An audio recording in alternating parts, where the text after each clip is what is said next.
Ladies and gentlemen, welcome back. We've got another day of the Oceanic Esports League tonight. We're going to be kicking off with two series. It'll be the boys over on No BKB taking on Cutenimegirls for our first series. However, we're going to introduce Gorg. Gorg, how you doing tonight, man? I'm doing very well, man. I've got that nice post-work sort of zen on where I'm just like the world is in order and now I just get to watch some Dota. So I'm doing good. How about yourself, man? Yeah, it's good. I mean, for me, I didn't have work. Work finished Monday, Tuesday, Wednesday, so at least I don't have to stress around with that. You're coming home from work, you got some games to cast. There should be some good games though. Honestly, I'm excited. No BKB. The players on this team relatively decent. Some pretty big names there, and then also Cutenimegirls as well. We saw at least LY didn't play last week because of the suspension, so I'm excited to see how this team's able to play, and then our next series with Adio, Chula, and Shadow. So I'm pretty excited for the games tonight. Look, I think LY's team is really interesting because Mm. if I go through all their games, we've got the LY ban, which hurt them. Like we're not gonna touch that one. Yeah, But what I was actually gonna talk about was the draft I saw LY's team play, because I've got a little bit of insider knowledge, Shh, the in the cheeky. scrims. The draft I saw them play was not anything like the draft I had seen them play previously. And when they versed BKB, they got completely destroyed Hmm. playing something that was, I mean, they took Invoker Spectre, so very greedy sort of Yeah, AFK farming requirement sort of draft where um, I don't know if you can really afford to pick Invoker when you've got a Spectre in a safe lane and both your it's lanes are pretty collapsing. greedy. Wait, did the Invoker go Cosworks or? He went Cosmic still, but he sort of went exort points too. It was just this sort of weird invoker. I didn't like it. I don't like the game. They didn't play well. It was just a disaster. But I think if everyone in the chat asked out, I'm sure LY's team probably would have been the favorite overall Yeah, to be number one. And if they don't do any silly drafts tonight, I'm expecting them to be, you know, I'm expecting pretty solid games from them. Really, I think they're the team that has been um, out of everyone here, I would have picked them probably to be number one. definitely. I mean, Um, I guess with that being said, we should probably go through the lineup if people aren't aware of who's on LY's team, Cutenimegirls. Girls. Of course, coached by KP. That is, probably the reason why you might expect them to be coming in with a pretty good roster. But we got LY, we got Miguel, Calvin, Matino, Magic, we got Skibs and Platypus, and then also we should highlight No BKB as well. Sue, Cozy, Xavier, Andros, Jiren, Merchant, and KZ as the substitutes. But there's some pretty big names in here, like you said. LY, Basu, a lot of players that have been in the scene. Xavier, Andros. So this is going to be at least exciting to see how these teams do work out. Look, I was saying with this team too, like there's good players across the board. I don't think no BKB though or any pushover either. I Mm. was looking through their games actually just before we started too. It's worth noting that no BKB has gone up against some of the best teams. They've gone up against Kuro, Big Brain, the winning captain Yeah. in many ways. They've gone up against Adio Chula, the team I probably would have ranked second on the list, and they won one of them. Yep. And they also versed the current best team or number one rated team draw sees better, which is the tech core Silvos power stack. Yep. So they've gone 1-1. They haven't actually lost any series straight up. It's just a lot of draws. Yeah. And you know what? For the teams they've versed, I think they should be feeling pretty good to have 3 draws on the board Definitely. straight away. Definitely. I think they've got exactly like you said. I mean, going up against all these power teams early on and trying to get some chemistry down pat, getting the scrims under their belt, the experience, and just being able to play. I mean, I also to highlight, remember LY didn't play in I believe it was last week's game when it was Yeah. against Adio Chula. So with that's a pretty big factor coming into it. If you're not playing with the full lineup, I believe they also did have another sub for one of the early games in the season. So it's playing without the full roster, it is going to have a pretty big impact. But let's see how they're able to when the chemistry starts formulating, and this is going to be pretty good because no BKB as well. I mean, we take brought up already. Cutenimegirls and no BKB is sitting seventh at the moment. Cutenimegirls sixth, so of course some are tied. But is there one team you're favoring between these so far? I'd probably give Cute Anime the edge up just because I think that the mistakes they made with their drafting over the last couple of weeks. So like The greedy drafts and just the misfire plays. I think they drafted Warlock support, which wasn't bad, but it was just wasn't what I wanted to see from them. Just was just not really working out. And then I think the other thing here to mention is Cuteanimegirls. They've just got such good players in each one of their lanes, and I would still say that Miguel Z is probably one of the best mids there. He's up there with Zemistry. LY is now playing position 1, so he just gets to be even greedier. I think the real important thing and the biggest thing I think definitely for No BKB is whether Andros shows up, whether Merchant gets to play a hero that he can play. If those two things line up, I actually think that No BKB is really, really solid. That's why they've been able to draw a lot of good teams. Andros, they've already banned Andros and Xavier heroes. Andros Morano, I think, is the best. I'm gonna go ahead and say it's the best support hero on a support player, full stop, in the whole series. Now we didn't see Andros last season, right? Andros didn't play last season, so this is the first time really me being. I think he was last season. Was he? Oh, I see. Now, oh no, now we got a standoff. Okay, you know what? I could be wrong. Don't quote me. No, I could be wrong. So here we go. No, but look, it doesn't matter. He's so good. There's a reason that I don't know if you were paying much attention last year, but the teams that were winning, the Atletico powerhouse stack that was winning all the Australian tournaments, Andros was playing with them. I'm just double checking right now. You are correct. Andros was not in last season, I'm pretty sure. I'm looking through all the players right now. Yeah. Ooh. All right, but with the draft already, No BKB, they've gone for the Magnus. It's gonna get answered with the Wyvern. Now, this has kind of been a counter that's getting picked up more with the Omega League. I saw EG try and run it first.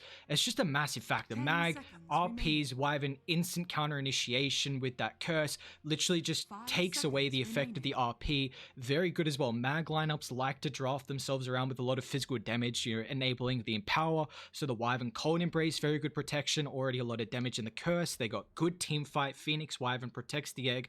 Already this draft from Cutenimegirls is looking pretty good. Hate Magnus. I'm gonna go out and say Magnus should be nerfed. It's okay.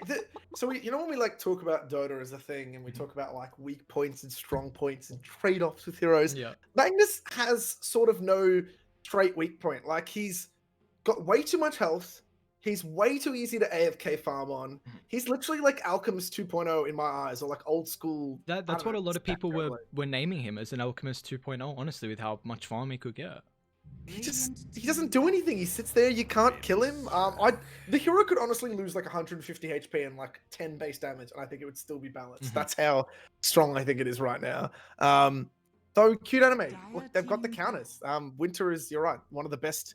I mean, all you really have to do in Winter is just sit on the outskirts of the fight, get a blink or a glimmer to make life easy, and just press the R button every RP. You've got really good mobility as well, like, because with the Arctic Burn you can position yourself kind of on the higher ground, fly down. The curse has got a massive range, so even if you're not directly getting the mag, like, your hit mag's gonna naturally, with the RP, a lot of time you're gonna kind of be in the middle of the fight. So Wyvern, very easy positioning, and already I think it's going to be pretty important for No BKB to actually kill the Wyvern first. Otherwise your team fight is just going to make it super awkward. So whether you want to draft a hero that's going to be able to get on top of the backline, I think it could be important here for No BKB.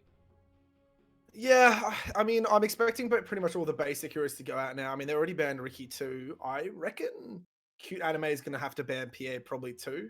I reckon just Pierre is just always a pain with mag buff. Yep. Maybe Sven, they could be thinking about something completely different. I don't know. I'm not sure what the Alchemist ban is. I think that's just because that would have been really greedy. The Alchemist has carried a game really hardcore, but do you really want Mag Alch as your heroes? You might just get run over. That's the only issue. That's a lineup that two callers don't do anything. You farm. That's it. So if you lose the lanes, then you're not coming back as soon as you lose map control. Yeah, I don't know. I can't imagine that team possibly. I mean, their supports aren't very aggressive. Winter and Phoenix are not going to be making plays, so you might have the space to actually sit back and chill. Yeah. I'm pretty much going to go ahead and say that Cutenimegirls can pretty much play whatever they want, though. They can. Their draft is way more flexible already. No BKB are going to have to pick a melee carry, a melee core.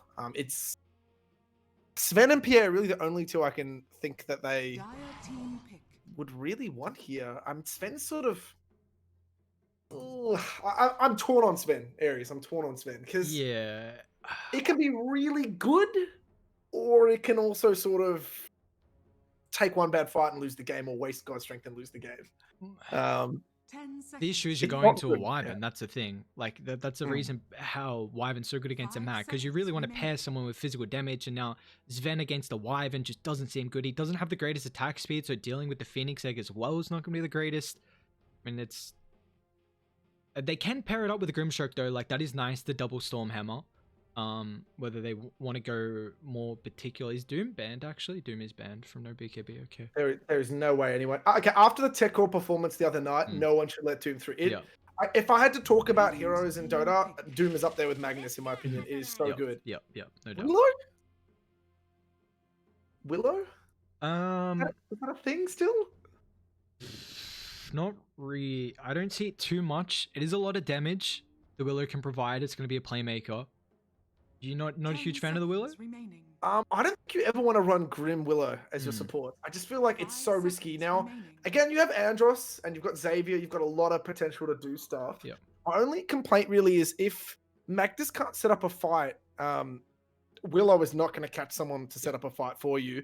And both of your heroes, Grim and Willow, their abilities to control are really unreliable. So Grim might not get the right tether off. He might not get the right silence off. Willow really has to land a net, and you've already now got a high mobility hero that I feel like if you make a mistake or BKBs come out on Cuteanimegirls, both those supports essentially do nothing. One thing about how they're going to go in lane.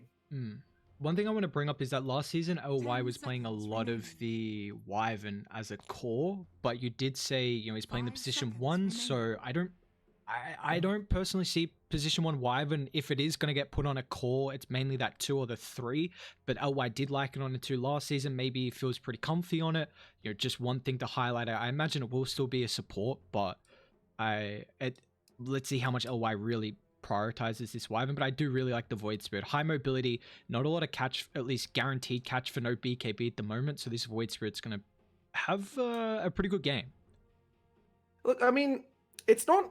Winter core is a thing. It's fine. It's generally in mid. Only reason it really is great in mid is that talent. The damage talent comes online really quickly. And you can sort of get away with getting a lot of levels. The Splinter Blast is actually really good at harassing enemy mids. So good. Yeah, I mean, he's just gone for Spectre. I already think this is just such a comfy game. I don't think the Sand King is going to have a particularly easy time here. No matter what support's paired with the Spectre, he's going to be pretty much guaranteed farming. And as long as he doesn't misstep here, it should be a comfy Spectre game. And the same thing too, those two supports just sort of get murdered by Spectre.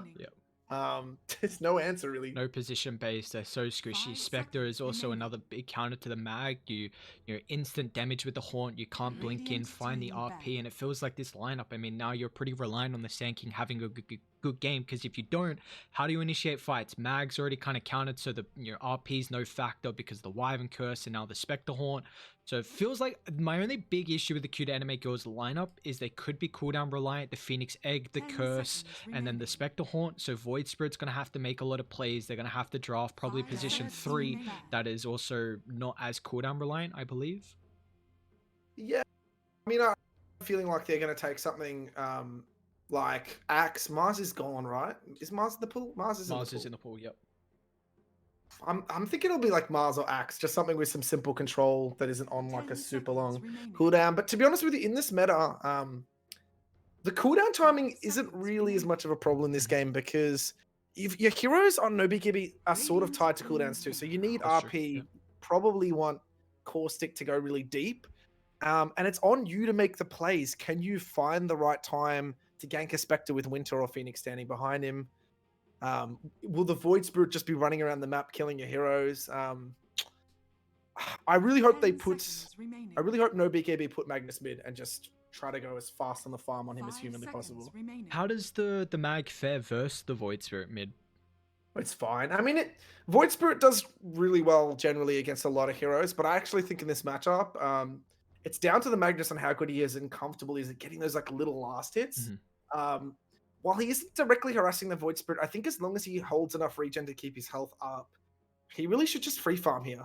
There shouldn't be too much problems. And if Void Spirit missteps, actually Void Spirit can still be pressured just being skewed under a tower. So I think Mac's fine. It's gonna be Yeah. I think it'll be a pretty even matchup because, the Void's still got the protection of the Resonite Pulse, and if you do get skewered under, you might hold a level into Simulate just to kind of get you out of that tricky spot. But the thing is that Mag's going to be this flash farming hero, and Void Spirit will make a lot of plays across the map, so not really being tied to the mid lane is going to enable the Void Spirit. If it gets a Power Rune, and kind of hunt. Difficult side lanes to kind of hunt with. I'm intrigued to see what this last pick is really going to be. They ban out the Legion and the Darkseer from their BKB, so trying to protect this last pick off lane that they're looking for Kelvin. Is there anything that's standing out for you that they should go for here? Yeah, I think if it was up to me, they're playing a really hard right-clicking core. I'd probably look at taking something like Mars or Axe. Mars is just such a freebie hero. Just you throw a spear, the core's out of the fight. You can even just mess the fight up just by putting an ult in between two sections of the fight, and it's probably looking pretty good. And it already works with the Phoenix too.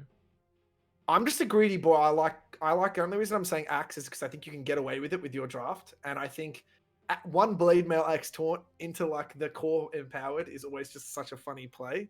Another one I think.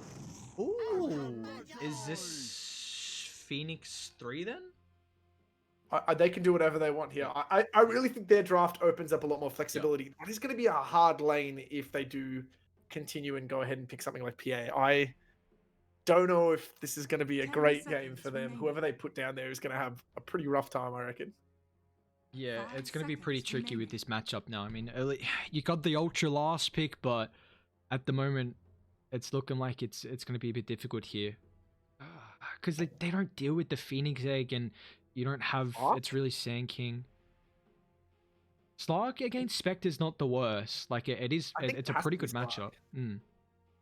Just because Slark actually deals with the problem. If you have to match up against, like, Phoenix Ogre, you can actually deal with that reasonably. Oh, Ursa's the other one there. Ursa's the other one. Okay. Had to be something like that, though. That it just has to be something that can either kill the egg or run in and just fight. Ellis was the other one I was thinking of, but I don't know if that was banned or not.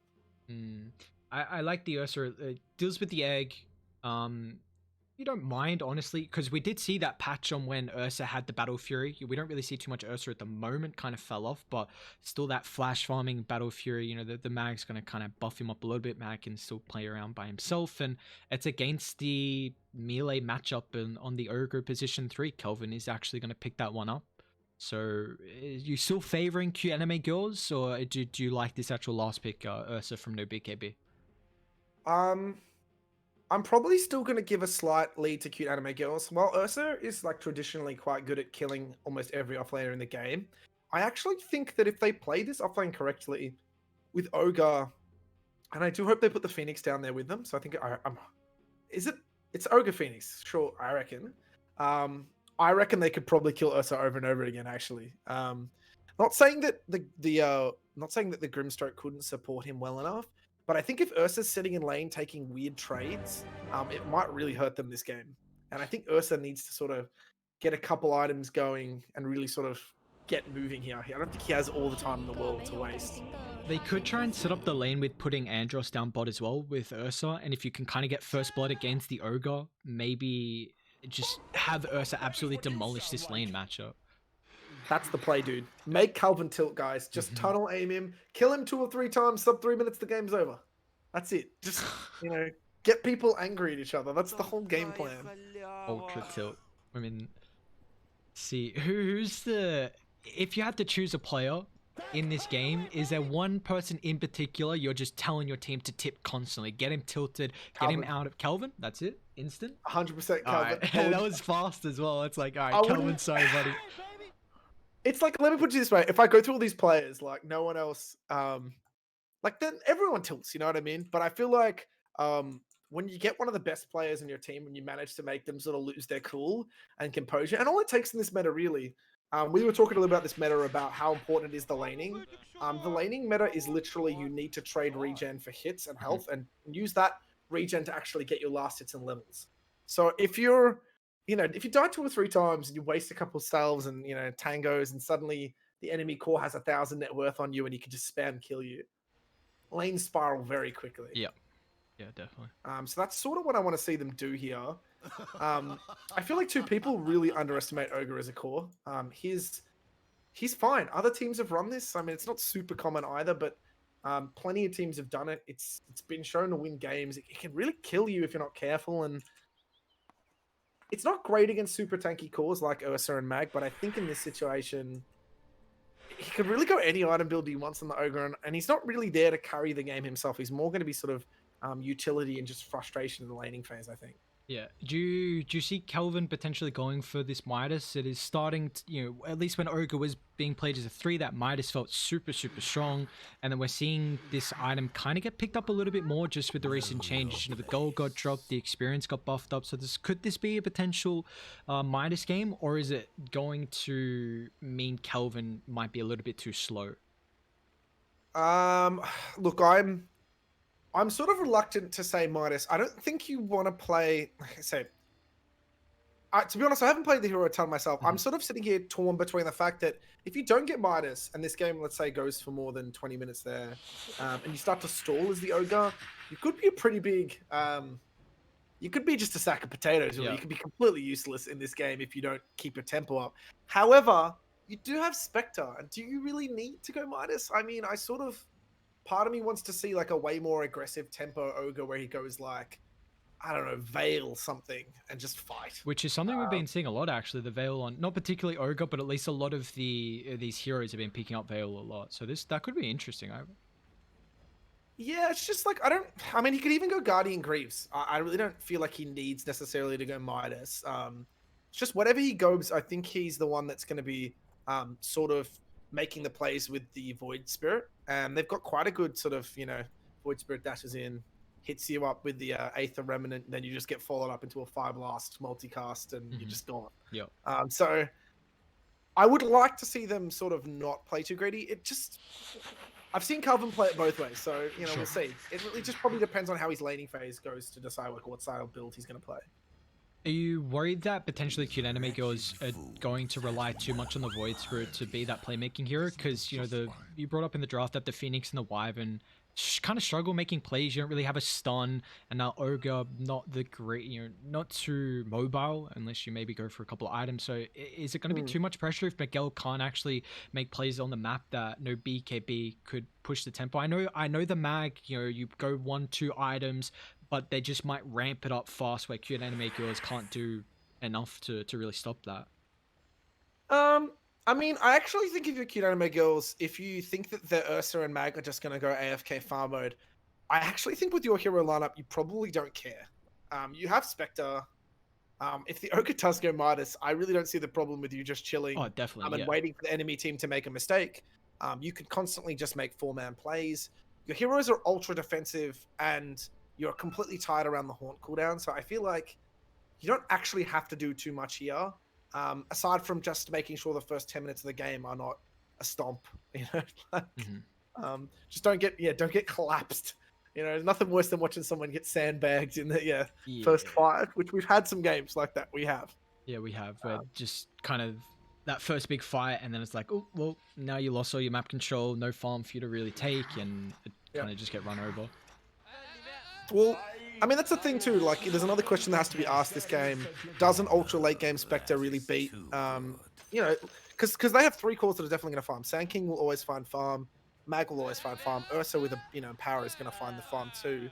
Can you afford letting them farm? I'm not actually sure if Spectre's the late game king god carry that he used to be. People remember back in the old days, it was like, oh, Spectre's got 4 items, the game's over. He presses R and wipes your team. Yeah.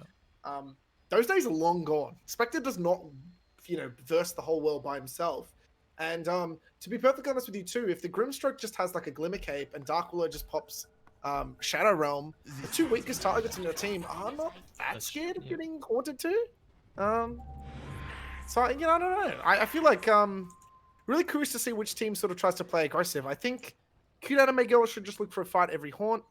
No BKB might just be content with just taking some map control, and Merchant just farms in some crazy places and baits the enemy heroes over while the Ursa and Mag farm. They might just have a very comfy game. I am gonna slightly just favor Cuteanimegirls just because I think their draft is a little bit easier. Essentially, it's just the press R draft. Yeah. I mean, Phoenix doesn't really have to aim it particularly well. Winter just has to hold it for the RP. Spectre just presses R. So, And that's the thing as well. Like yeah. you have a lineup where you can press R, but then die. I mean, I should say Radiant's R's counter dies R's in a way. Like the Mag's RP. I really struggle to see. Like I'm intrigued if Mag doesn't go blink this game. I don't think you're gonna get an initiation with the blink with the haunt. With the Void Spirit on top of you, with regardless of Wyvern just counter initiating, I am actually kind of intrigued how Cozzy wants to itemize. Yes, the Echo Blink is pretty core on these position 2, so I'm intrigued. See, the thing with Blink is it's not just for the initiation. It's actually like a tempo item for your farm too, because you can move around the map so much faster. So to be honest, I still think you should go Echo Blink or whatever normal build. I mean, the thing is, it's funny to me because in this game, I sort of feel like he could play something way more greedy and probably just do just as well. But I don't know. He only needs like a Shadow Blade, and then he can essentially just press, Blink ulti still. So yeah, he's probably okay with that.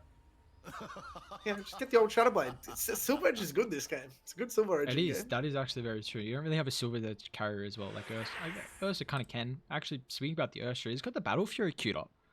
So he's going. Double Battle Fury, just living the farm dream. That is indeed the farm dream. I mean, it was pretty big item on the Ursa recently. And it looks really good. Looks really, really good on that. So it's gonna be intrigued. I love all this old chat. So fun. I'm not gonna lie. Here's a question. I'm gonna ignore the all chat because just the tilt train has already started for the two teams. Now, why does Ursa's Fury Swipes work on Cleave? It makes no sense in the logic of this game. I'm just putting it out there. I said this on last stream too, and everyone was like, shut up about your Ursa bashing. It makes no sense that it cleaves like that. I actually know it cleaved, I'm not gonna lie. That's why the whole Battle Fruit Ursa meta is you just punch the main target of the ancient camps and then you clear everything because of the cleave damage. I'm surprised they didn't change that.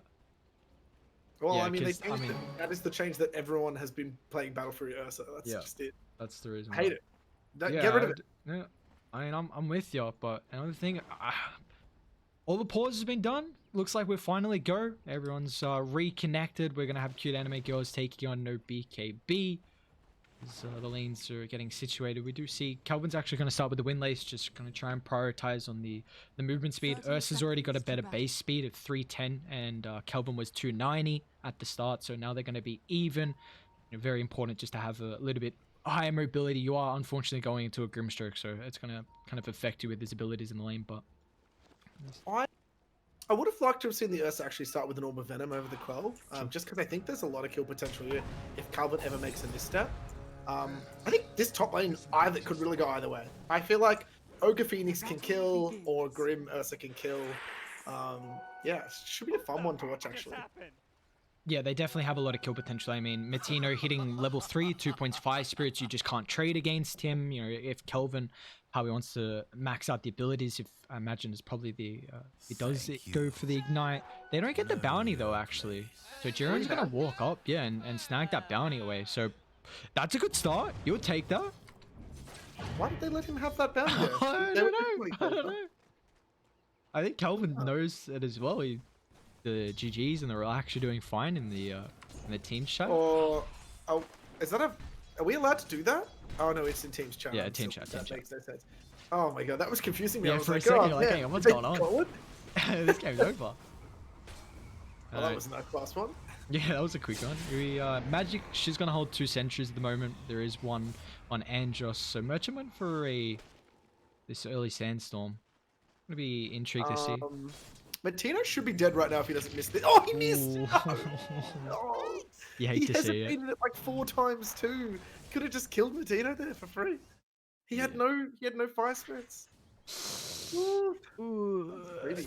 Not very good. So another thing we haven't actually brought up is that there is no Balsu. So Xavier's playing the 1. They do have Merchant filling in.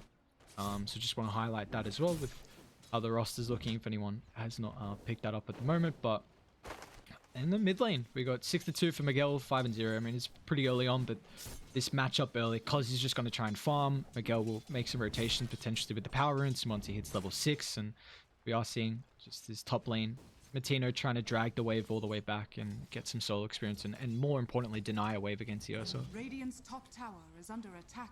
I'm not sure why Calvin stayed forward rather than going back for the experience. Did he want Matino to get level 2? That's what it was.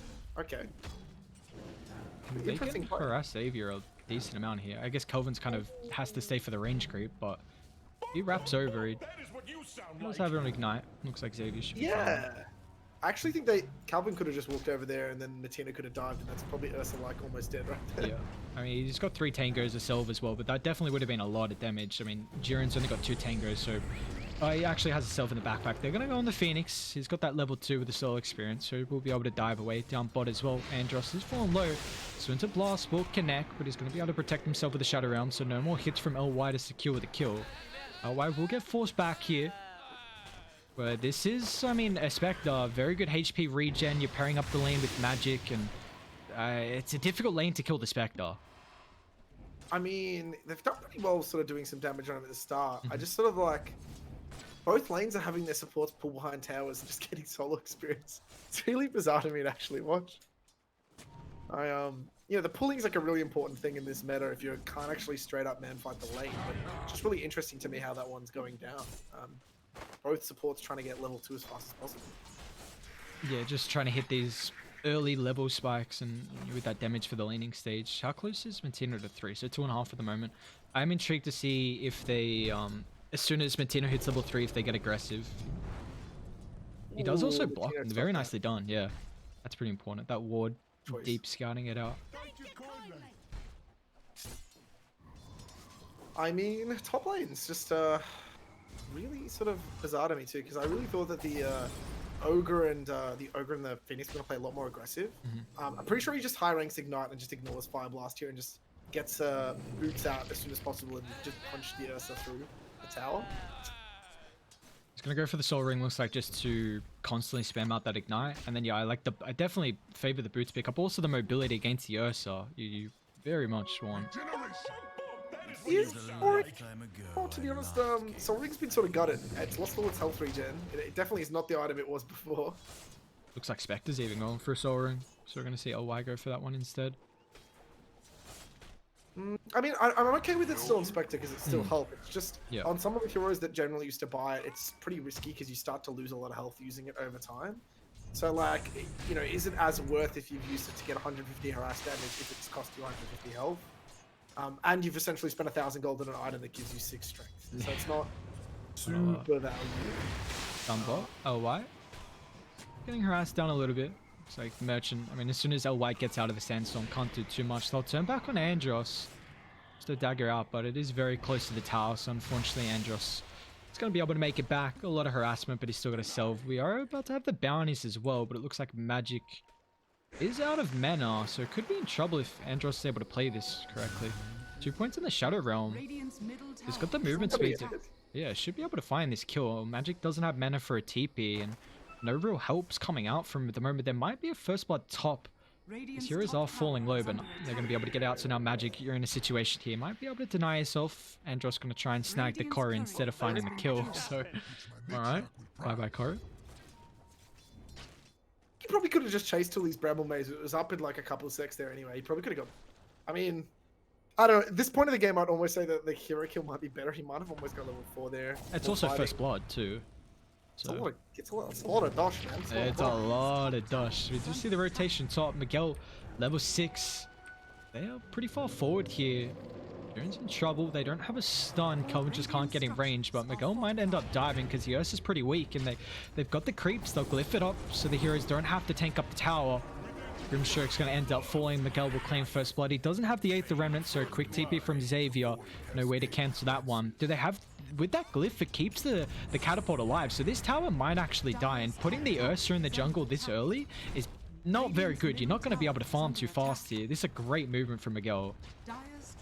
Yeah, I mean, like, it's one of these things where it's like the Void Spirit sort of wants to get active. I don't think he wants to sit mid, because he's already starting to lose the last hit war in mid. It's gone pretty... It's rough. Also considering the fact that he's like he's pretty much a full level behind now. And it's only just going to get worse and worse. So I sort of want him to see him do that probably 2 more times before the 10-minute mark. If this game's going well. Make some pressure, you know. Let the game be a little bit easier. I mean, you can't stop the mag farming now, so you just might as well let him farm and just gank everyone else. And you don't really have supports that are going to make plays with you as well. Like trying to gank the mag in the jungle. We might see some deep wards come out eventually, but yeah, I definitely feel like Miguel is going to put a lot more emphasis on helping up these side lanes instead of putting too much pressure on mid. As Cozzy, you max out in power, you shove up the mid lane, you go back to the jungle, free farm for you, and he's already up to 53 loss. It's, you know, second highest is the 36 at the moment. But yeah, he's gonna have a pretty good game. Why is he buying a Wraith Bear? Is that a thing? Dump bot actually, Magic. She's in trouble here. We'll get rooted up twice. Now Andros gonna claim the kill. Beautifully done. Is he going for a Wraith Band? He's gone for a Wraith Band on Meg. Can someone in chat explain that to me? Is it just for the 5 attack speed? 500 gold for 5 attack speed? You can buy gloves. What is this? I'm sure this is not a good play. Someone in chat, explain to me why he's done it, and if you can't explain it, let's get in an argument about it. Let's have a bit of a discussion about it, but we do see... No, straight up argument. Argument? Alright, no discussion. Argument's where it is. Doom Show? Pretty low. As soon as the Ursa wraps around, Xavier's going to try and get on top of the Phoenix here. Diver's already been committed, so... It looks like Xavier's going to be... No more aggressions coming out at the moment. We do see, though, I mean... The start of the lanes haven't seen too much aggression down bot. It's kind of just been the farm fest, you know, LY, third in the net worths. The Sand King Merchant's just going to start dragging the wave and farming up these extra camps as well. So Merchant's going to get a lot of farm here down bot. Yep, level 6 is up on the Spec too, so they can start making some plays. I want to see like plenty of kill steals with this Spectre ult. So that's the ultra high MMR Spectre play, guys. You press forward, you quickly go in, you dagger something, get back out, go back to farming. Oh yeah. It's just a hand of Midas button, basically. Free kill, love to see it. Just press R, play around with the team. That's the nice. We see a lot of Spectre at the moment. This hero is, you know, one of the best callers going around. Do kind of just farm up, but late game Spectre can be a big threat. Top actually, Matino. Dive is on cooldown. Xavier doesn't have a point in the overpower, so the Fire Spirit's really hindering the Ursa's damage output, but, you know, with the Earth Shock, it's not too bad. You get in range, you find a kill. It's going to be the first of the game for Xavier. It's a nice one to find on the Phoenix as well. We do see Miguel rotating down, so they're going to try and kill off Merchant. They've got a sentry. Merchant's not too far with the Burrow Strike and already with the slow, so the Sand King will end up falling unless he gets a hell of a deny. No, not the case. Miguel holds a Resident Pulse. He's just holding it, so he knows what he's trying to do. I like that what they're doing on the No BKB lineup. They've actually moved the Magnus into the jungle permanently, and now Andros is just getting a ton of levels and a ton of farm in mid. This is a nice little way to prop up your support if he's had a hard time or hasn't found much to do. As long as he doesn't die to Miguel, that'd be great. Oof. Top lane. Phoenix gonna get dragged back here. They got a TP rotation. Magic's gonna try and join them top. Even Dire, no BKB. They want to take this full fight. Gotta be careful the horn. And now all of a sudden, Cuteanimegirls, they got 4 heroes top. Merchant's gonna try and show up with the damage. Matino locked in place. Stunned up. Should get brought down for the Magic, but inside the river, it'll continue on with the bounties. Kelvin's gonna find that first one. Even with the Epi now, oh why? I mean, he's locked in place here. Cozzy will show up, holds, I mean, potential RP if he needs to cancel a TP. Even Merchant with the Burrow if need be. They'll pop it at the last second. Magic does have the Cold Embrace available now, but the issue is that Radiant, they just don't have the numbers. Finally, Miguel's going to show up with a double damage rune. LY somehow still alive here. If he can take up all the damage, no, will end up falling at the last second. And now Miguel's going to try and turn it on Cozzy. One more right click, not enough. Oh, I mean, this is the DD Void Spirit just coming and just bitten the fight. Look, I know what Cozy was trying to do. He saw the value target. He was like, let's go let's make sure we kill out the Spec. Just they committed so much time to kill Spectre there that the rest of the team was sort of just collapsing to the DD Void Spirit. And I don't know if you rotating, you're committing a one-man RP on someone and you don't kill him is sort of what you want to be doing as the Magnus at this point. Definitely not. Grimshark's in trouble here. And Miguel just diving freely. Andros TP'd a little bit too late there, so going to be able to claim a kill. And one thing I want to bring up as well is the fact that Miguel is top of the net worth. So Mag being this hero, I mean, that, you know, he didn't die, but still kind of rotated top, didn't really get anything out of it. So stalling the farm. They will get committed. Dark Willow should be able to get underneath the tower. I don't think Bettino's going to commit for this one. So they get the tower though, so they're going to force the Ursa out. Looks like he just wants to go bot anyway. There's double-handed Midases coming out on Cuteanimegirls, so they don't care if they're playing this one late against the Empower. I mean, I think they're reading this game quite well. Miguel's going to keep their early game up. They can do whatever they want. I mean, I think everyone's sort of seeing now. I think Cuteanimegirls have done so well in this laning phase. I mean, you've picked Willow and Grim, I assume, to dominate your lanes, and you haven't really had that time. So I think this game is going to turn pretty quickly into an FK farm fest for the next 10 or 15 minutes. Definitely. And to be honest, I think that still favors Cuteanimegirls.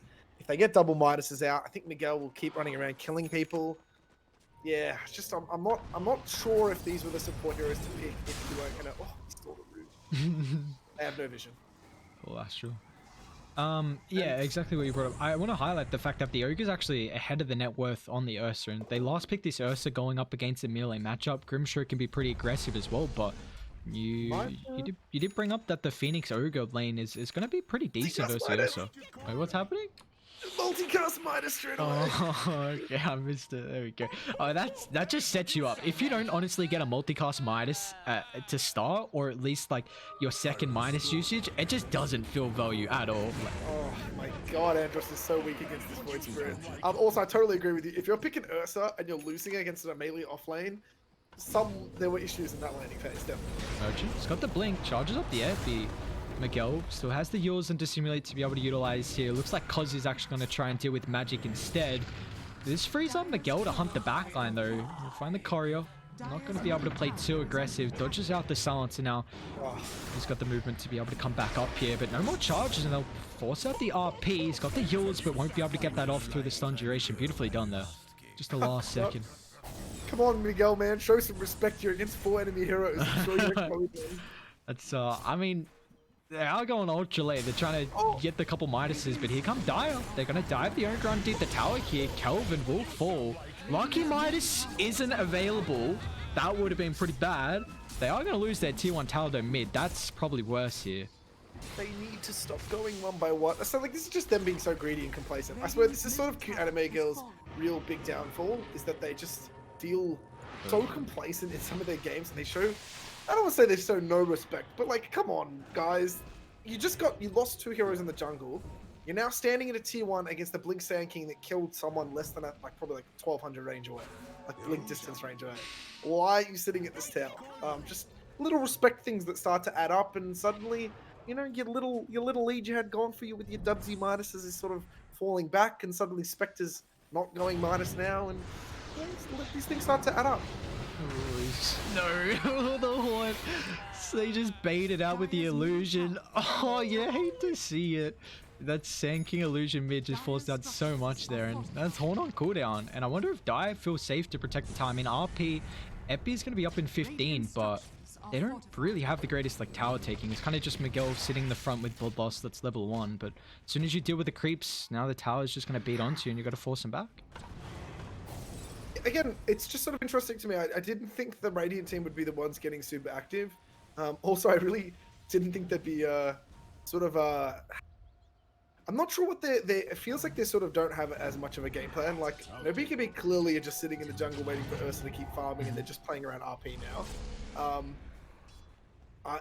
Yeah, Miguel sort of seems a little like, oh, I was dominating everyone and suddenly now I'm not. What am I doing? Yeah, that one death is playing a little bit passive now. It's okay, and like Merchant's doing exactly what I wanted him to do, which is just he's going crazy places, just killing creep waves and just getting away with murder, which is pretty much the Sand King way. I mean, you don't have you've got 2 supports that don't really have a stun. I guess if you want to utilize, you have Winter's Curse to stop a TP, but the Sand King mobility is relatively decent with Burrow and Blink, so you just don't have supports that can hunt. So Merchant can just shove up the lane very aggressively and keep the jungle for the mag and the Ursa. Yeah, it's definitely found Martino. He does have egg. They don't have a way to kill off the egg if you get it off fast enough. And now with the TP rotations, there goes the egg with the Winter Curse, and they've dived incredibly deep. Nothing they can do. Miguel's going to try and deal with the backline. Grimshoker will end up falling. And now with the egg, Sun Sand King, he'll also join them in the afterlife. Nicely done. No BKB. They'll lose 2. Somehow Andros gets out. I've got no idea. Shadow Realm just runs away. Everyone just didn't want to kill the Dark Willow. Nah, it was a really good TP there by Magic. Magic just with that ulti there, that Winter's Curse came at the exact moment to keep Martino alive on a couple hundred health. He was like 200-300 health there, and then just the egg button came out, and that's it. It's just the R button effect.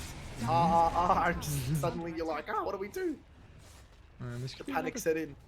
It draws for the Crusader.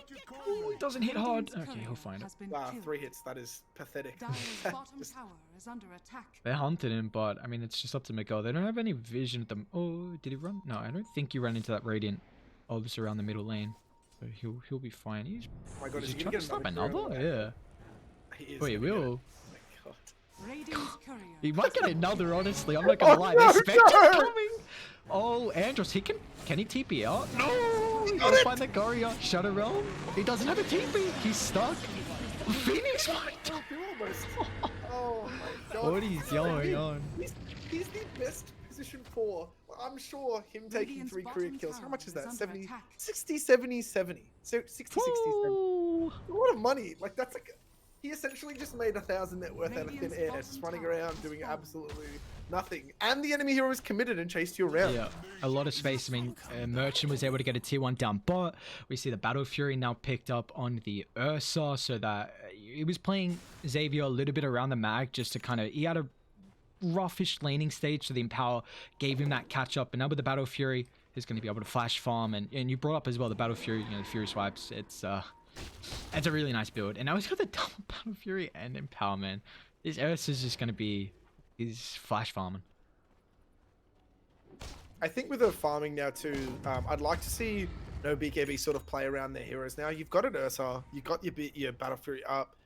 Probably farm one more item on that Ursa while you, as fast as you can, and then what I would really be looking at them doing would be winning a team fight with the Magnus RP and the Sand King ulti, and then just going straight into Roshan. Sure, yeah. The faster you get that first Rosh, the easier your game is, and I think especially moving into sort of the 40 or like the late stage of the game here, you really want as many Aegises and Cheese as you can get up on that No BKB lineup.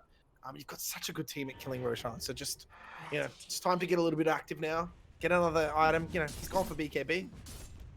I'm okay with that this game. The only issue with the BKB, I guess, is the Wyvern, and if you don't kill the egg, you do have relatively decent BKB piercing lockdown. So, I mean, I think it's required on heroes like the Ursa in particular, mid lane. Oh. Effie, they're grouped up as well. Kelvin, he's in trouble. It's a lot of magic damage. Gonna get protected with the Winter's Curse. Kelvin still falling low, however.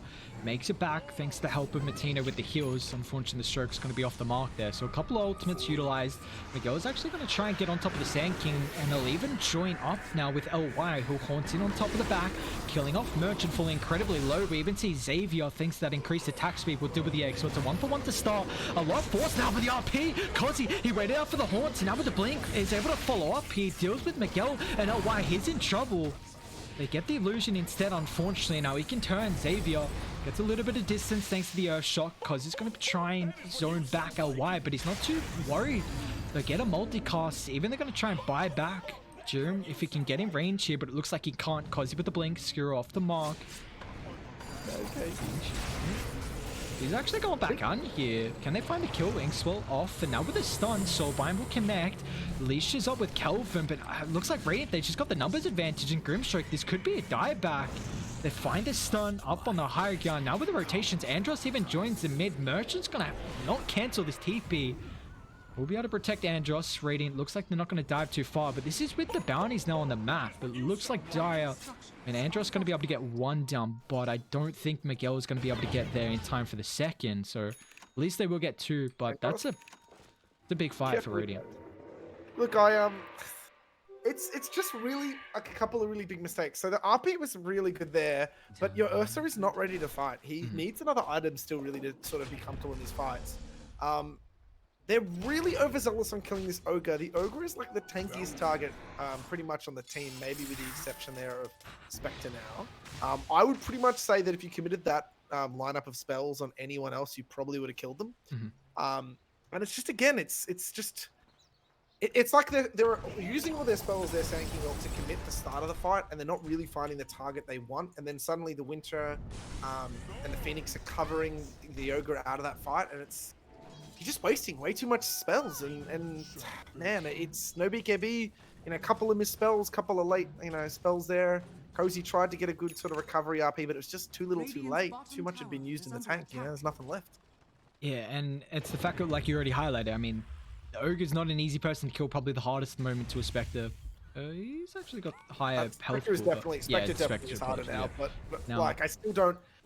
if you look at this game, you really should be aiming the Winter or the Yep, Phoenix. 100%, 100%. I mean, just the counter initiation and also the cold embrace is so good this game. Merchant, he popped the burrow, so can't actually make it up onto the shrine here, so will end up falling dead for a relatively long time.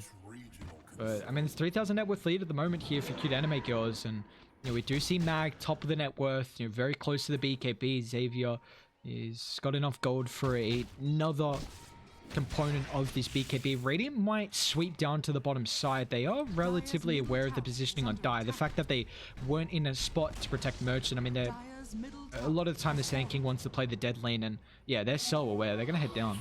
TP from Miguel. Do they have a smoke on Radiant though? In fact, they're just gonna leave with the Horn for vision. They're gonna try and blow up the Mag, and they will be able to do so successfully. And now they also have this outpost control for the TPs. They won't be able to cancel off the Grim. And now Xavier looks like he's out of there as well. So they kill the Mag.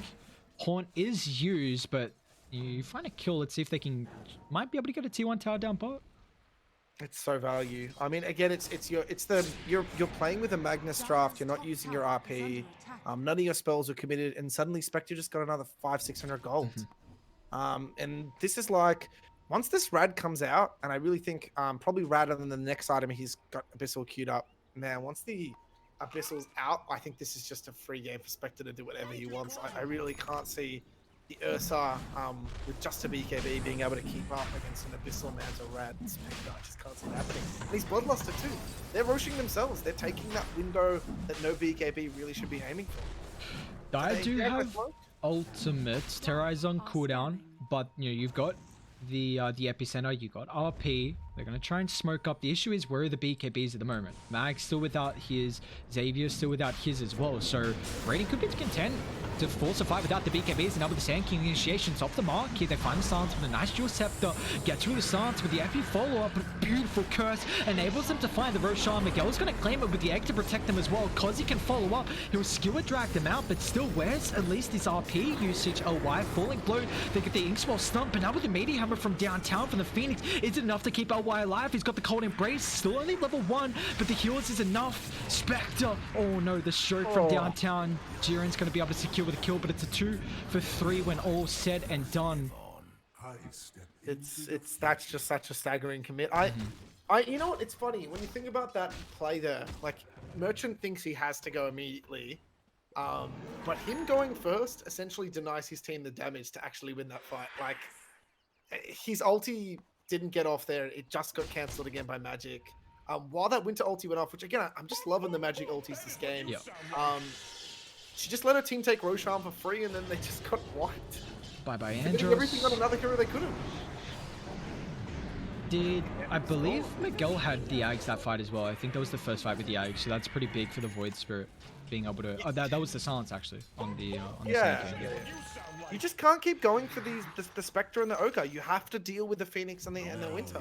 I'm not sure if it's a targeting issue. It just feels like they really lost this game, and like honestly, I'm Curiousa's got BKB now, but it's fast mattering less and less. I mean, the items to sort of deal with the BKB are coming through. Your opportunity now to take the Aegis is gone, so I think for the next 5 or so minutes you're going to be massively in the backseat. And you know, you committed everything and you just managed to get Spectre. That was not a comfortable kill by any means. Like your team, I really think if that Spectre didn't die there, that would be your team just completely tilted out the window. And now as soon as Spectre gets Radiance, you have this extra protection. One, the supports through Horn is just bye-bye. Like you can't do much now. You also have just the evasion. I mean, against 2 physical damage dealing carries who, you know, of course, don't have a way to pierce that at the moment. The evasion's just going to give him more survivability, and also this is now, you know, you have the Glimmer Cape on Matino, you know, Magic starting to put more points in the Cold Embrace. You struggle to kill the Spectre then, just wait till late game. It's going to be so difficult to kill off LY. Now, look, I've been praising the Cuteanimegirls quite a bit, but I do need to point something out, and I don't think this is the performance of a potential 9,000 MMR player. He's on the Spectre. Oop, we've got stuff going on in mid. I'll hold this for a second. Hold the thought. Keep it in the back of the head, however, as we do see the Ursa. He's in trouble. That is just a Radiance pick up now. So Xavier pops the ulti, gets a damage protection. The Egg's going to get committed. LY's doing a very good job at zoning out the Magnus, so he can't counter-initiate. And now with the BKB, what's the usage here? You've been waiting for the BKB, but there's nothing. Completely kited. He's in trouble here, Xavier. Underneath the tower, Sand King's going to try and TP forward. Looks like they want to take the fight, but can you really? I don't think you're worried. The Epi, no, Merchant just gets cancelled off as well, so Angel's in the backline. They'll fight. I mean, Calvin's skilled underneath, but Calvin, he'll turn, finds the multicast. He's still got the Yule Scepter if need be as well, so no BKB. This is a rough fight for them. They're just going to get chased down one by one. Cozzy completely kited, has to pop the BKB. They'll just zone him out. Merchant's in trouble, will get dragged back. I mean, this is looking out of control. Oh, triple minus. Oh, did he? Okay, sorry, what I was saying was, you've got a Spectre hitting 3 big Ancients. Now you've got 2 creeps that have 2 small golems that have 900-ish health, and you've got a big golem that has 1800 health. As the Spectre player, to be efficient, what do you kill last? What do you kill last? Yeah, it's the big one. You definitely killed the big one last. Even with the health aura, it is definitely way faster to kill the big one last. So, well, why, if you're out there, and I know you're going to listen to the replay of this, you'll be sitting there going, oh, I played so good. There's always room for improvement here, man. There is. A little bit of efficiency. There you go. But also, God, that fight is over. That's just 2 BKBs committed. 10 seconds. You know what? At this point, to Aries, you're so in your own head. You're like, we just use BKBs, man. We didn't even win that fight. What are we doing? They're going to try and smoke top to find Calvin, but he's speedy. Phase boots, give him 420. He's out of there. And, well, that's a smoke. You don't catch anyone, and now you're in a bit of a tricky spot. You tried to smoke up with the ultis on cooldown, but now they're about to come back up for Radiant, and Miguel mid, he does have some heroes on the high ground. He's also got the Aegis as well for another 20 seconds here, so Miguel utilizes the Yule Scepter. Horn's gonna fly out. Looks like Cuteanimegirls want to try and take the fight. There's no RP now thanks to the Radiant, so it looks like Miguel, can he hold his life here? Tony Brace will give him some protection. And it looks like Merchant, no man's land at the moment. They did have vision of where he blinked to, but he's not on the high ground, so he's fine. More career sniping? Yeah, what I was going to say was, I'm not sure what Matino did there. He just angled the laser off into no space, and I don't know, I think that was a bit of a misclick by him. I'm not sure what he was trying to do there, but if he just lasered onto the Void Spirit and onto the Sand King, it's definitely a kill. So, yeah, just maybe he accidentally clicked the corner of the minimap. I don't know. Is this go time for Dire? I mean, Horn's on cooldown, Aegis is down. Like, if you're going to get a better fight than this, it might be a bit of an issue, however. They're trying to chain lock down the Void Spirit. No Aegis, they will kill him. BKB used as well as Xavier's going to try and wrap around here, but it looks like Radiant, they'll get the tower, they'll dip out after Miguel does fall. Keep an RP for that, and don't forget the R button effect is in very soon. So, Inspector will slot up. You got to be careful. You can't dive too far. Radiant, they've got the vision advantage. Xavier goes on LY, but now with the egg, very beautiful spot here. If they can kite the fight back with ultimate, holding the mag in place here. BKB was used at that last fight to pick off the Void Spirit, and now you're in trouble. A nice blink, stun from Merchant will hold back too, but it's not going to matter as they'll turn. You just can't kill anyone at the moment. Radiant, they've just got so much survivability. Spectre and Ogre, too tanky, and now also with the heals coming up for the Phoenix and the Wyvern. 4 dead on no BKB. Merchant's trying to hold his life through the Sandstorm. They don't have any vision, unfortunately, but it looks like with the Radiance, might just end up ticking down. He's got decent HP. We'll get this. Just 3 more daggers. It's up the mark.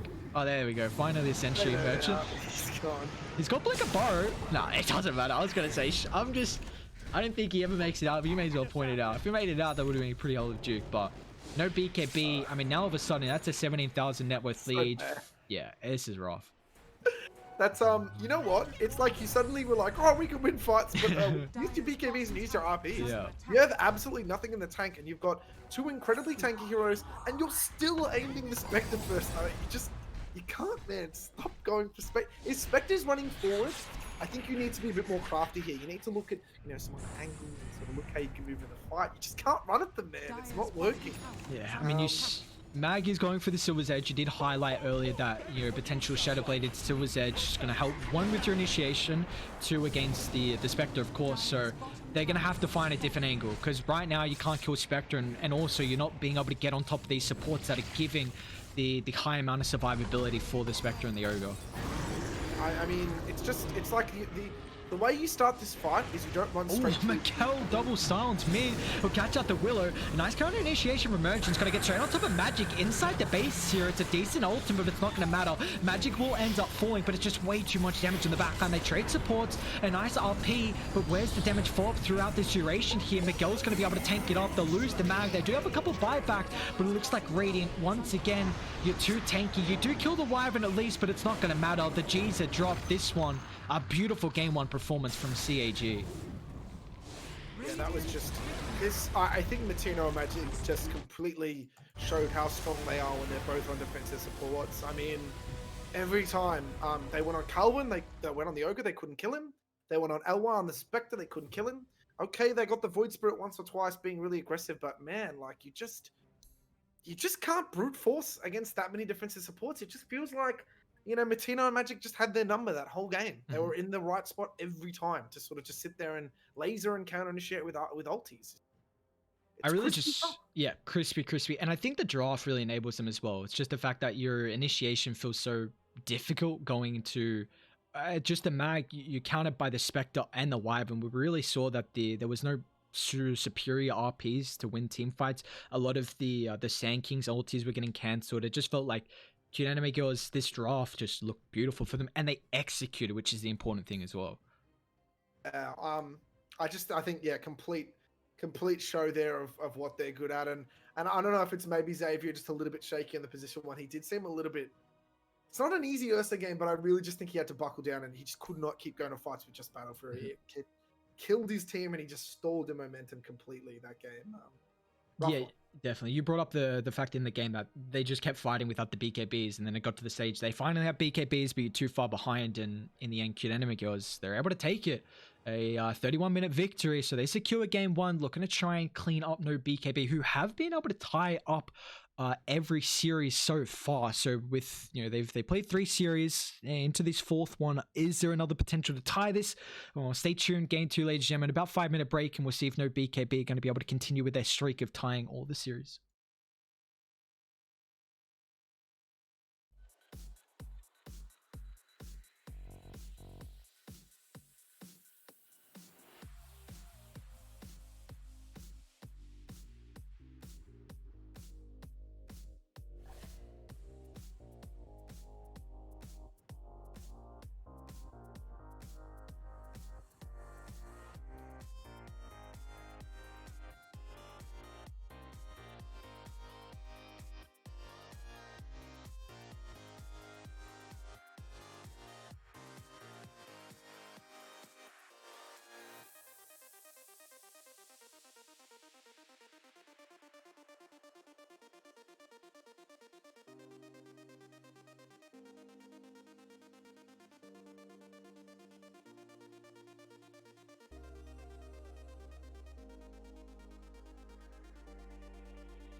10 seconds remaining.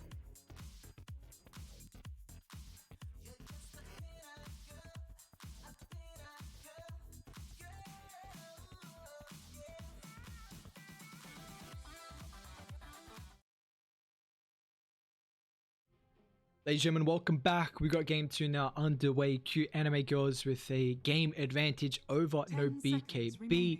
And I already like the switch up with the draft. At least No BKB, they're going to 5 ban up the seconds Phoenix. I remaining. think Matino had an incredible performance. It also got enabled, I feel, Mirana getting banned out, Snapfire getting banned out as well. So some natural counters to deal with the Phoenix last game were taken out of the pool early. So I like this switch up already from No BKB. Yeah, you got 2 games to sort of work out what's going on. I think one of the other critical mistakes all the Aussie teams like to do is there's a failure of imagination, and it's like as soon as something beats you or you feel like you have a problem against it, just ban it. Just even if you think it's going to cost you letting something else through potentially. I think in Dota it's like if someone binned you on something and you had no answer for it and you can't think of an answer for it, just ban it. Just at least change the game and, you know, 10 get to come at the seconds game a remaining. little fresh when the enemy team does something different, you know? Yeah, new mindset, and you just 5 completely switch seconds up on the remaining. game. Don't have to really worry about that hero that kind of just, you know, took over or had a really good performance. We do see some Radiant teams though, team like in pick. particular, I feel like Poppy's always been like this, where Poppy's like, no, you know what? We'll let you get the hero you want. We'll show you we can beat you with that hero, and then now it puts you in a spot where it takes away a strat. You can't really draft it, and you know, there's also that kind of side of it. If you do actually end up taking that game against a really nice 10 combination they seconds have, then remaining. Yeah, no, look, I just think though that like a 5 lot of the Oz seconds teams have this remaining. really weird style of like not changing their ban meta. And I know, yeah, just you know, guys, it's one of these things too. It's like you got 100+ heroes to ban and pick. You know, I'm sure there's something you haven't thought of. You could stir up in the pot and come up with something a little creative. You know, don't. And I get it, Spectre's the meta. Just don't Dire always team default to pick. Spectre and you know whatever else. Though BKB got a fun draft already, so. well, what's fun about this? They got a tree tiny. What do you like about it? I just like tree ant lanes because tree ant lanes usually turn into just a disaster of punching and fighting. And Tiny's the same thing. I'm hoping this is probably going to 10 be seconds remaining. a 4 Tiny. Radiant I don't team want to ban. see it as a core unless it's mid. I just don't like the Tiny anywhere else as a core except for mid. And I think it's just a fun hero to watch anyway. When it plays 4, all it sort of does is cut lane, aim couriers, and just do toss plays. So I think it's a good one just a ways to sort of. Yeah. The game looks faster than our last game, which was 10 Magdus seconds Ursa remaining. Spectre farming, you know? You're gonna have to ban up the Naga here from No 5 BKB. I mean, seconds whenever you see remaining. Jakira, I feel like Naga's value gets increased, Dire and the team Darkseer now as well. So you got Vac does go Radiant through that team back. sleep they changed in a couple patches ago. So it's a hell of a combo if they go for it. And I mean, already kind of Tree doesn't really deal with any of the illusions. You know, Tiny as well is okay, but I just want to point that out. I think Naga already with the Jakira Dire Darkseer. We team are seeing back. Darkseer a little bit more at the moment through some of these games, at least in the Omega Leagues. Teams are really running over with the Darkseer. Yeah. Darkseer is a great hero. He's always been a good hero, and there's been a little bit of sort of tweaking to him, but I still think he's great. I was going to say Naga? Really? Naga, Jakira, Darkseer, Naga. I mean, we don't really see Naga too much. It feels like if Naga's gonna get played, all the cores are kind of banned out. 5 But like, they're seconds 2 remaining. heroes that just get enabled by a sleep. Sort of sitting here and I'm like, do you really want to... Do you want to know? I feel like Naga is very slow. And this meta, Jeez, yeah. well, it's not a useless hero. It's just a really hard pressed hero. I know a lot of the players actually on Cuteanimegirls like it. So if there's anything to be said, LY does love Naga. Bit of a Naga spammer back in the day, but like, do you really want to play that? Is that? I mean, you've got Darkseer. You could pick Sven and have like a Surge Sven running around, just pins fights. You know, Exactly, yeah. I like more tempo with my Darkseer. You know, Sure. I mean, well, they banned out the Sven, so there was one of the options. And Sven's also another really good combo with the Darkseer, like you said. But just that Vac Stormhammer and tempo running around with 10 it. But seconds I like the remaining. anti-mage ban. Really good lane matchup versus the Darkseer. One of the greatest that's able to actually 5 deal with the seconds Darkseer. As the lane, I should say, as the game goes on, it's kind of 50-50 with the wall. But yeah, Darkseer is a weird one too because they sort of banned Oracle, so its natural counter's gone. I mean, Darkseer is always going to find farm. It's the falls sort of similar to that offlane situation as like Underlord and a few other heroes where it just sort of sits there and it's always going to get farm. I just feel like if you're Team picking back. Darkseid, you need to have something set in mind to combo with. And that's why I talk about heroes like Sven and Ursa.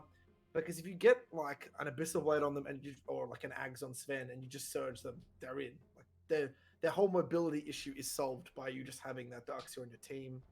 Um, 10 it's seconds scary. remaining. In this meta too, where like if your team collapses, let's say you lose one hero to an 5 Abyssal seconds Ursa, remaining. and he suddenly surged, your whole team is just daisy chain wiping, Yeah. so falling back. So I like it. It's I think it sort of Dire fits in team nicely pick. with a lot of these heroes playing Radiant fast. team And pick. God, Clock, this is already like both teams have such aggressive Yeah. drafts. Clock is up there with the sort of Mirana tier of position 4s where it can just be sort of frustrating versing it. I like it as well with the Jakiro. I mean, you've got kind of the cogs to enable this Jakiro set up for the Ice 10 Path or the seconds Macropire. remaining. You're going to be able to play super fast with the Darks here, and it's nice 5 scouting for the seconds tree remaining. throughout the tree line until it gets, of course, that invis. But it's pairs up with this fast Darks here, and I know BKB. Dire I team was thinking they're going to show the Spectre. I was going to say they. Do you try and I've seen kind of the Enchantress against the Darks here sometimes to get rid of the just the purge for the Iron Shell, the Surge, but do you really want to then put the Train Protector as like a 4 or a 3? 10 So seconds they might just Oh, keep the man. Spectre in the tree lane, like maybe just don't worry about having a 5 purge in the seconds Darksea remaining. lane. I hate No BKB's draft so much. I don't think you want to put Spectre in here, nor do I really think you want to force yourself to be drafting something just to stop Ion Shell as a thing. Darkseid Clock is just going to run you over as Spectre here. I know what people are going to say. Oh, Gorky can sit back and sort of dagger and get some CS. I don't think that's good enough in this game. You already see this like tempo coming out. Clock Darkseid is going to bin your lane no matter what you pick now, and why okay, let me put it this way. If you're sitting in this position, why not pick a safe laner that doesn't care if Darkseid is cutting or doesn't care if the Iron Shell's there? That's my response. Is why there are so many choices you could have picked here for that hero. Why did it have to be Spectre? And we were saying Spectre's amazing. It's a great hero.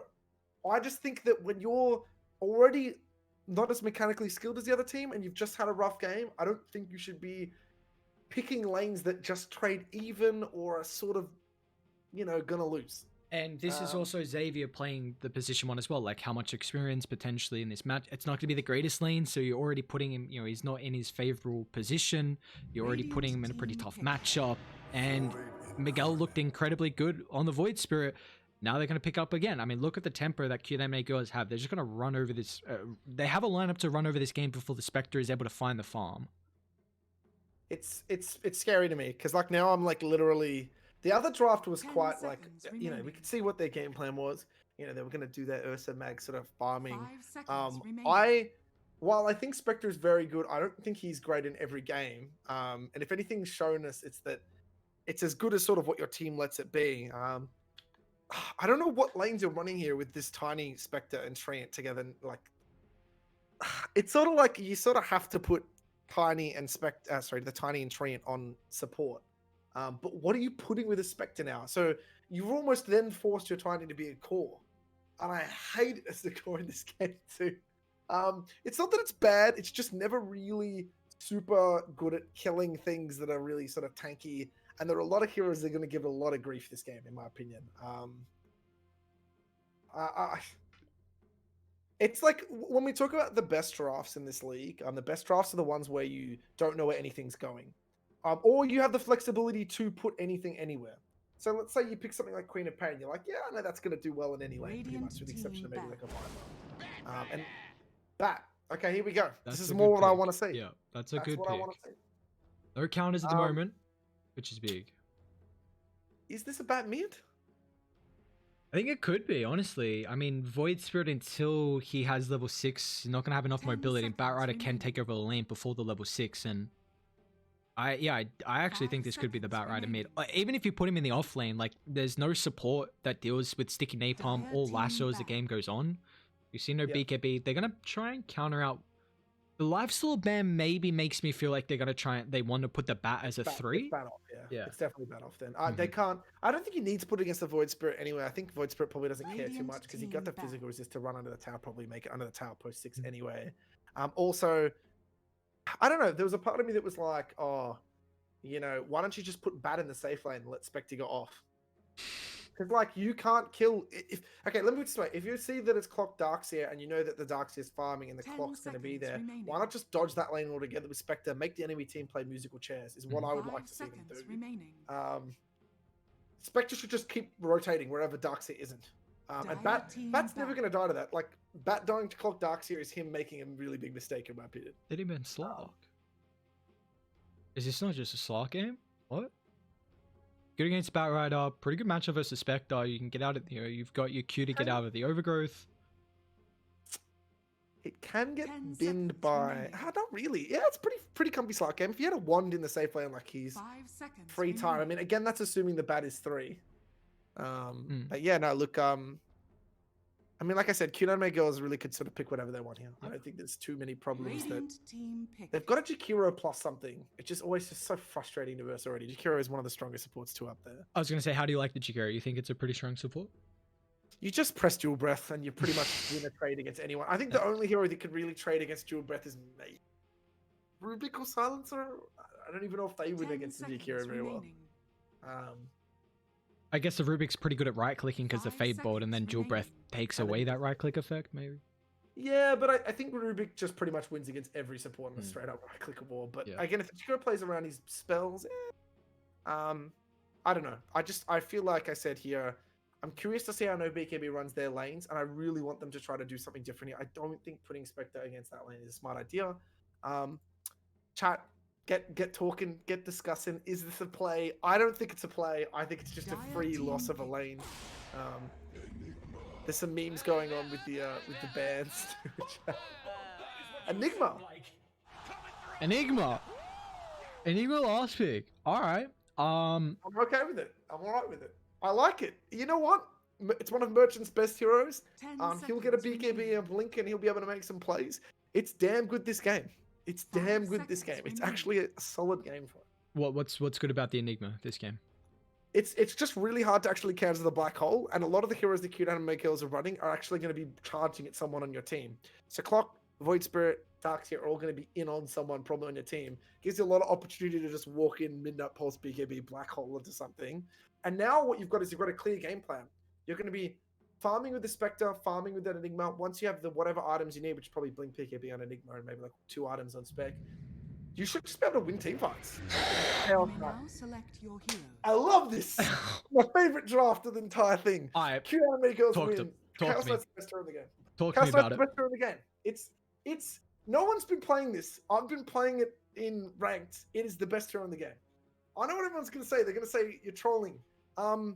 Ever since the change to its Phantasm cooldown, it can essentially get almost 1,000 gold per minute pretty comfortable in a lot of games. And everyone's gonna be like, Gork, you've never gotten 1,000 gold per minute on it. It's like average 800 gold per minute. You essentially what you do is it's half the cooldown on Phantasm. You just press it off cooldown with Armlet, send it down a lane. It's back up. It only has like a 40-30 second downtime if you've actually used it correctly. And it kills towers and it'll take three creep waves before it despawns if you use it correctly. So it's just so good to me. Timing on it, you should always take 2 creep waves in like a neutral camp or something. But if it isn't addressed, and if I think LY is going to play it the way I think he's going to play it, he's just going to AFK farm everywhere. And the traditionally strong offlaner of Enigma can't actually play against Chaos Knight because if he steps out of position, he's going to get pull stunned. And Chaos Knight doesn't take harass from the Eidolons because he just lifesteals it all back with his passive.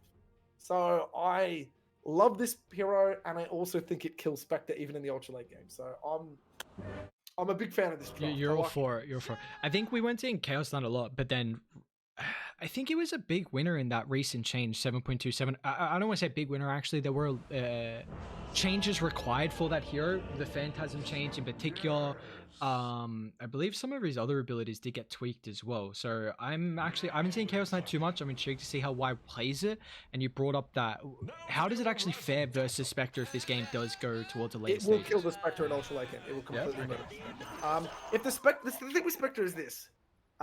If he makes a play in, as far as I see, the second he has Phantasm and pulls him in, he's instantly dead. I don't know, people can be like, oh, what about, we're talking about Heart, Butterfly, blah, blah, blah, Spectre will live. No, Chaos Knight pretty much murks anything in a couple seconds flat. He'll just kill anything. especially if he's got items. He's just gonna kill stuff real bad. I'm much more of a fan of Cuteanimegirls draft just because I think it's easier. I think there's a lot of pressure on Enigma to sort of really hurt the Chaos Knight here. Bat needs to do a lot. It is the Bat Rider mid, so it was sort of what I was thinking it was going to be in the first place. I'm actually not sure about this mid matchup. I think Void Spirit sort of has to play slow, and he can be killed by the Bat if he makes a mistake early on. Yeah, you probably have to pick up a point into simulate, otherwise you're going to be no mobility until the level 6. I think if Void Spirit's able to hit level 6 without a death, then you're pretty happy, because then Miguel will have Astral Step.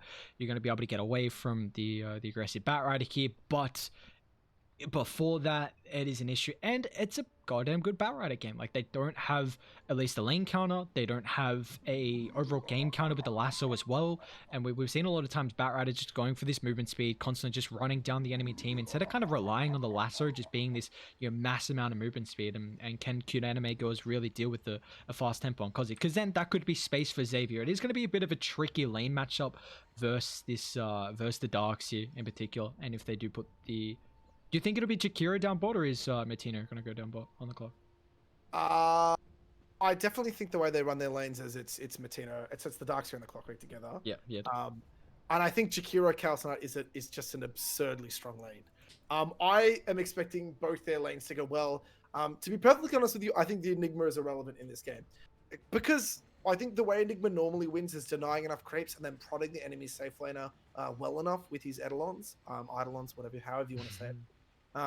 But in this game, I don't think that's good enough. I just think the Chaos Knight AFK farms. He gets 2 items. I'm thinking like armlet, whatever. And then I can't see why Cuteanimegirls can't just walk straight down a lane.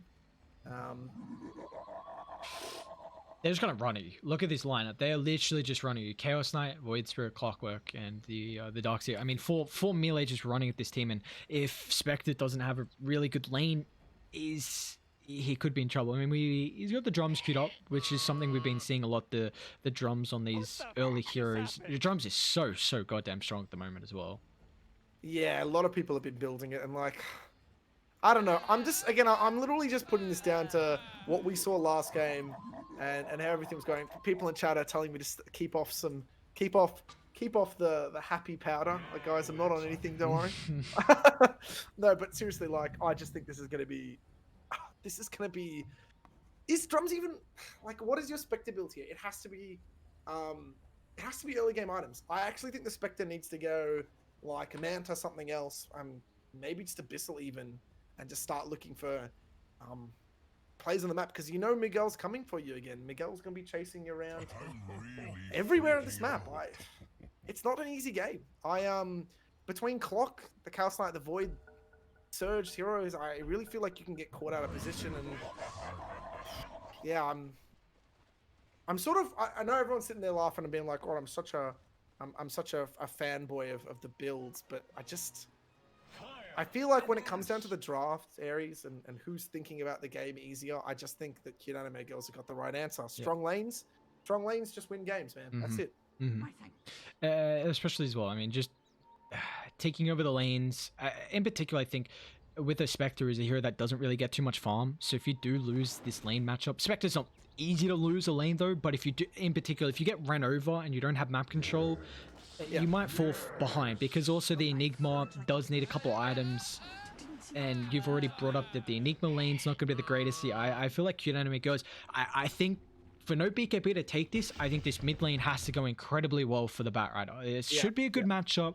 The Void Spirit into the Bat, if Kozi can take over pre-level 6 for Miguel, this is where the playmaking and the tempo comes out. We saw the last game, the Void Spirit making the plays, and Kozi was on the mag, so a little bit more slow. Now it's a bit different. We'll see if Kozi can push the tempo on and really enable them this game. I think he has to. Just 2 things. Yeah, I was gonna say they switched their slow mag Ursa farming for a spec farming, but yeah, I definitely agree with you. It's on Cozy. And look, for people talking in chat, definitely, guys, I think that Cuteanimegirls is looking to end this at like 30 minutes. Spectre, I don't think will even. If Spectre and Enigma don't have the items they need and they're just forced into a corner so quickly, I don't think they matter here. But yeah, look, we'll see. I'm expecting. I'm really, yeah. There is a lot of weight on Cozy's shoulders here, definitely. Let's see what he gets. See what he gets cooking. Another thing as well, we just saw 3 bounties once again. Somehow died, didn't get that one on the high ground like we saw last game where they just snuck around and claimed it. So second game in a row, not going to get all the bounties. But Miguel at least starting off with the one pretty, very key against this, against the Batrider. But the lane matchup, this is going to be the focus early on. At least Miguel is able to secure the range, but he's just going to get harassed out. Oof. Damage right there. This might be a lot less playable than even I thought it was. Okay, to be honest with you. Oh, he missed Tiger out. Oh, he got it still. Yeah, I mean, the lane's gonna get shoved in. Do you have? Are these supports that can rotate as well, like a TP? I guess Clockwork's not the worst. Jakira might not do too much to a Batrider diving. Clock can definitely rotate, but I don't think he has to. I feel like as long as Void's getting levels here. Yeah, I think the levels is the important part. I'm just worried if he gets dived. That's what I'm thinking. Like if the support needs to TP forward, you don't want to use the support when a Batrider's diving you. I mean, though, this is the same thing as the last matchup where Mag was favored. I mean, Bat's a bit more favored in this one, definitely. Bat. Say this is probably like, I don't know, 80-20 towards Bat. But like I feel like it's the same thing. Miguel's just gonna ignore the mid lane and go rotate around. And Bit's already going for this, by the way. Ooh. Nice remnant. Yeah, I mean, there it is. It is, I mean, once you start getting a little bit more movement speed, it's going to be hard to find the remnant connection. Be a lot of damage in mid right now. Yeah, Miguel's in trouble, actually. Look at the firefight. We'll wear off. He's got 18 one charges. Cozy, with this dive, he's got to be careful. The tower is a lot of damage, and yeah, he'll fall. That's massive. And now it's got soul. Oh, no. Firstly, we do see first blood up top here. Magic will end up falling from Merchant, so that's going to be nice. But I think that's so big that Miguel finds a solo kill mid and doesn't. I mean, that mid is not the play, definitely. You don't want to, you don't have to. I mean, the thing is, in my response is, why do you even need to kill him there? As soon as you just got those initial tasks, you could have just walked away and that was a win. Like, if he's on like a third health there, who cares? He's going to have to get another salve. That's a win completely. Yeah. You just cost him 2 more last hits, 3 more last hits. And top was just a toss, Jakiro toss into the tower. Now, I didn't get to mention that the real mistake you can make on the Chaos Knight actually again, toss. They're about to do it again. Yeah, under tower with the Maleficent and the Eidolons away. He's in trouble. Andros is also falling low. So they've got the ward on the high ground. If he can get in range for the Reality Rift, he will be able to. And now Andros will fall. That's going to reveal there's a wall there. But you take that, you find the kill. I also want to point out as well real quick, just with that kill mid, that's Boots and now Quelling Blade as well. So just the movement speed against the Batrider is going to be very important here for Miguel. Yeah, I think that top lane, just wanted to mention, I feel like that's a mistake, because I think the second, all you have to do at top lane as the Jakiro and Chaos Knight is just play slow, get 2 or 3, like level 3 on both your heroes, and then you're pretty much invincible. Like, there's just no way that those duo can really go near you. And realistically, you have really good heroes at killing the Eidolons there. And look, that mid play on Cozy Air, look, he's going to be sitting there bashing his head against the old screen, definitely. That's just a hard one to watch. When you've been playing the Chaos Knight in your pumps, your ranked games, you've been going Midas a lot? Because I know you brought up the 1000 GPM with your Rally Rift. You like this Midas build? I don't know why. Midas is fine. It's good, but it's sort of my responsibility to even need it here. I think like just getting Armlet and like Echo or something like that is like way more value. I personally don't even care about Echo. I think Armlet does a way better job anyway. But look at this damage already. Like, he's dead. Oh, one more right click, yeah. Magic, she'll find it. Tanks up the tower as well, so that last right click. I think LY probably would have stayed alive there regardless. Mid lane though, Miguel, remember, connects, and now with the Dissimulate, he's going to get back underneath the tower. Andros, nice stomp, but remember, his dive, he's going to be careful. Miguel pops the one charge, because he's pretty speedy, tries to get out of range of the Battery Assault, but now finally Matino is going to be able to close the distance as the Firefly does wear off. That's massive. Now that's another dive where you don't find the kill. Miguel also stays alive. The Clockwork rotated mid to try and help out with the runes, and now Miguel, is his bottle coming out? It is bottle coming out. Unfortunately, Andros is going to snag the illusion away, so he won't have the constant bottle. He's going to try and protect it. Oh, it's so greedy. Okay, never mind. He's level 6 now. Like, what do you do here, Gorg? This is massive. Yeah, this is not the way you wanted this to go. I mean, the side note is that, I mean, he can go gank whatever he wants. Look, item builds are sort of a weird one in this meta too. I was just gonna say, look, if you're Midas, if you've tried to go Midas and it's hurt you so much in the lane that you had to play scared or like miss, 10 to 15 CS waiting for regen or whatever else, or if you couldn't stand against the Enigma Eidolons, then I think it was a pointless item.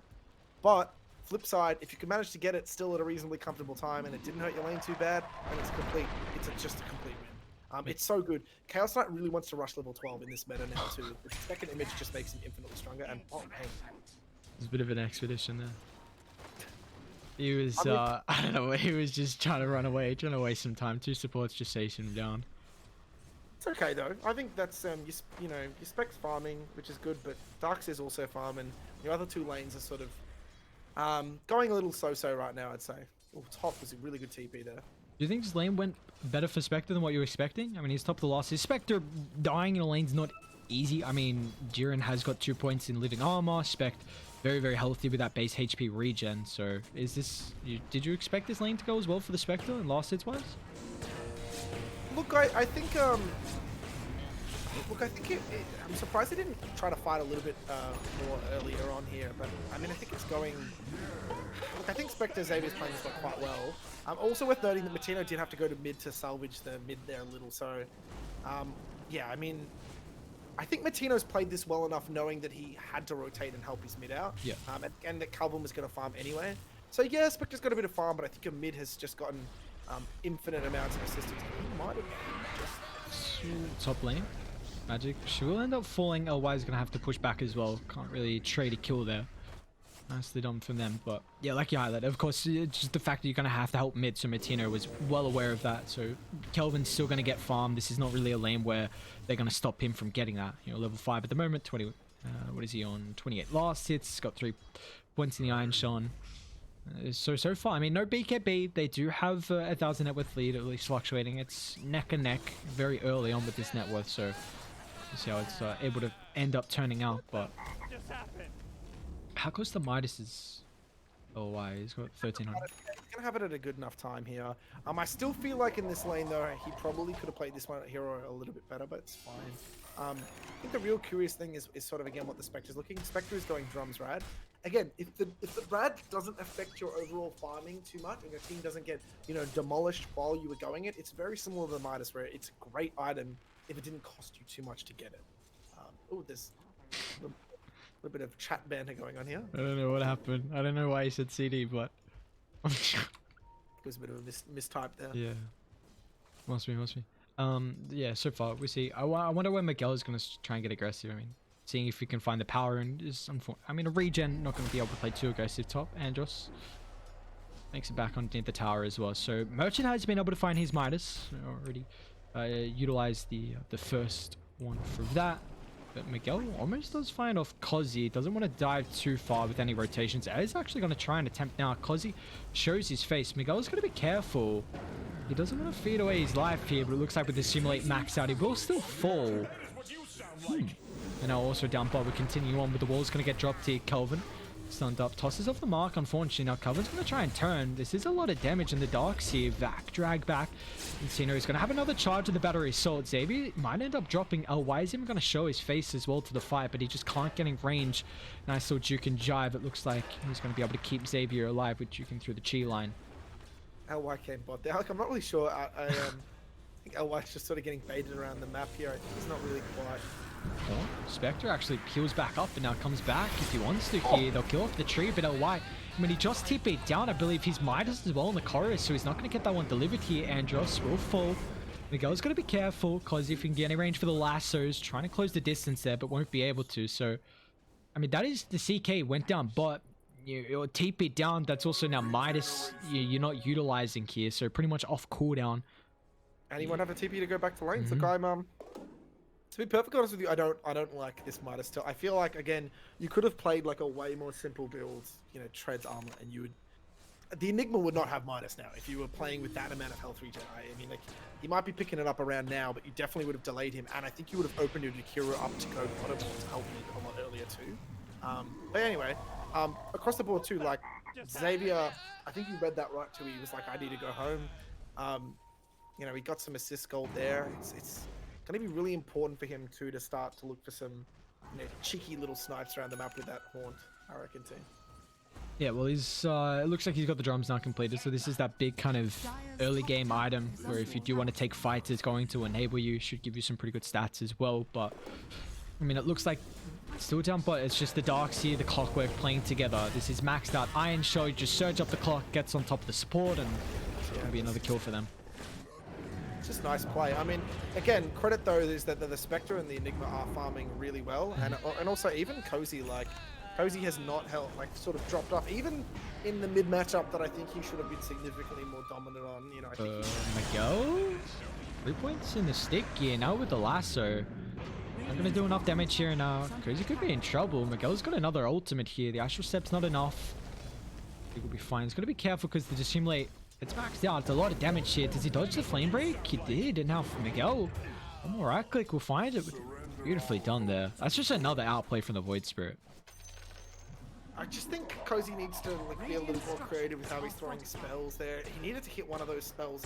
I think maybe when he was point blank, he maybe should have tried throwing that flame break point, you know, just like while he was under him almost, rather than throwing it at distance. Yeah, it just gave him more time to use the Dissimulate. A lot easier to dodge it. Yeah, it's just like little things like that. I'm just sort of sitting there going, I'm not quite sold on. Meantime, Spectre is just sort of finally got his drums. You know, items are coming up everywhere. Merchant's gonna go. Oh, nicely done. Martino actually gets out of that dive. Xavier's still hunting. Gets on top of Andros for the toss. Martino does have battery assault to kind of protect him, but it's not gonna do enough. Xavier still gets a couple of right clicks, and yeah, he'll find the kill.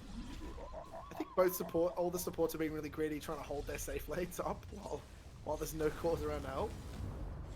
Yeah, we do see the tree a lot of the time playing in this dead lane, just trying to utilize the Nature's Grass, but that's kind of the play. He's only got 1 point in it. You gonna go for this? Shh. Oh, he didn't pick it up? Dodges the... Oh no, he's in trouble. He's got TP, pops the region for the TP. Is Lasso available? Looks like they got avalanche. I mean, that was evil. not a good play. That was like, look, you know what, Aries, if you've got 5-6 cards, you're gonna do that for the rune. I'm just not sure. It's like, mid is just a war of who's trying to throw harder. Yeah. Oh, a little bit of misplay. Outplays, but there's just a lot of like that is just no way that should be happening. And there's LY using Phantasm to farm the Ancients. Good, this is what I want to see. More Phantasm every time it's off cooldown. Oh. Tiny? Running up the higher gun is... Oh, neutral creep got it! Oh! That is so... I mean, I don't even think you care though. You just got a free kill. Like, you were gonna farm the Ancients anyway. Did you even care? Really? Oh, I mean, I feel like you kind of do. That's just going to... 200 gold and some experience is, yeah, great value. But I'm like, you still basically just walk to support into the Chaos Knight and you just insta-gimp him. And that's the Chaos Knight effect, dude. It can kill any core. Like, it can kill anything, really. If it walks into it and you get a nice stun with an ult out.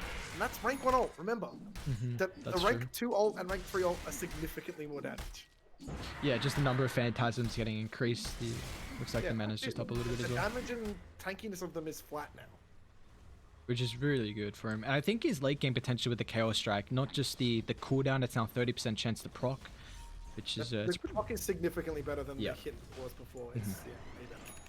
They're going to try and smoke up here. Calvin smoke does pop. Merchant's also got Blink, so never mind. Not going to be able to get it off fast enough. Looks like Brady want to take the fight with the Haunt. Merchant will still fall before the Black Hole. He does have a buyback to rejoin this fight if they want to take it here. But now with the toss, Overgrowth, nicely done. They also got the lasso to drag back. Wall's going to get utilized here. Xavier will be able to show off, and it looks like Dire. I mean, yes, you're able to pick off the Enigma, but what's the price? As Miguel will clean up another. Doesn't have any more Astral Steps. Maybe if you can get to the Invis, is there any detection? Instant pop. Oh, what a rune! And wait, are they gonna turn this now? LY, he's got Phantasm back up. There's a pretty tanky Spectre, but it looks like Xavier's falling incredibly low. They take rid of the Phantasm. Nicely done. That is still the big issue, I think, with Phantasm, how squishy your illusion is. And that Merchant blink forward, Black Hole. It also catches out the Clockwork here, so they're in trouble. LY might be able to find the drag back. No, Xavier stays alive, but it looks like they're all locked in. The Cog's not a good spot for them. Miguel could be in trouble as well. He's got the Astral Step up in a couple seconds if he can get it off fast enough. No, he cannot. Surge isn't going to get him away. Now, Cozy will get chased down. They drop the Macropire. No way. Oh, Xavier? What is happening? This Calvin just gonna burn him with a shell. Oh no, Merchant! No, what is going on? He gets the stun, Kelvin. Back drag. What is going on? Magic will fall. Kelvin will join him. What a fest! What is this fight? Guys, stop missing spells, man. We missed a vacuum. We missed an ice wall. Dire's middle tower is Just under like attack. everything's being misfired. We missed Macropie there. I was gonna say, side note, the problem with the Chaos Knight, yeah, is that the images are weak, but like again, first off, he doesn't need to even pop Phantasm there. If he just pull stunned him straight away, he would have killed him. Like, you have to pull and stun, you don't use one at a time. You get armor minus from pulling, so there's no reason to not just stack it quickly on top of each other there. Not sure. Just an inexperienced Chaos Knight player, man. Top. Because they missed the avalanche, but it looks like still on top of Matino. He's going to end up falling. So He's being paid to the bat. I mean, this bat effect is... Cozy's doing what he needs to do. He's got the bots, he's got the drums, he'll have Blink next. Max MS. Merchant's going to be his BKB. You know what? I think no BKB are fine. I think that... Yeah. I think that Cuteanimegirls have not played the way they need to be playing with their heroes. They went for Midas. I think it's not paying off very well. They've got sort of a little bit of issues here now. They didn't wait for Darkseid to get mech. They sort of went for a not a questionable smoke, but they got their first target and they blew everything on it, and then the rest of the heroes just came in and was like, well, this is just a freebie with Haunt now. I'm a little worried as well, the fact that the Batrider had such... I don't want to say such a bad lane, but it was definitely not the lane in stage we expected for Batrider. But I mean, he's top of the net worth. He is under some threat at the moment. Farming up a little bit too aggressive here. This is a nice gank. If they can kill off Cozy, top of the net worth. And Matino's going to be able to find that. 541 gold for the clockwork. He's almost got the blade mail completed. But Spectre is actually going to gun a reasonably good rad time. So I'd say a good rad time, 20 minutes, that's solid enough to get rad. Man, this is going to get like real rough for their team right now. And like I said, the sort of tempo that I was talking about, like I'd want major items coming out on sort of the Chaos Knight and the Darkseid now. Not in 10 minutes, not in 5 minutes. Now's the time I want him to be active. No, they're trying to get active here, Miguel, at least, on top of Andros. Merchant is going to drop the Midnight Pulse. Not enough damage to kill off Andros. He also does have this Limbing Armor potential from the Chain Protector, which is maxed out actually from Jiren. I will say Tree's doing a really good job of just playing this dead lane, shoving out. It's a lot of information that's getting shown, and he's also finding a decent amount of farm as well. God, this hero's annoying. Yeah. He's going to have a hammer. He's just going to stand there the whole game. Dire's bottom tower is under attack. That's all he's going to do. Nothing else. And so you brought up earlier just the level 2 in the Phantasm, that the kind of the timing on the Chaos Knight, it's pretty important for him to hit a relatively decent 12. This is now completed from LY's, almost got the Echo Saber completed too. So Dire are getting a couple items, the mech on top of Kelvin. Look at these creeps these illusions did, and he's just got them AFK. The Ancients, come on, man! AK for what, dude? Could have got a couple of kills there. All right, I gotta bring it down, Aries. I'm getting there. You know what? It's like when you watch someone, you hand someone your car keys to your car and you say, treat it nice, make sure you take good care of it. Are you saying Chaos Knight's your car? Dude, is that what you're? don't take my car and go to McDonald's and then leave McDonald's wrappers on the floor or something. You know what I'm saying? Yeah, definitely. Not convincing performance. This is not an 8K performance. I gotta be critical. I can't let him get a big ego, Yeah, I mean, that is fair enough. You gotta say if he can improve anywhere. But also always pointing out, but Andros Mid is in trouble.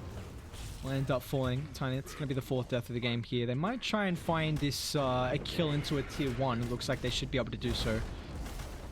Radiant, not really too worried about this. I mean, Spectre just picked up the Sacred Relic, so he's not really at a stage where he wants to fight. Radiant are still 3,000 net worth ahead, but losing this tier 1, it will open up the map for Cutenimegirls. Looks like they're trying to get aggressive now. I mean, Enigma's almost got his Enigma's almost got the BKB. I think they're just waiting for BKB and Rad. And this game, which I feel like should have been really easy just with their lanes, have sort of become really messy now because the supports sort of seem a little aimless. Chaos Knight basically just has to AFK farm, and you've got sort of your Darkseid doing the exact same thing. It's just sort of become this weird, dance where both teams are sort of just like, I'll get a little bit of farm over here. Oops, someone died. I'll get a little bit of farm over here, and not a whole lot going on. Just items, timing, that's it now. We do see Chaos Knight's doing very well farming. LY top of the net worth, but behind him is the Enigma with his own Midas closing on the BKB. So if Radiant can get BKB Radiance without Cuteanimegirls forcing a fight, they would be very content for no BKB. If they're going to have this full kind of power spike with all their ultimates available, that would be, I imagine, go time for them. They're just going to try and play the map slow. And you also see, I mean, actually, mid lane. Cozy. Blue sets up for the ice path. They've also got the follow-up and the clockwork here. Cozy's in trouble. He's got no reinforcements. He does actually get a flame break pushback up on the high ground, so they can't control him enough, and also that living armor paying off drastically there.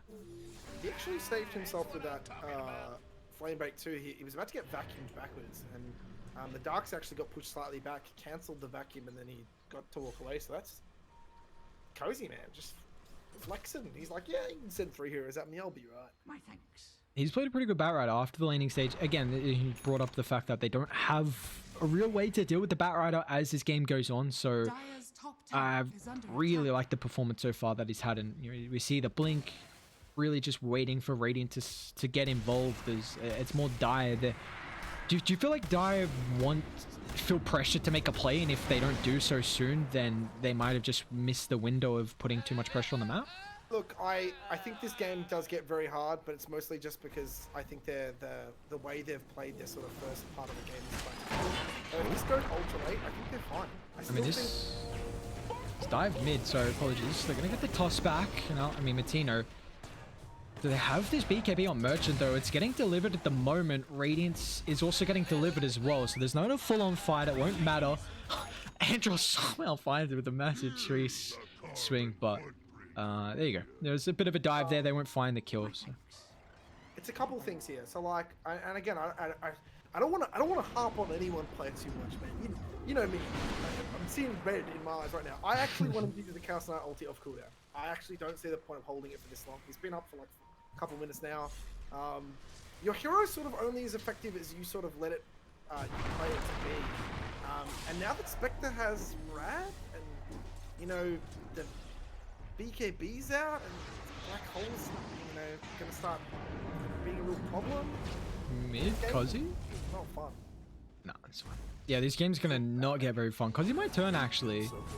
Miguel does have some reinforcements in magic. He's gonna be able to find the ice paths, and now with the haunt as well, so they're gonna try and get involved on the Spectre. Cozy dragged back into the Macropie, nicely done. So that is also haunt used. This is big for Die. Can they Roche? I think they can, right? He can solo it pretty much. This pleases me to All he has to do is press R and walk in and pull spam pulling. It's Dire's pretty comfy. bottom tower is under attack. I'm still Radiant's not middle quite sure tower is why. under attack. I feel like Radiant could look for a fight with Haunt now. I mean, they did just use it. I feel like from here on out, they're definitely going to look for a fight. I don't really see the point of doing it. Yeah, the issue is you just force down Haunt. They're gonna buy back on the Batrider, so they will stop them from roshing. Batrider's net worth now drops pretty heavily though. Alright, so you buy back. What do you feel about this? It's important. The fact you just have to take the fight. If you let that Aegis go away, maybe Die, just take over this game. You don't have Haunt, but I think buying back there to stop them roshing is fine. It's cost you what, 1,000 gold or something there? How much was the buyback? 900? Like it's expensive, but in the same way too, I look at it and I'm like, you've just denied them getting Aegis. I mean, you're a bat. You're probably feeling pretty confident. You know, your team is sort of winning right now. And this game is really comfy for you. I mean, I think just stopping them from getting that snowball on is good. To be perfectly honest though, too, like, I don't know. Like that was not going down very quickly, and they were sort of not really positioned very well. So you might have been able to just scare them by just sending a couple of heroes sort of closer. But even just like getting the Enigma closer, just dropping a midnight pulse, in like half the pool pit would probably have been enough to make them back there. DD. This Enigma is going Octarine Core, which I just want to say I love. You love it? What about the Octarine Core?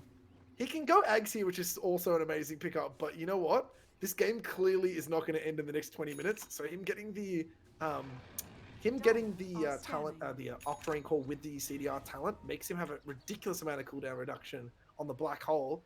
And it works both with his Midas to just let him farm, and then he can just get an Ags after that. And I think he literally just goes Octarine, Ags, Refresher, and he suddenly can kill any core on that team. He suddenly becomes this team fight monster. If the game goes ultra late, and if he plays this style of Chad Enigma, I think that No BKB 100% wins this game. The Chad Enigma, I like the way to put that. Yeah, I mean, you're going to have the Octarine, Ags, Refresher as well, just solo killing cores, and there's not the greatest spot. 1v1. The Enigma should definitely be able to just 1v1 the Chaos Knight at all stages of the game once he has those items. I mean, the biggest... Still, the Midnight Pulse is pretty strong. That any percent damage against like a tanky core is just gonna... You know, the Chaos Knight already 2700 HP. So yeah, that Midnight Pulse is gonna do an immense amount of damage. Of course, it did change from the pure to the magical now, but still the percent damage is a lot here. Also, just want to reiterate again that, guys, for people looking at a juicy hero to play in pubs, I know this Chaos Knight's looking a little jank, dude. You could have just popped your ulti and had that wave dead and the tower on half health, and you could just be at the Ancients now farming. What's different? The team's about to play here anyway.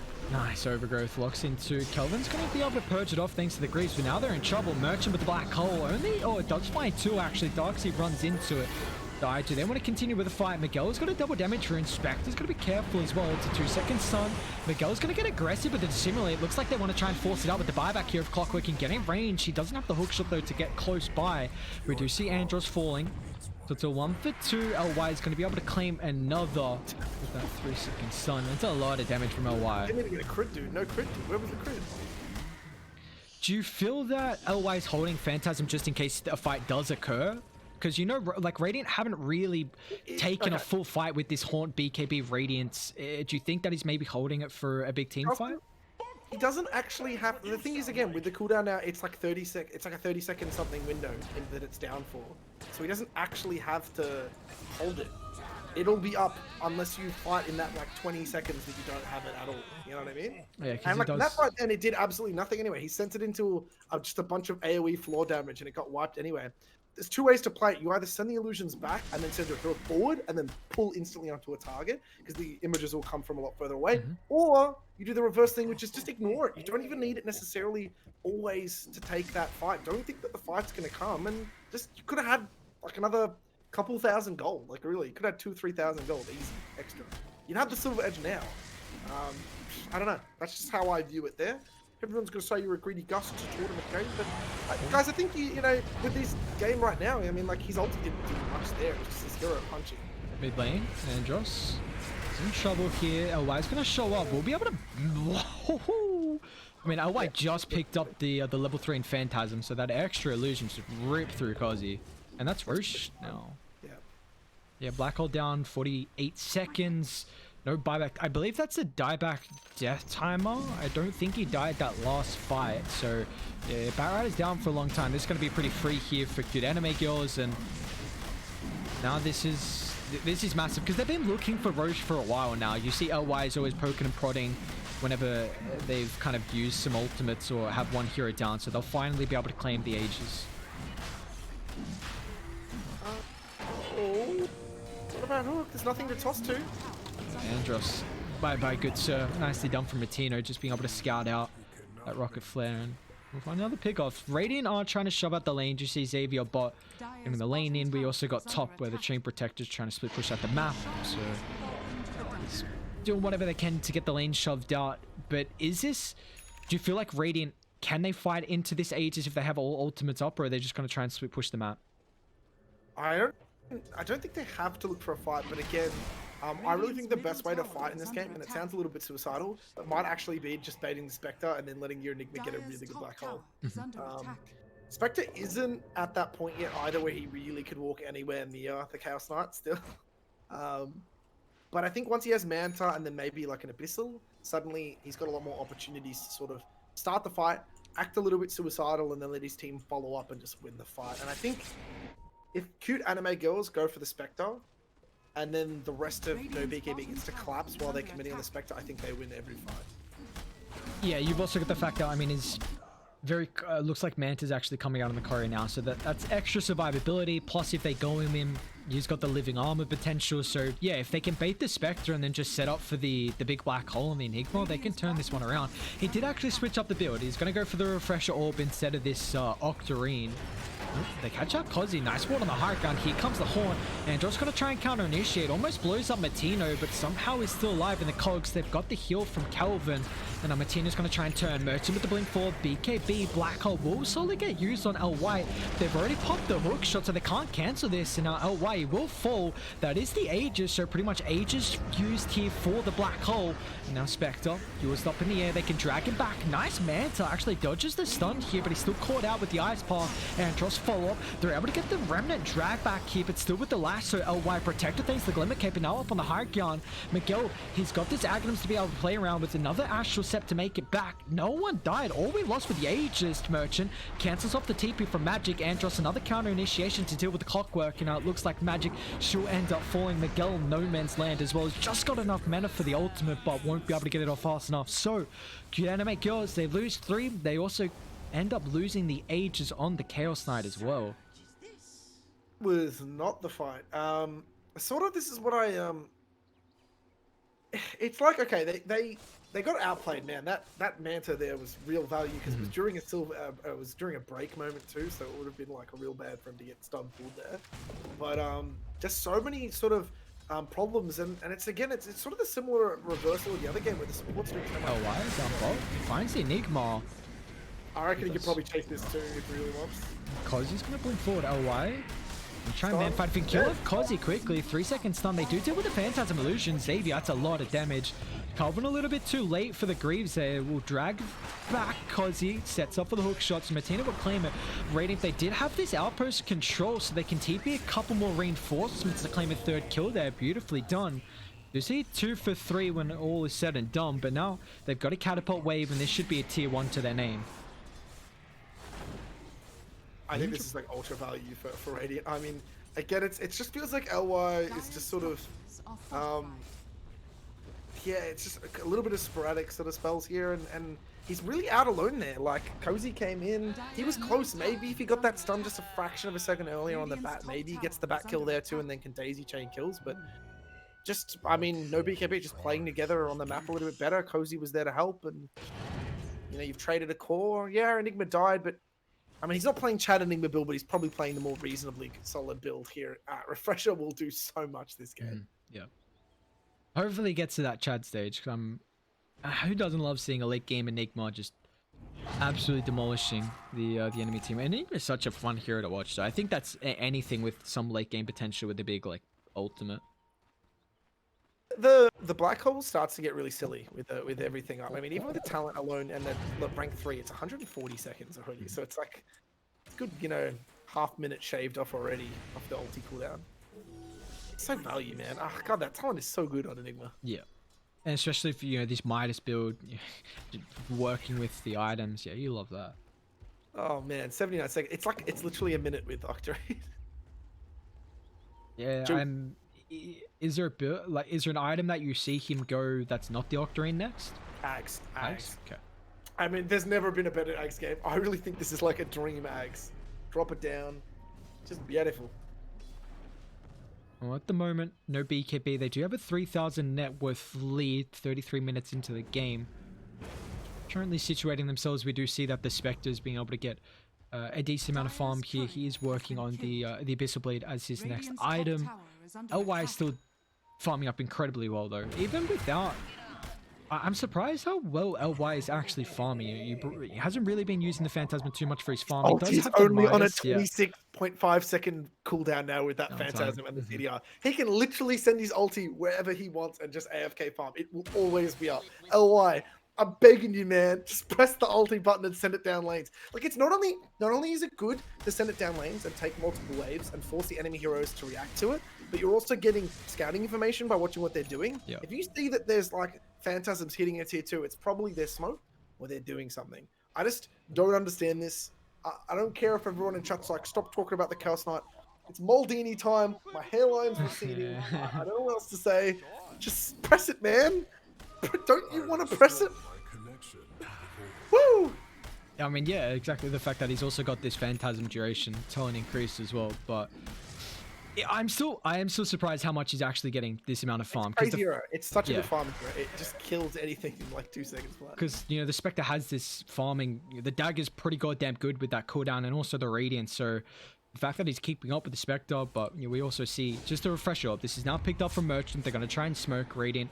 They do have all their abilities available.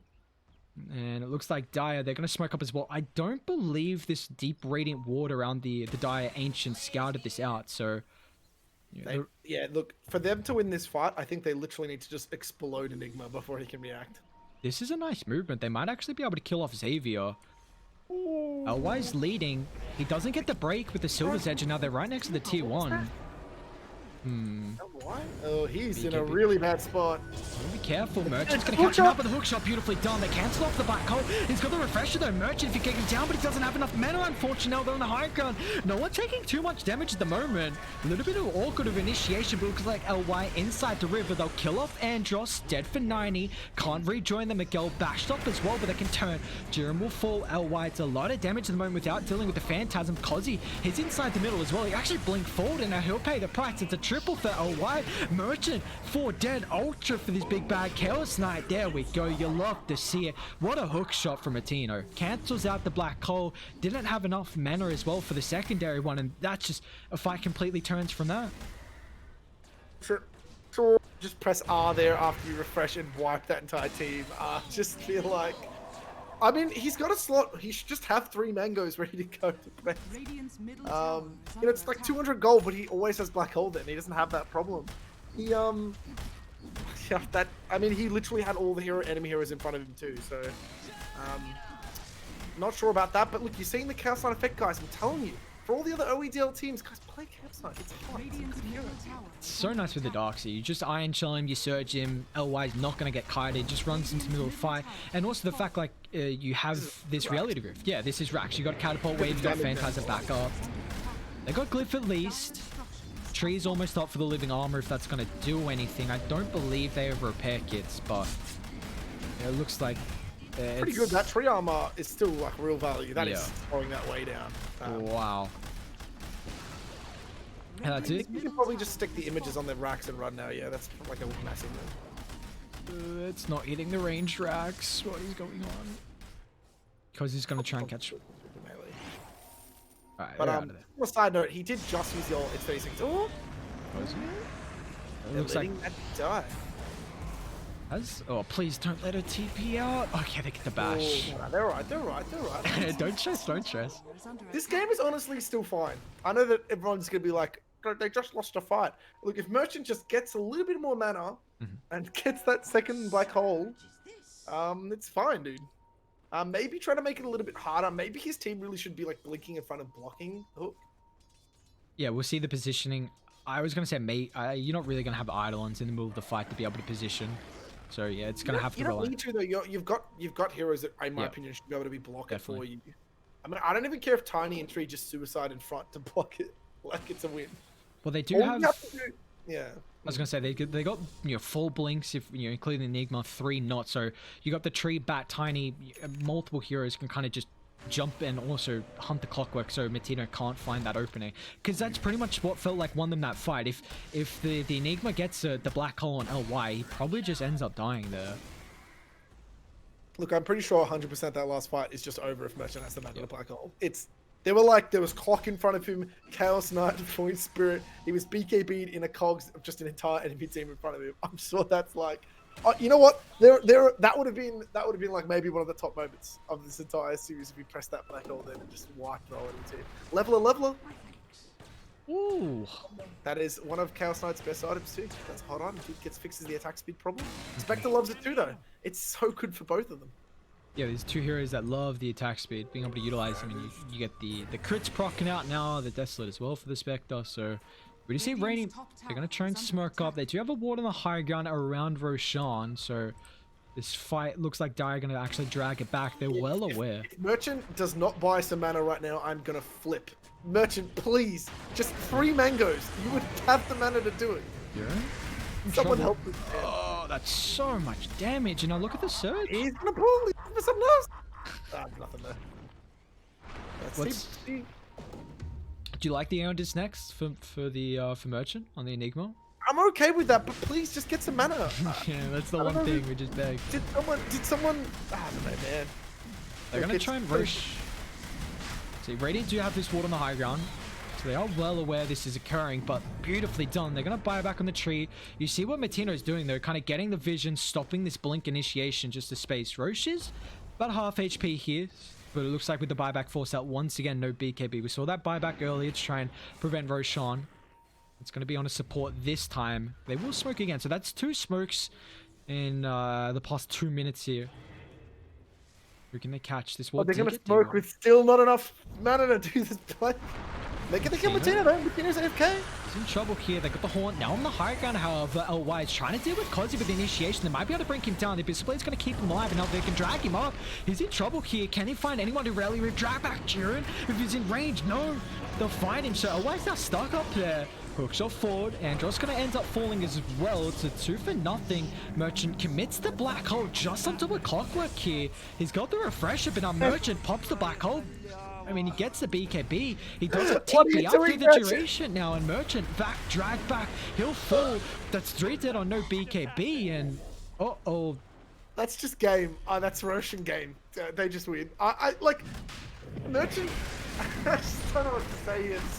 Guys, is this not one of the 2 heroes that he plays? Like Clockwork, Enigma. What's happened, guys? My eyes. Look, I mean, this is just the late game heroes here. Void Spirit and Chaos Knight doing a lot of damage. Magic's getting some good control there. Calvin's making stuff a little frustrating. Who cares if Chaos Knight's cliffed if he just pulls you in and one hits you in Yeah. 2 seconds? A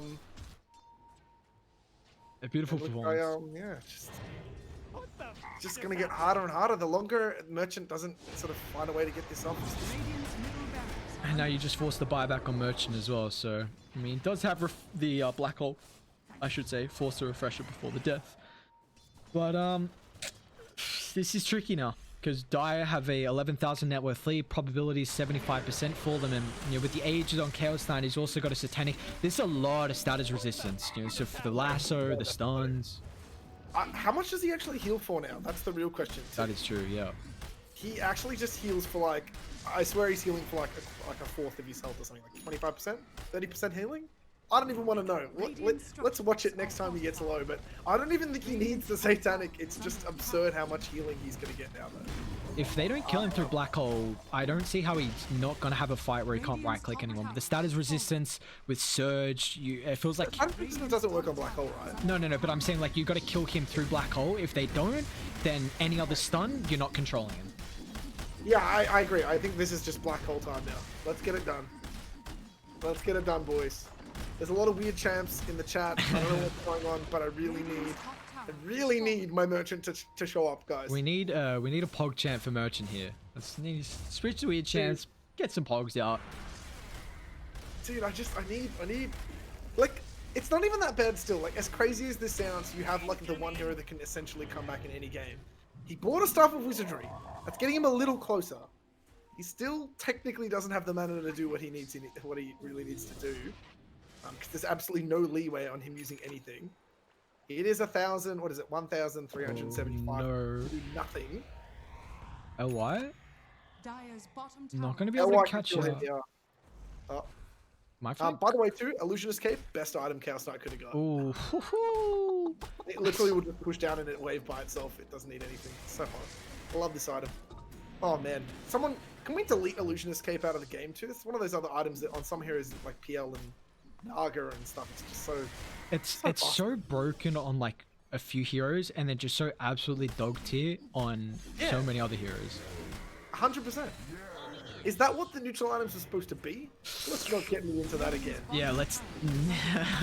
I remember when they first came out. I don't like the neutral items. I remember when they first came out, the discussion over tier 5 neutral items, and we just don't see them. We still don't see them. I felt like, you know, I think Lord Gabe and Ozfrog was doing a little bit of tweaks to the game to try and delay it so we could see some tier 5s, but I like where it is. It's just, there's so much hype around a game that gets to 60 minutes and you just see these I still don't even know what all the tier 5 neutral items do because I haven't seen enough games. Okay, look, there are some that are just so good, and there are some that are so bad, and it really depends on your team. But if you're playing like a carry and you get Pirate Hat, or you're playing a carry and you get Desert 3, or you're playing something like an Axe and you get a Fallen Sky, there are just some that are so good. Top? And then if you got like a They're in trouble actually here. Xavier is going to get caught out. They've got the outpost control for the TPs. He's got the ulti if he can try and haunt somewhere else, but it looks like they bring everyone, so no chance of that. Jiren even shows in the lane. Quick blink. Killing him in like, what, 3 seconds? He's stuck with... Oh, man. How long they got Aegis for? So it's another minute 10. The issue is in the lanes. They are doing a very good job, Radiant, just kind of shoving out these lanes, making it that Cuteanimegirls can't really utilize his second Aegis. But I'm sorry. Okay, I just read I'm gonna bring up my favorite comment I've seen in the chat the whole time. What's wrong with Merchant not zoomed out enough? I won't read the rest of it. But okay. That's an inside joke for anyone who gets it. Good job, chat. Well done. I'm proud of you guys. You guys are cool. You guys get it. I don't get it. You guys, Yeah. everyone, all the other viewers who don't understand what's going on, I'm not gonna explain it, but it's funny. Oh, yeah, Andros. Oh, made it I up. really thought he was gonna vacuum randomly. Yeah, I thought he knew. He's fine. So the other thing I was going to mention too is like, you don't actually have to commit anything with the Phantasm right now. I'm pretty sure you could just send them up high ground and just let them punch buildings. Oh, Miguel. Oh. Double astral step. It does have that 25. Oh, sorry, I should say the 20 ton. Apologies. The deal with the range. Try and deal with the melee next. Rax is going to die here almost. Yeah, they're going to have to do something. I mean, Spectre's down for another 20. Don't want to force this out, of course. Aegis in the hands. Looks like it's actually about to get claimed here from LY. He's going to be careful, man. Alright, LY's out. I was going to say, I guess Merchant, he was on top of the Midnight Pulse, so if he did Black Hole, there wasn't really any heroes that kind of cancel the hook shot. So they'll get the ranged. Decent amount of damage. They might even lose the melee. There are 2 catapults mid. Please tell me you deal with these caddies.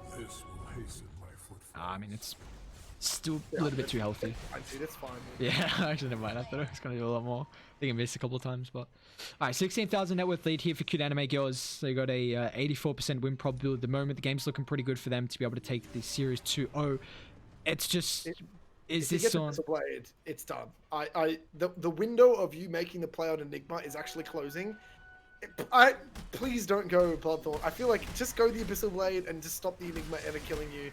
He needs to instantly Black Hole him, man. He probably is running out of the time there to make the Midnight Pulse Black Hole play. And all LY really has to do then is just get Abyssal Blade and hold it. And if he ever blinks in, he should just immediately Abyssal kill him. Like, yeah. Does it even matter now? You can sort of just farm the map and wait for the next Roshan. Yeah, I feel like that's what you're going to do. I mean, if you ever show in the side lanes, they're just hunting. Like, Miguel's going to play separate. They can kind of close the distance very easily, as we see Tree. He's in trouble. He does have some reinforcements coming. Radiant thinking about taking the fight because they've got this ward on the high ground, but is unable to get there fast enough, it looks like. So Tree will fall dead for 80. Doesn't have buyback, so that is going to stop a lot of the pressure on the side lanes now, though. Let's take a look at some of the tier 4 neutral items as well. Looks like all of them picked up. Is there ever... I'm surprised Flicker is actually not getting used. It's pretty good. You can use Flicker through Root, right? Yeah, but like, I don't know. With me, the response to Flicker would be who actually needs it. That's true, yeah. I don't think anyone on That's true. Cuteanime needs the Flicker right now. Oh, wait, they're not even Flicker. It's the other team that has Flicker, right? Wait, yeah, what? Die. Yeah, Die's got Flicker. Has Radiant got Flicker as well? I don't know, man. No, My neutral items are bugged. It is Die that has it. Yeah, I don't think they even care for it. I was just thinking more that you got the overgrowth. There's a couple of things that are nice to dispel this game, at least for a support if you're worried about some of these things. But I mean, it looks like what Jakira's holding the Philosopher's Stone. We're just gonna stall this game out again, like you brought up the fact that Dire, they just want the next Roche. They're gonna farm up as much as they can. They've got the map control. You see, I mean, this net worth lead 19,000. The Spectre's starting to fall further and further behind. And take a look at the cores as well. It's that, Battle Rider as a position too, as this game goes on, like, you're going to fall off. You're more of this early tempo.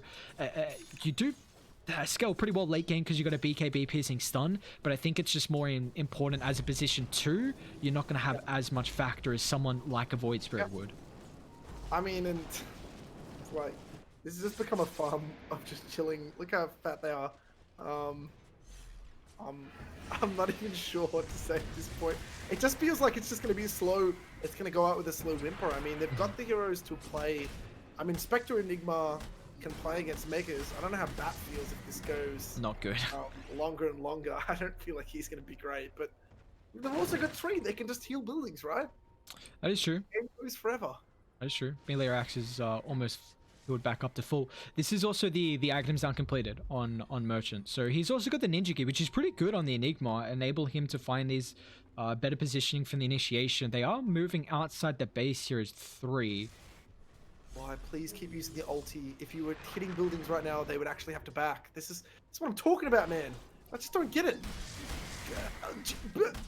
You could literally have 5 images punching the top tower right now, and they would have to go back and address it. It literally locks them into their base for the whole game. And then your team could just keep chill farming while you're off on the other side of the map farming. I mean, so this is another 10-minute interval. We're going to see Dai getting both the outposts here. So just, I mean, the net worth increasing, experience is increasing. And that move down bot, I mean, not that rating gets anything out of it, but they do get a deep observer ward kind of around these two, the small and the hard camp, and next to the choke point on that bounty. So it's going to give them at least some vision across the map. That's not going to get de-warded because Kelvin does have a, I guess that ward's going to end up falling because Kelvin's got a gem. I mean, just a side note, your Chaos Knight's about to switch out into his full 6-slot mode. Like, he's gonna have this, and there isn't an Ags in this. I really wanted to see him get Ags in the Chaos Knight. Have you seen what the new Chaos Knight Ags is, series? No, not recently. I haven't seen it in a long time. I just haven't seen the Chaos Knight. Every one of your teammates, so you just have 5 extra images that do a ton of damage. Oh, you love to see it. That sounds just so goddamn good. And it is Refresher Shot on top of the Aegis here. They're going to blink forward. The toss on Merchant is still able to get the ultimate off. Remember, this is with the Agnums, so it's a lot of damage on LY, but now we can heal up. Pops the Phantasm. It's a beautiful overgrowth. There's the second black hole. It's massive. 1, 2, 3. That's what we've been waiting for, Merchant. They still get the Aegis on LY now. Can he claim it? Phantasm has been used, so he doesn't really have the damage at the moment. Without this, it looks like LY might fall, but he's got the heal. The kill, Sons, hookshot, LY somehow still alive. Look at the lives are finally paying off. They tried to make the fight work out, but they just can't. LY, he'll turn. They lose 3. Oh my lord. That was it. That was it. What a black hole, the secondary, but he just had the Aegis. Why didn't he switch to Refresher Shot and he had it? Oh no! He has no buyback. That's game. That's yeah. actually game. That's massive. And now they're in. They're in the base. Tree's gonna get caught as well. He's in trouble. They'll try and bat back on the Bat Rider, but LY, he's going ham right now. Surged up inside the base. He'll be able to catch up. Cozzy will end up falling. The Bloodthorn's going to tick him up. They end up losing Matino, but it looks like it's not going to end up mattering. Cuteanimegirls, they want to try and end this. They want to end it right now as Andros. He'll fall. 3 on the decks. They've got a buyback, but that's the big important one. It's a Spectre. It's just way too much damage. The Bloodthorn, Silver's Edge, getting rid of the passive. Tree used up inside, but that's it. 4 dead. Cuteanimegirls, they're going to be able to take this series as the G's get dropped. That's a 2-0 for them. It was a long one, 52 minutes, but they'll make it work in the end. What a game. I mean, they got 1 black hole. Latino, they managed to interrupt the second one. There was just too long a time between getting that and making that connect. It just did not come through. It's just, and like that just shows you right there. Like, I mean, to be perfectly honest, I don't even think the Cuteanimegirls had to do much. It was just sort of like, no BKB not finding the spells they needed, and good old AFK farm with just all their cores chilling. I mean, they did kill him once through the black hole. That I felt like that's literally able to pick up that Aegis. First off, yeah, that him picking up the Aegis as he just went down is just insane to me. That no one picked it up on the floor while the black hole was going. Or like no one else swiped it, and then also him picking up the refresh. I think he had to immediately switch it in. But yeah, well, it was. It didn't matter. It was only 1 black hole. It wasn't the second black hole that he needed. It was just 1. They never got that through. Yeah, it felt like it took them too long. The fact that there was a window of maybe like 20, 25 minutes where we weren't really seeing them play too aggressive. They were kind of stuck inside the base, but we didn't see that factor of the Enigma just solo killing, because you don't really have a way to kill, or I should say cancel the black hole.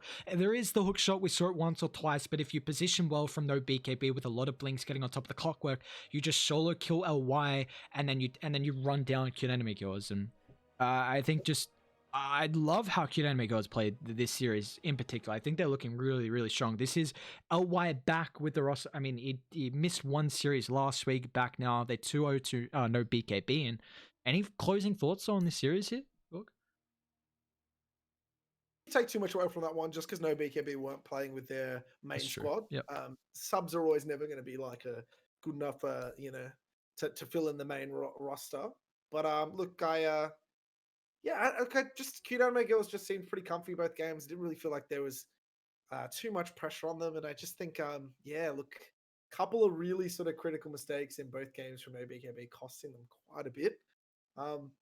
But definitely props to Matino and Magic 2 in that first series. They just shut out any opportunity of much happening. So yeah, look, I think those two there are the MVPs of the team, and everyone's gonna be like, why not any of the calls? But I think you got to that give it first to game, supports. totally won it. That was just some good support. Yeah, definitely. And that's going to be our first series, and that's a hell of a series, honestly. That second game, it still is a 2-0. We're not going to have a one-to-one tie, but the second game going 52 minutes, and that's going to be it for our first series here. However, next up, we're going to have Adio Chula taking on Shadownet. We'll probably have about a 10-minute break, guys, until the second series is up. So go refresh yourselves, get some food, and then come back. We're going to have another cracker to end the night here.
ban. Dire team ban. Radiant team ban. Radiant team pick.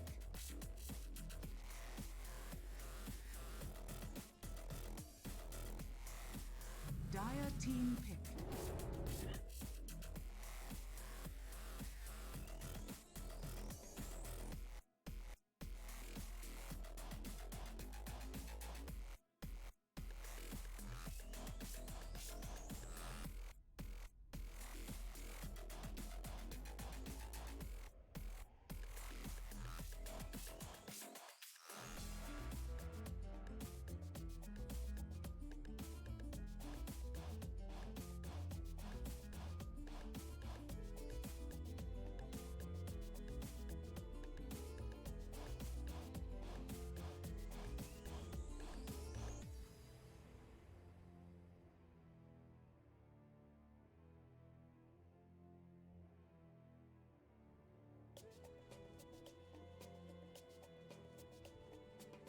Radiant team ban.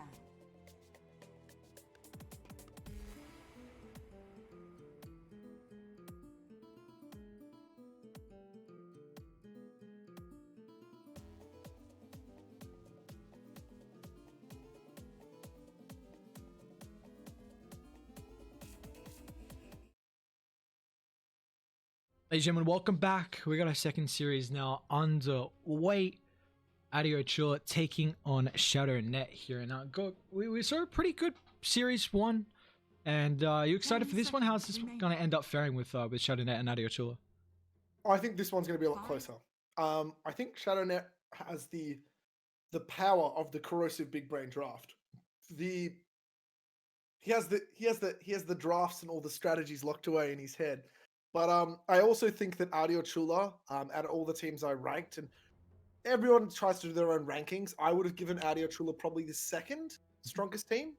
10 seconds. I just think that across the board, their heroes, Splitgo is a monster, Boons is a monster, Hung's trying to get back in the swing of things, Gachi is a monster, Riz is a monster. I don't think there's any way this team should have been able to be drafted together. They're definitely up there for me. I'd put them in the sort of the top tier, you know, of all the guys. And I also think that they're the only team. Lord Boons as the captain was the only team aside from Kuro that really developed an ultra distinct style. And their style last season was all about fast tempo, nature's prophets, lots of spirit style heroes like Storm and Ember and Void that just overwhelmed the enemy team when they made mistakes and just were everywhere. The lanes just sort of collapsed after like 5 minutes and it was just a disaster. We also see at the moment, at least standing wise, we got Adio Chula. They're currently sitting in 7th position. They have tied all their games as well, similar to No BKB in the last series. They're currently 0-4-0, so tied all of their 4 series. And then for Shadownet, they are in 4th position. They're 1-2-0. So sitting a little bit better for Big Bang Corrosive, but we are seeing some swap up in the roles. You know, Splitgo, if he's playing, whether he's playing the 1 or the 2, you know, coming into it, he was playing the 2. And then last week, I saw him playing more of the 1, and Gachi was actually playing mid. So maybe just trying to get a little bit more comfortable. I think it's more down to the hero. What I'm going to say here is the best teams in the world in this meta don't necessarily stick themselves always to the same lane. Like, you can be a 3 and go safe lane, technically. Like, it's the mark of like a truly comfortable player is to say, I'm playing to the hero. I'm not necessarily always going to play to the exact lane. And I think that's only a massive advantage. Like if you're sitting there and you're like, I can only play position 1 from the safe lane, or I can only play my hero like that I'm supposed to be amazing at, you know, in the safe lane, then I think you've got a problem as a player. If you can't take that skill and sort of transition it elsewhere in this meta, I think you've got a problem. Especially considering that the way the lane moves around and the way the map moves around in this meta, position 1s often have to fall off their safe lane sub 10 minutes and move elsewhere. Enemy mid laners are moving around quite, you know, rapidly.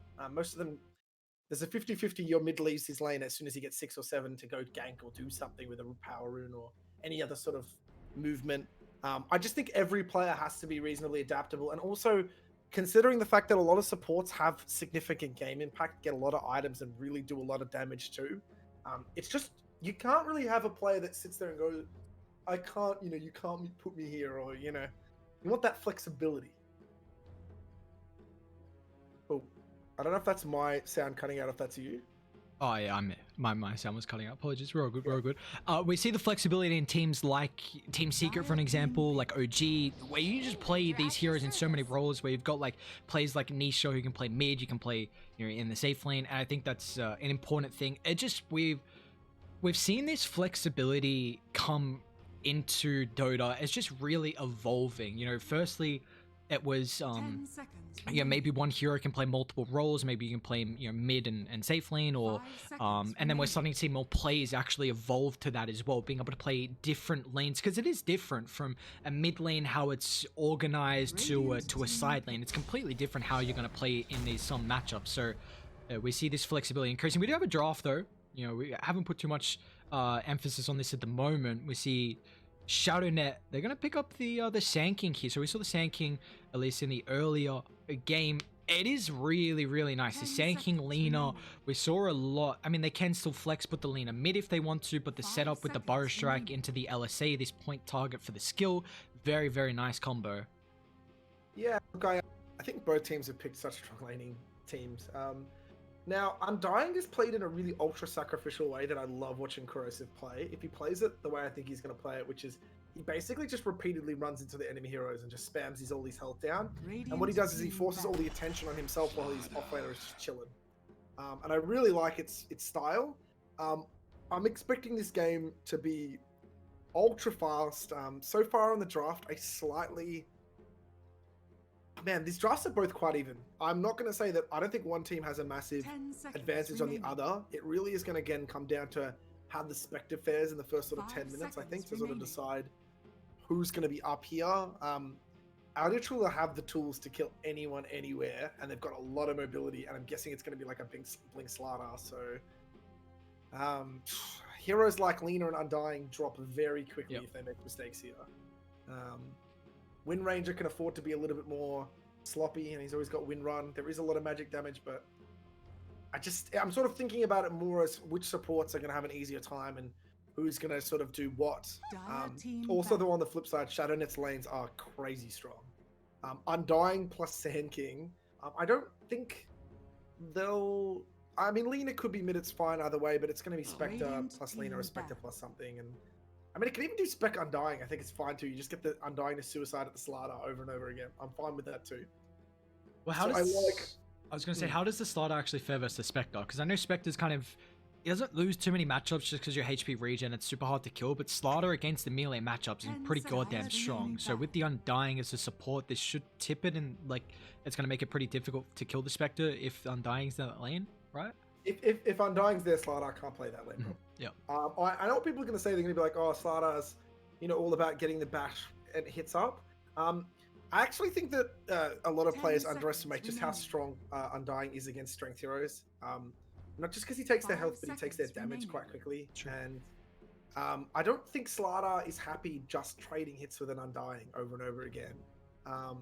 Wind Ranger will be there, so if they do that lane, I don't think they'll run that as their lane. I think Sand King Undying is probably a little stronger this game. So I'd like to see something else with the Spectre, whether that's the Lina or, whatever. But I don't think Slaughter's that strong anyway now. He's sort of had a bit of issues where in some lanes, mistakes can cost him quite a bit. A lot of players have had issues itemizing him too. So it's like, do you go Blink and move around? Do you go utility and then you find yourself unable to sort of start the fights like you need to? I've seen some players go Vlad, some go Drum, some go like Pipe and stuff. That's still weird. I've seen Blinks. It's just like the hero doesn't really have like a clear item path. And when heroes are like that, I feel like they can often tend to go really bad items and then just throw their games for their teams.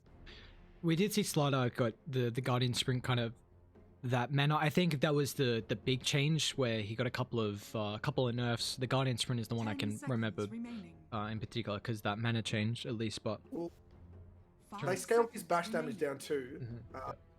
The sprint is mana cost now, and there was one other big thing too. Did they start minus armor? I think that minus armor's maybe got nerfed too. Something else got nerfed. It was a pretty big bin in it. Yeah, definitely. Life Stealer. I feel like this is, if they're thinking it's a Sand King Lina lane, it's going to be really good. That rage to be able to pop to dodge. I mean, at least you dodge one of the stuns, if they can chain lock you 10 down, then you're a bit of a seconds remaining. scenario. You're a bit of an issue. But do you like this lifesteal overall? As 5 in this seconds game, we don't really remaining. see the hero too much at the moment. Like, I'm wondering what lane they put, because if they do Sand King lane, I'm like, yeah, there's a lot of stun potential. I don't think LS cares, because he's probably not going to be super risky, as long as he doesn't take too much harass from Lina. And Phoenix will be able to sort of help him, I think, fine anyway. I really feel like it's still better to put Undying against the last dealer, but not sure now, actually. I'm like, ugh. Ellis is sort of a weird one, because he does quite well against sort of beefy heroes running at him. Not as well as he used to, but still well.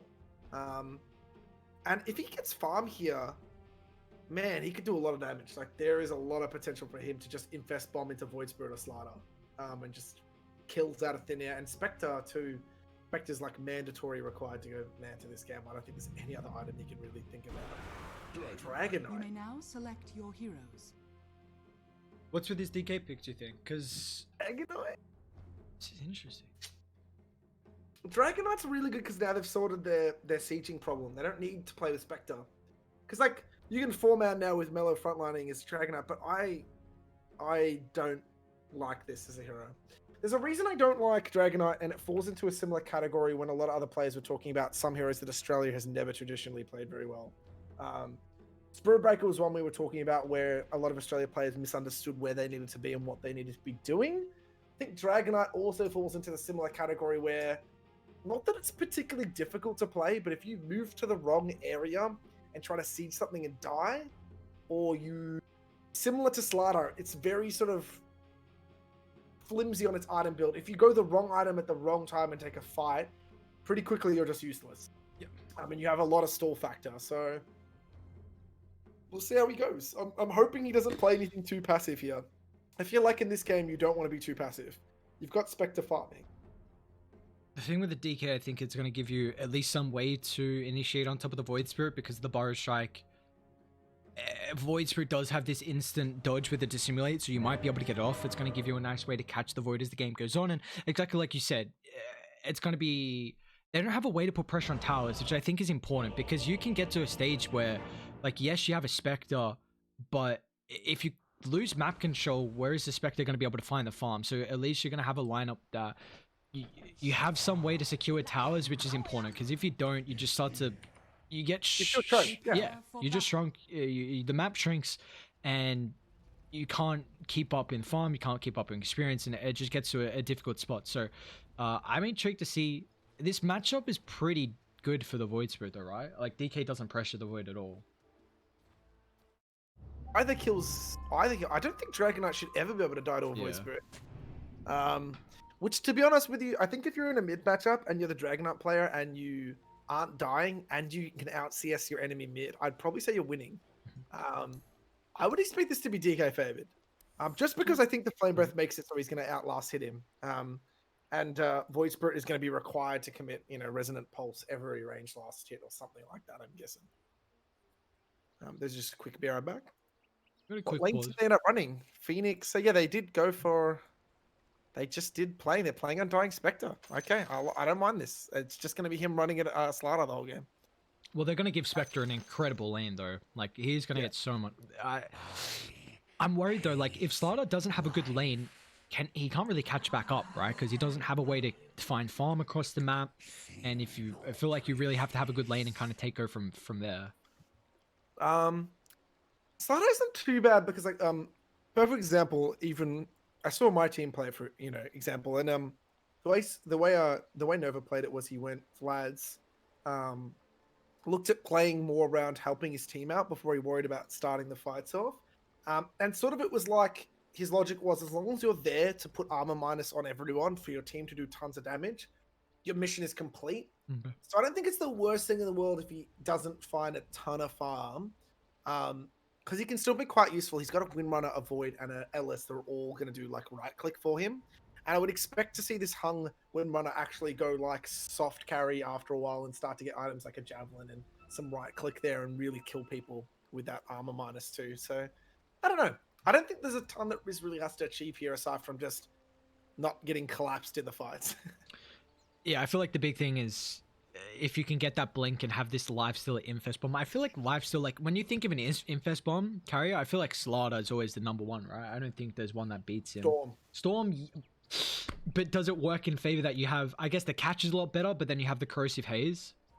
Yeah, I don't think anything beats Storm Catch. Yeah, it just comes that's fair too quickly enough, for you to react. Rank 3's zip is just absurdly quick, and I mean the armor minus is important, but if your Storm half health's your target as you're That's running true, it because anyway, that is it's like, that. So I guess it makes up for the corrosive haze. Because yeah, the long range zip, you're gonna have so much mana as well. You're pretty much getting across the map. So that's true. You got to connect and. The real question is, what build does Lifestealer play this game? Is he going to do the MKB? True. That's what everyone else has been doing, just straight. And they've been doing like one item, something, drums MKB, basically. Really? I've not actually seen Lifesteal in a while, so I've not seen this MKB build. I mean, we've seen kind of the... What was it? It was the armlet into... Was it the halberd?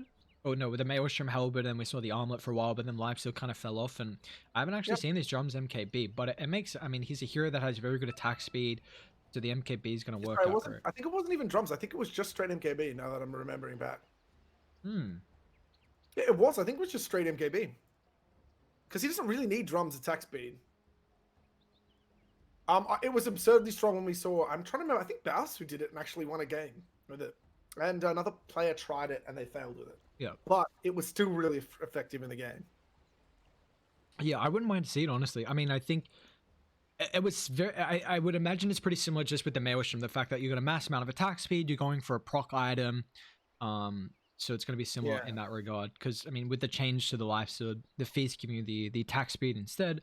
It's been like that for a while now. So that's why we see some of the proc changes. But even then...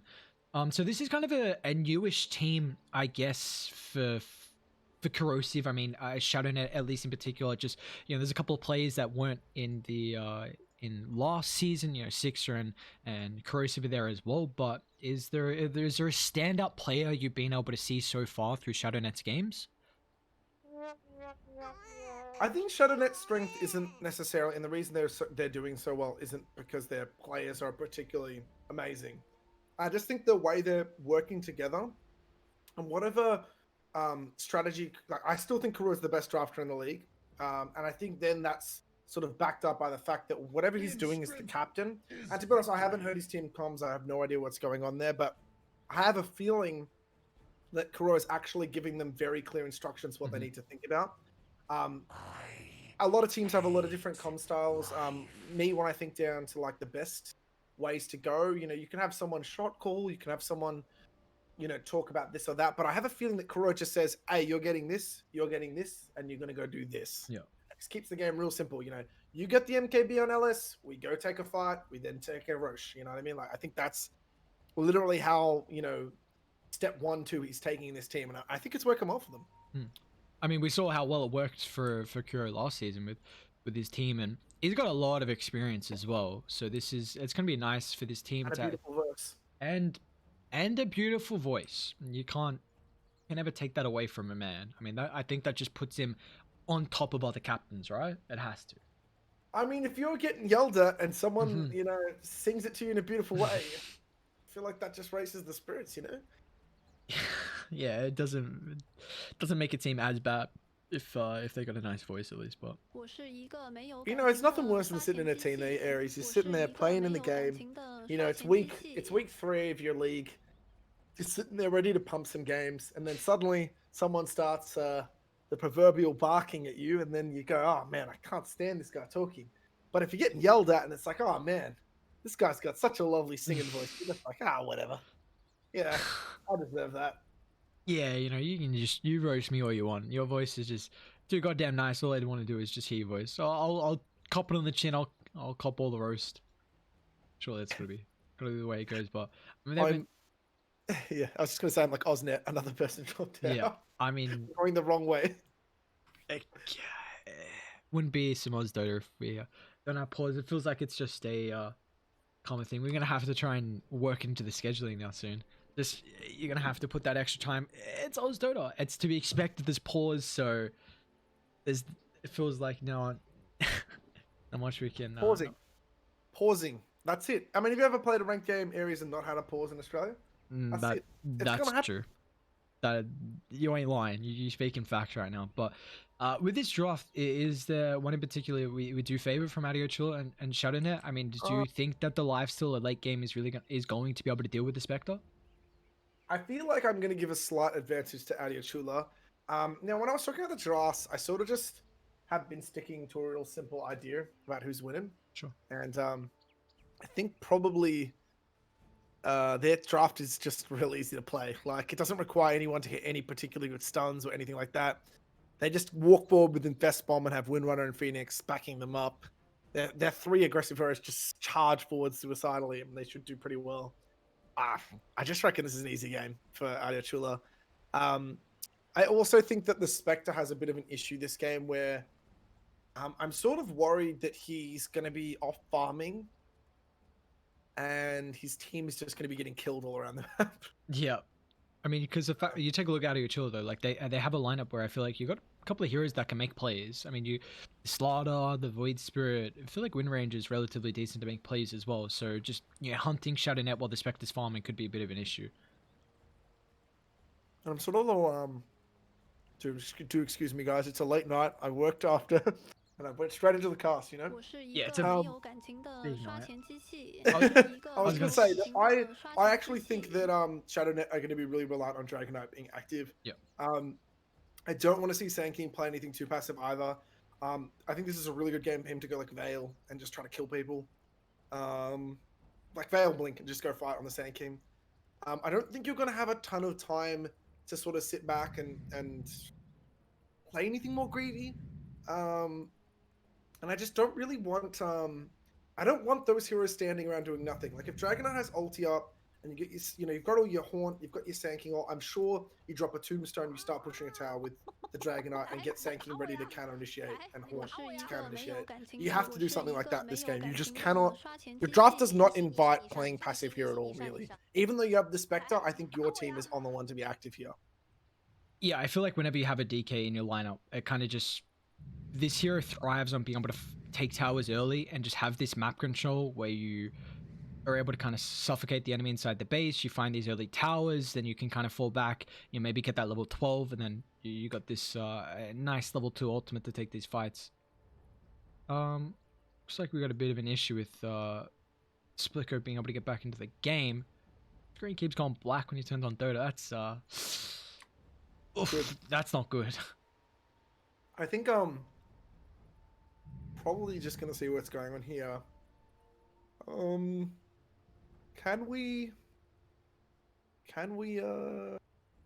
actually don't know what your screen going black straight away would be. Yeah.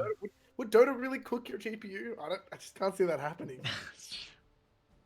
And just got everything on Ultra. I have everything on Ultra. Dota is such a low taxing game. Like you can run this game on Ultra on like $1,000 PC right now. Come on. Dota is that's a beautiful thing about it. It's such a good game. And you can have high graphics as well. You got everything pumping out. Exactly. Like I feel like it's not his GPU. It's probably just some other problem there. I mean, I'm sure everyone has this problem. I don't know if you've got it right now, Aries, but the validating thing that always happens at every clip. Don't get me started on that. That's so annoying. It just whenever you're trying to like, if you need like a restart or something, and the validating just doesn't do anything. And I'm like, I'm in a ranked game, or like we're in a game where we need to jump back into a class or something, and just we can't get back in. Like, what is the issue with the validating? What's going on? Look, you know what? I'm going to go out on a limb here and tell you guys about some more game-breaking stuff right now, aside from the validating.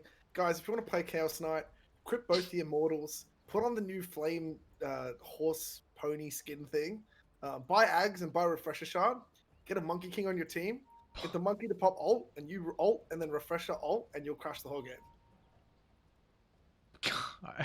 It actually know where to go from that. Anyone that has a bad computer, their computer is going kaput. Bye. You can crash some GPUs. That's the game. Yeah, plan. I mean, and even what was it, the Terrorblade and the Phantom Lancer, like one of the TIs where I think it was TI 8, TI 7, where we're just seeing like Terrorblade PL constantly, and just the reflection of the PL illusions was so annoying. I actually had that happen to me where someone popped reflection in the Roche pit on a bunch of PL images, and it like actually lagged the server out for like 4 seconds. Like, It's actually so triggering. You know, I didn't even realize too when you get into the back end mechanics of how some spells work. So like monkey ult, the monkey ulti is actually a bunch of monkey units that are permanently sitting in the fountain, ready to be called anywhere on the map. Is that how it works? I kid you not, it's not an animation that plays. What actually happens is the monkeys get teleported from the fountain location and then sprawl out as he pops ult. Like, So the reason it lags wait, is how when do you it know pulls this? them Like, really quickly. yeah. I was reading someone talking about a lot of the back-end programming of some of the spells in Dota. It makes no sense. Apparently, too, some of the transform spells are really a little bugged too. And the PL problem really comes from a lot of the cosmetic skins that PL has too. If you have that beard with the eye glow, that causes significant problems when he actually has spells put onto it. Like even just that's just not a great way to go. Yeah, it's so funny how just an item can cause a particular issue with FPS and anything like that as well. Curious with your chat. That's I mean, where would imagine Dota without like a battle pass or without something like that? I think voice lines and just everything they've been able to add through. Imagine if we always had a battle pass. Dota would just be so fun. We have some picture drawing, a person and some love hearts. I think it gets to that stage where there's just a bunch of love hearts. People start. Is this at the stage where you just pause for this long, where there's not enough? Like you've already gone through everything you kind of need to through the first couple of minutes of pause. So now it's just like, all right, we're just gonna talk a bunch of shit and see where it goes from there. Look, I don't know. It's like you sort of do something to keep yourself, the fire, the passion burning. You're sitting here going, oh man, nothing's going on. I love that I just saw you on the stream because the stream's a couple minutes delayed. You opened your video settings. Another really great thing about my Dota. Don't know if my Dota is particularly broken, but if I click the video button, I crash Dota. Wait, really? In your settings? Yeah, if I click the video, just the first time I do it, whenever I start Dota, it always crashes it, and then the second time when I reopen Dota, it's fine. Another fun bug. For anyone that had an old team registered on the team's profile in the friends tab, if you go to that profile, I remember that. Yeah. If you're one of the old registered to an old earlier website major qualifier team, you actually can't delete it, and you're permanently stuck, and that tab will always crash your Dota. Wait, more fun things. Is this another thing you were able to read through the back end stuff, or did you? No, find this is mine too. I've listed on some old team that I can't quit, and it's just every time I click that team's tab, it crashes my Dota. Hey, let's go, baby.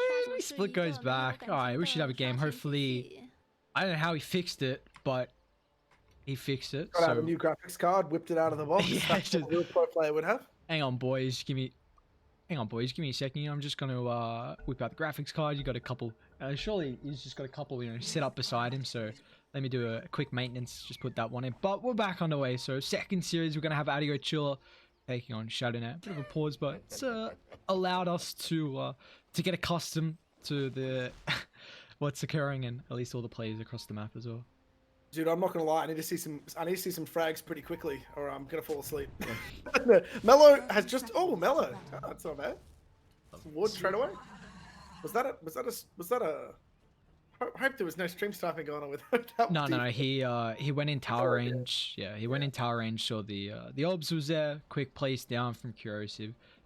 300 gold for your boy. So they're gonna actually start with Curio down bot to try and set up for or at least help out claiming all the bounties here. I think they definitely let this one go if they're waiting to get the two safe ones top. There's no reason to contest this. Oh my god, Boons, you're gonna lose probably half your health, a bit more, I'd say. Poor Cora didn't Phoenix. start with all movement speed this time. He played a real different build the other time I saw him. He actually, yeah. Do you prefer the build he's gone for, or do you like the other one with the movement speed or the region? I actually like the movement speed in the orb because I think your whole play is you just kill someone straight away. Sure. Oh my god, these guys are already sort of being annoying. And they've gone for a tri lane. This is surely not going to stay as a tri lane. You can't leave Spectral in at top, guys. They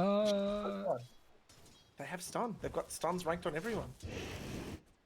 I think they actually are going to go for a first blood. No, he's TPing now. There's just no way you can leave that way. Did he get the range?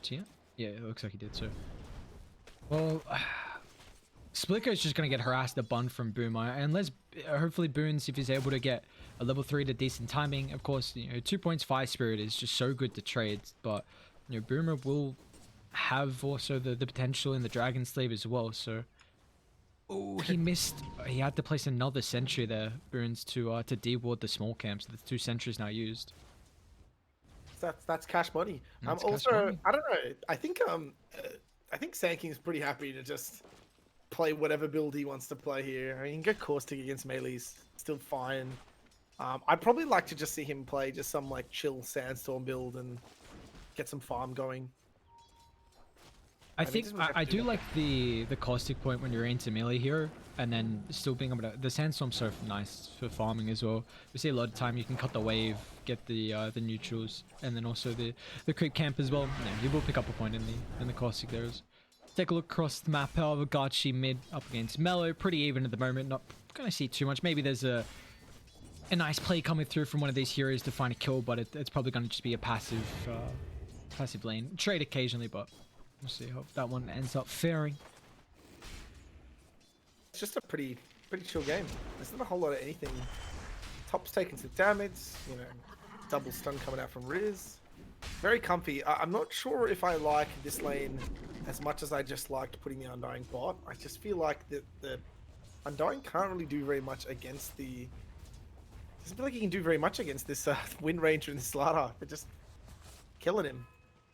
I was gonna say, well, Undying versus the strength on Slardar could have been okay. Like in my head, thinking like you're probably just gonna try and spam up the cape, but yeah, Hung's doing a really good job of just harassing, and also Riz like with the bashes. As soon as Slardar runs up, like it does an immense amount of damage. So as soon as the Undying runs up to try and trade as well. So yeah, I wouldn't have minded actually down bot, because then you're going up against another 2 strength heroes. You get a pretty good matchup, but it looks like maybe they're just gonna try and give Spectre a good time, because Undying's still a very good laning stage hero. You see specs 13 last hit, so it's not like probably just a trade of farm. But once Riz finds levels, once these bashes do start getting higher, then it's going to be a lot of damage. Yeah, it's one of these ones where I'm not sure if I like the way they laned, because my idea was to do the complete opposite, which was you could have put Sand King top solo, which like Slardar Windrunner is not going to do anything against, just AFK farms there as long as he has enough sense. And then could have just try lane bot for Spectre and I think shut Ellis out too. I actually reckon that was a pretty good way to run these lanes. Yeah, the aggro. I mean, an aggro try isn't something you see a ton in Dota right now, but I think in the right game it's great still. And I thought we were going to see a little bit more aggro tries with that recent patch. The experience early on got buffed up. A lot of the gold early on got buffed up as well. Just more... There was a lot of emphasis on taking objectives, and that kind of got decreased, and it felt like the kills just wasn't as valuable, and we didn't see any try lanes because it just wasn't worth it. Like even if you got a kill, you weren't getting much out of it because your other lanes, maybe if they were even trading well at all. So I'm intrigued why we don't see as many try lanes, just because I thought that change would be enough for it to value some more tries, but that's not the case that I've been seeing so far. Man, Ellis isn't sort of a bit all over the place at bot lane. Is it? A lot of damage. Yeah, the laner Sand King can be a lot to deal with. I mean, before you get the rage, you can kind of just pump fake, and as soon as Splicker uses rage, and he has to play super passive, and Boons does have 2 points Fire Spirit, so you might be able to harass relatively well, but yeah, this is a lane where... Are you worried if Splicker doesn't have a really good start that he might get, like, you'll see the DK run down bot and then they'll just take over that lane? We do actually see top Corrosiv's going to be able to kill off Hung, so nicely done actually from the Undying. That's by the bounties. Yeah, they actually just spammed decay on him enough times and then a dagger and a sword got him. So, well, there we go. First split. Take. Yep. Take. Corrosiv's going to get double bounties up top. I believe... Boomer got one of them down bot, so Gachi, it's going to be a 3-for-1. Gachi will at least be able to refill his bottle. And 5 minutes in, just one kill at the moment here. SNet looking to continue with this laning stage dominance. I don't want to say dominance, actually. That might be a little bit too wrong way to put it. It's a good start for them so far, though.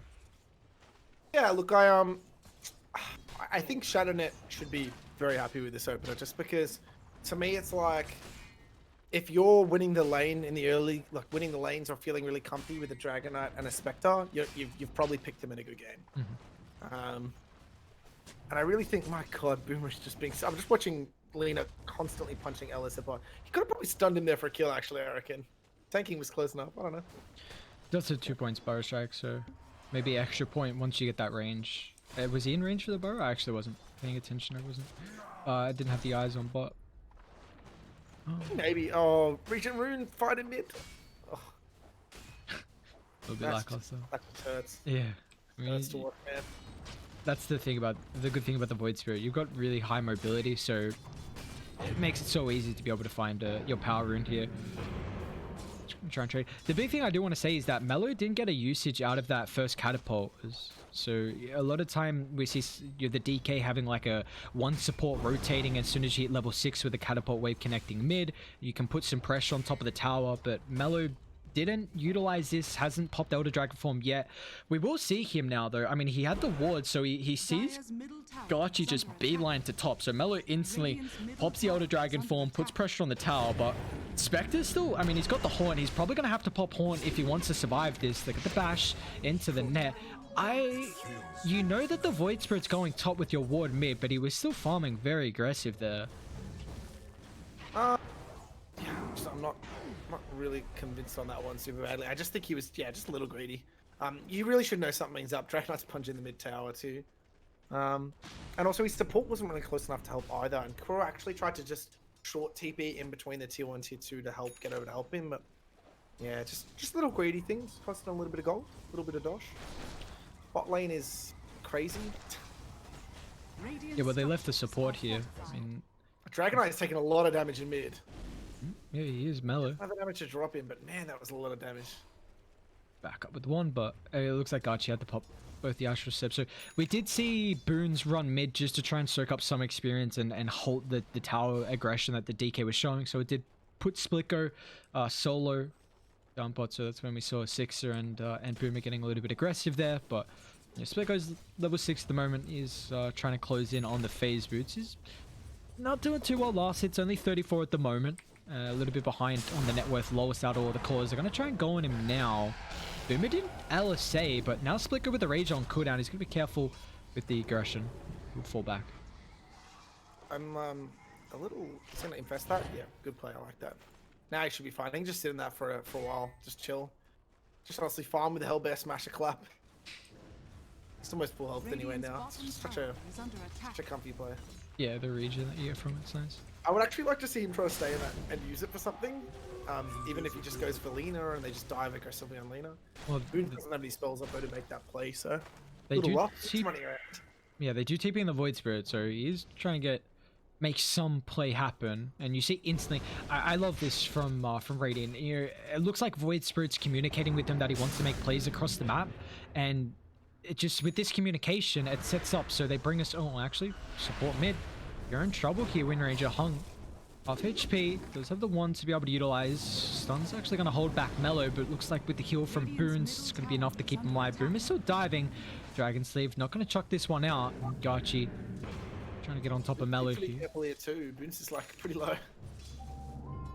I was going to say though, I like if Gachi wants to make the movement across the map, you need the communication to put a support mid, because if you don't, one, you're losing experience gold. You also then have a free lane for the DK to put pressure on the tower. So at least you've got someone who might be able to drag the creeps off the tower, or at least hinder his damage overall. So I like what Radiant did there with that TP down bot from the Void and then instantly Wind Ranger going mid. But so there we go. That's another dragon form that Mellow.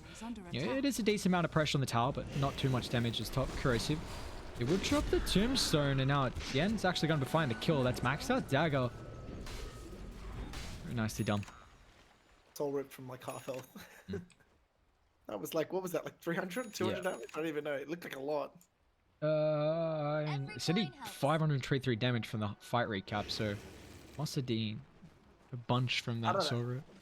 That looked a lot. Yeah. I'm actually surprised that dropped him there. I didn't think he was gonna die.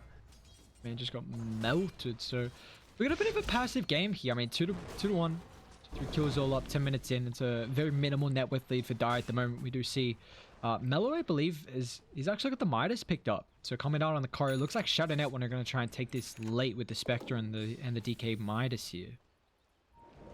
Also, the LS is just straight rushing at the MKB. He's doing it. Ooh. Dire's So what is that top build? tower is under attack. Well, do you think this is going to hinder Splitgo's potential to take No, fights? this is the build. This is the build, I reckon. Yeah. The 2 times I've seen it makes me definitely think it's the build. Mid Okay, lane, sure. very dead. Mhm. Oh, good stun. Stunned. Still in trouble. Is going to try and turn. Doesn't have mana for the Laguna Blade. And Argati with a double damage rune. Radiant's Trying to hunt down Mellow. Rune's on top of him as well. So Mellow, I mean, he's pretty tanky, but he will end up falling. Gachi will claim it with a double. They do lose the tower mid, and then meanwhile, top lane, we also see Riz falling. Another one from Corrosive with the Soul Rip there, but Radiant going to try and even this up with their own tower aggression. They still got DD for a while, so Dai have to pop the glyph. We do even see Sixer rotating forward to try and protect it. He's very farmed as well from the Sand King. Chucks out a Burrow Strike.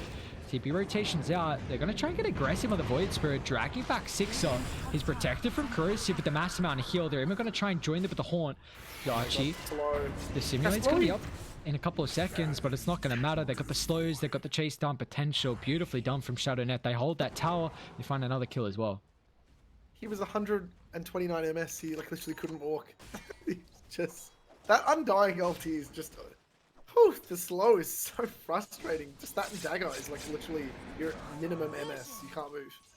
40% movement speed, so it's a bit of an issue. And I like this. 22%, yeah. I like this movement from Mellow. Instantly dump bot. You've already taken the T1 tower mid. Gonna try and send Splicker to the jungle. You've got ultimate up pretty shortly. Tien's playing around with them. He's also gone for the drums build that we saw pretty recently. Yeah, drums. I don't know. I like it on spec. I want to see what he goes next though. The next item's sort of the interesting item I think when you play spec. It's like, what do you feel like you need? Do you go Yasha? He looks like he's just going Yasha. It's just gonna be a Manta play. This is definitely a Manta game. There's so much stuff you can enter on their Yeah. team. Just dispelling the Slardar.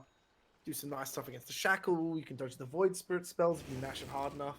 Probably goes Aghanim's on Void Spirit as well, so you got to get rid of the silence there. So yeah, there's a lot of value with the Manta this game. It also works just so well to dissimulate. Very Void good Spirit item. is rushing Orchid. Interesting. Do you like the Orchid this game for the Void? Yeah, I mean, he can sort of play way more aggressive if he just Orchid's a target. Oh, Gachi needs to be real careful here. This is in a great spot to get that kind of play. Gotcha's playing like he thinks someone's in the vicinity, not going too aggressive. On top of him, we do see down bot though, Splitgo falling low actually. It's a lot of damage coming through. He's going to TP forward. Splitgo getting the life back thanks to the open wounds in our Corrosive. A nice two-man stun from Rims connects on top of Mellow as well. Egg's going to get committed here, but even with another rotation, Gachi, unfortunately that Remnant's off the mark, so it's going to allow Mellow to get out of range for the Egg, but they will want to continue with the dive. They got the Infest setting up so they can get inside the vicinity, but they're still going to make it back underneath the tower with the stuns off the mark there, so Radiant, that's a heavy commitment down bot, and they don't really, I feel like they don't take this tower as well, so just getting the kill on the Undying, I wonder if that's worth it, because you leave the Spectre now free farming. You know, also we see Sixer getting a lot of farm. He's going for a Halberd first item this game. I don't think that bad. Like, they sort of just want to fight that. I mean, they weren't even the ones starting that fight. It was Shadownet starting it with 2 of their heroes. So I think you taking a kill and then, you know, Tombstone gets wasted. Yeah, you brought a couple heroes bot, but the enemy heroes were all running anyway. So I think you're it's a fine trade, and you know now you're at that point where you're a little like 2k off that MKB. I think as soon as Ellis has that item, it's just go time. It's time to just punch heroes. This bot lane is messy. It's going to continue being messy as well, as you see fights occurring. Gachi double actual step to close the distance. It's a lot of damage on Boomer. Trying to disengage here. Riz even taking up on this fight as well, but the LSA is going to connect before the cross. You know, Riz is in trouble here. Even Tien's going to try and show up with the Haunt, so it's a 1-for-1 to start. They're chasing down Boons with the dive and egg on cooldown, and now Gachi, I mean, he already used all his mobility, so he's stuck here. Six even going to commit the epi, why not?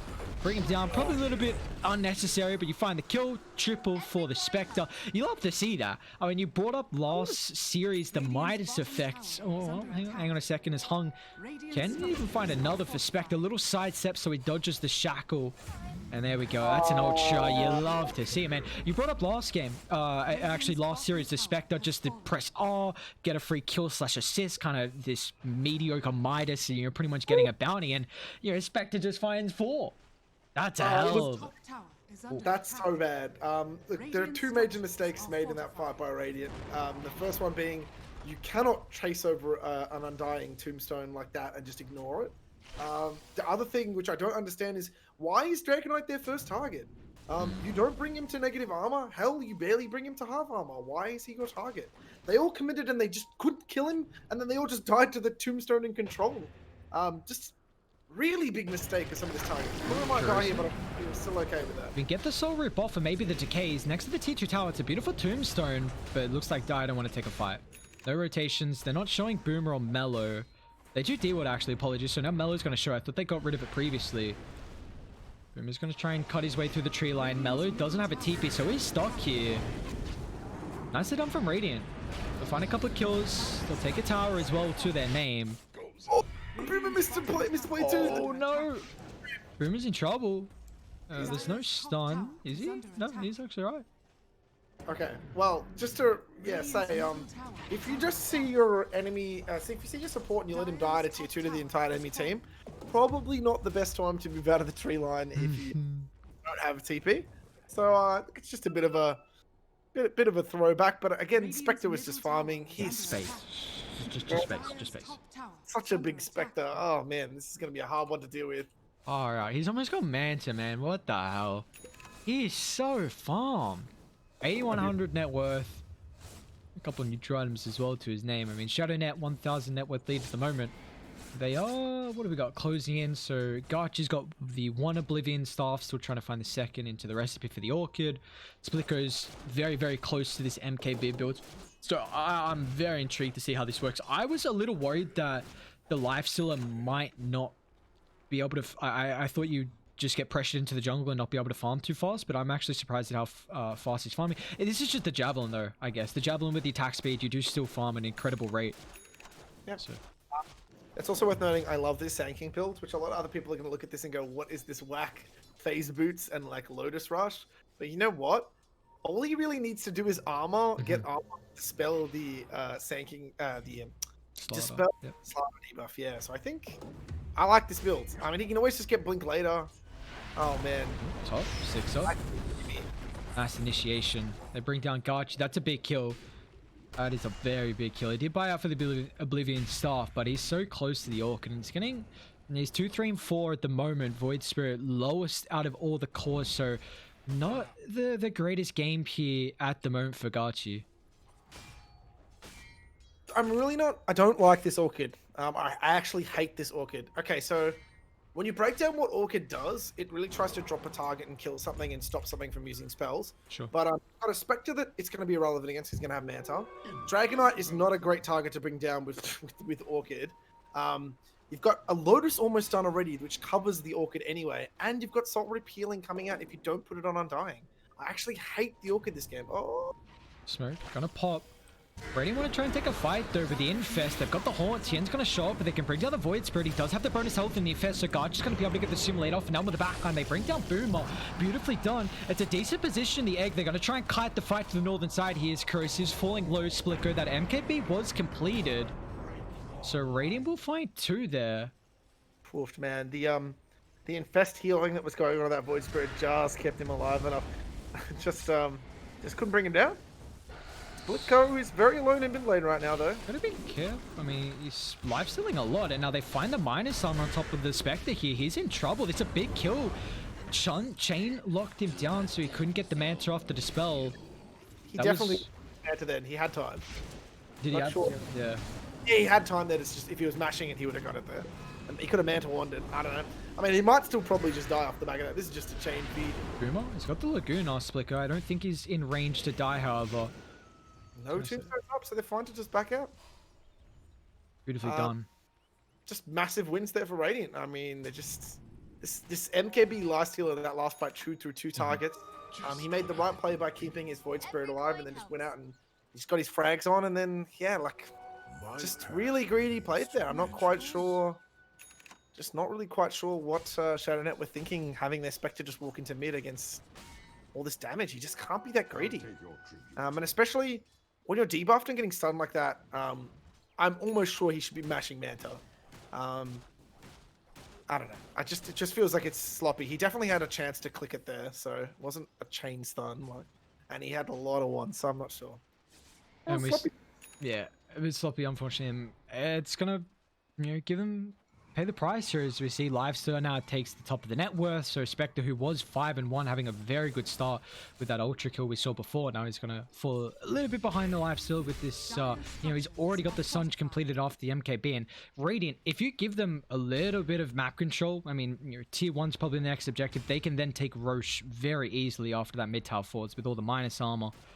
You got to be careful here from Shadownet. You lose a couple of fights, you're going to see the map shrink drastically. Lotus is done too. Yeah, like a lot of nice items are coming out. There are so many halberds being built in this game. What is this? Halberd is coming up on Sand King. Halberd on Dragon Knight. Halberd on Lifestealer. I'm expecting Slardar to get one eventually too at this rate. Just shows that Halberd's a pretty goddamn good item. Chris drops the tomb to try and farm up some stacks here. My man just... let's try and find a little bit of gold. Unfortunately, Garch is going to take away... I believe that was 3 big creeps, so it feels bad. That's on cooldown now. I do have very good vision in the area. If they can burst down Garchi, but they don't have really a way to initiate. Mello going for this halberd instead of the mobility and the blink to get on top of them, so... There's some aggressive lines being drawn from Splitco to his team right now. I'm just going to make a comment on that. Clearly someone is like, please come. Here we go. Just going to try and join them.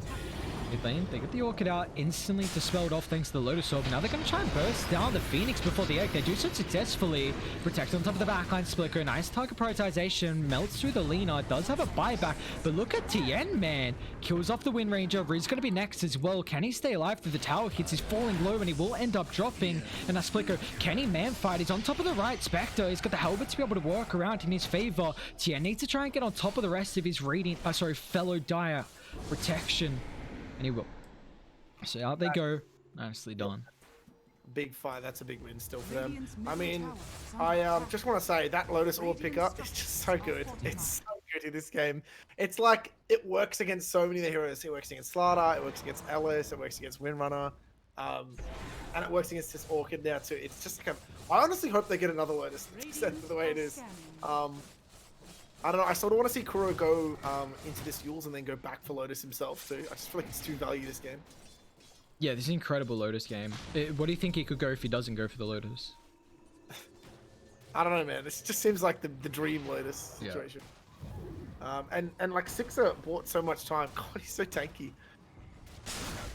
24 armor, 2.2k health. Radiant, they're going to try and force a fight here. Brimstone popped on the backline, a little bit defensive there, but it looks like once the tower's down, Shadownet, not much they can really do to protect it, so... Can this enable Roche? Tomb down, they got the tier 1 Riz, instantly got to run inside the pit. I think Kuro using that Tombstone pretty much just lets you go Roche. And you know there's no horn, so it's go time. Get that up. And Hung also, I was going to say, Hung also did go for the that Javelin build like you were anticipating for the Wind Ranger. It's going to be a lot of damage. You can kill off a decent chunk of these supports, especially if they have the minus armor on them too. I actually don't think there's another build that support I should ever play. Yeah. Just at least a Javelin. It just works too well with Focus Fire. I don't think there is. Even if you're playing it as a support, I just think the 1000 gold for Jav to give you kill potential is just crazy good. At the moment, we take a look. He's just chilling. He's just having a good time. He'll have Blink soon.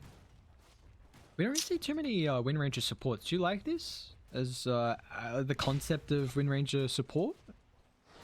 It's good. It's really good. It's super popular. It does a lot of damage. Can do a lot of burst. It's got a lot of control.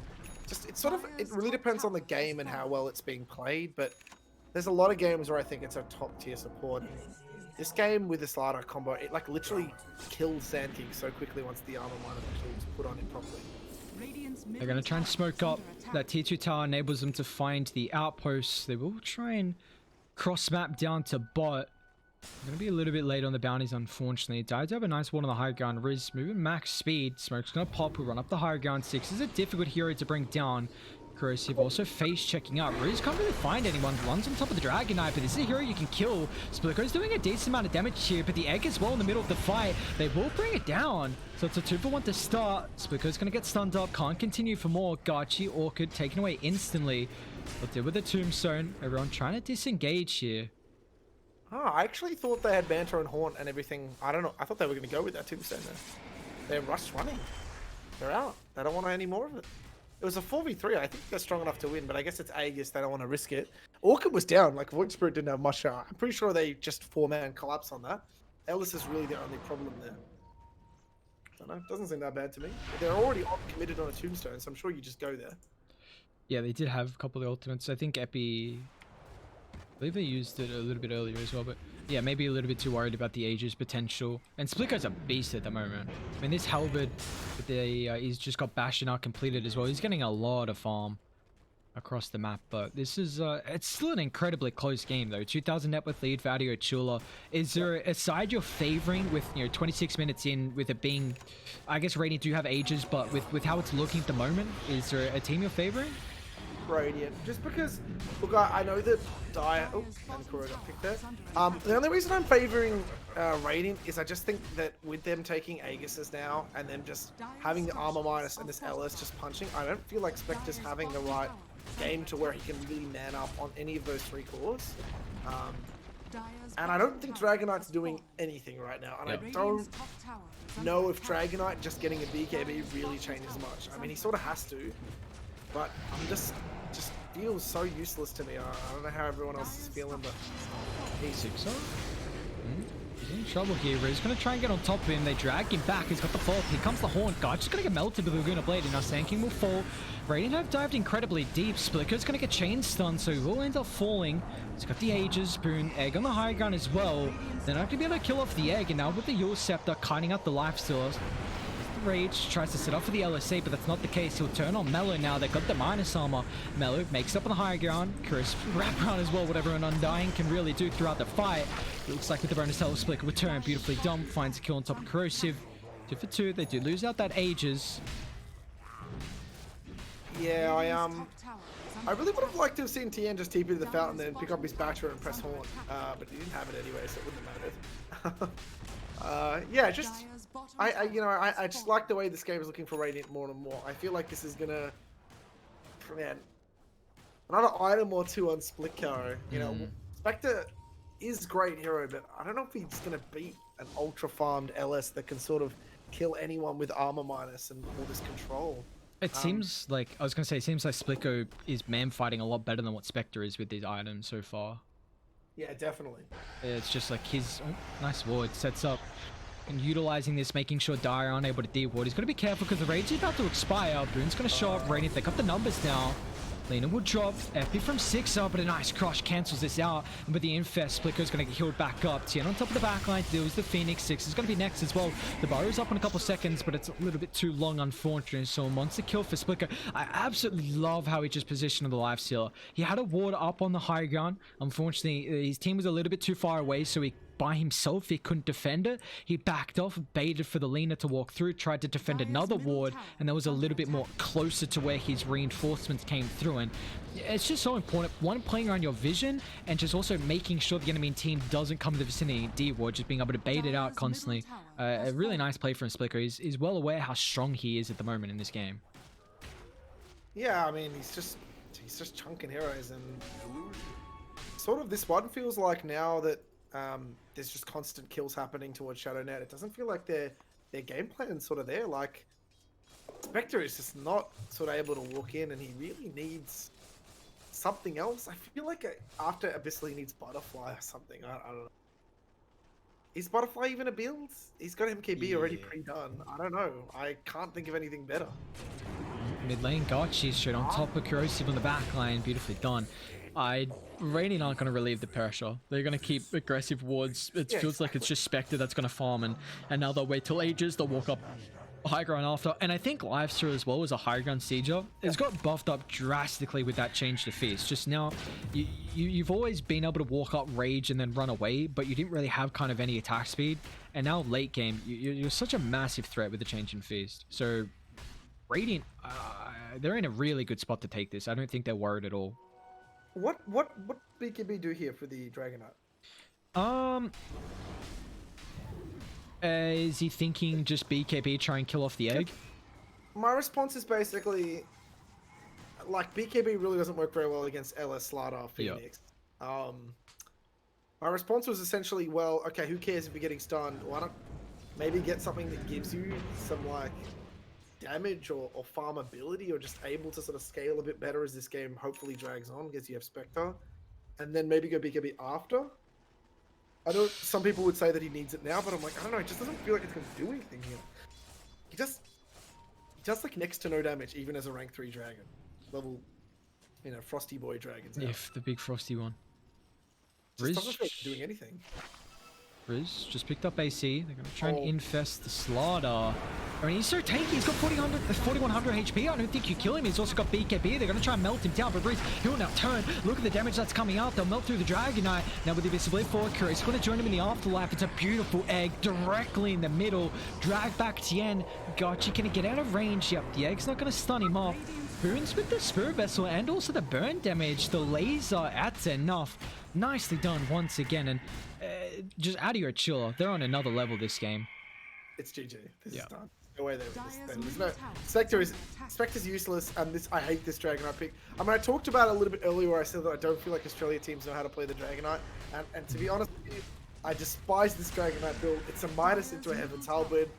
It just feels like not only is he squishy anyway, even with the Halberd, but he does no damage and does sort of nothing. Showed himself, and he's just going to fall. Sandstorm's not enough to protect you. Boom, and nice silence as well. Prevented the follow-up. Boom is going to end up dropping. They got a couple buybacks on Shadownet. They're going to have to force it out. I mean, you do have Glyph. Spectre's up in 35. He's also got Haunt to rejoin, but how do you initiate on Dire? You don't have a blink on Sixer. You don't have a blink on the DK. And running into these heroes, look at the front line. You've got Riz 2900 HP. You've got your Splicker 2600. You can always infest, and then Gotch you can counter initiate.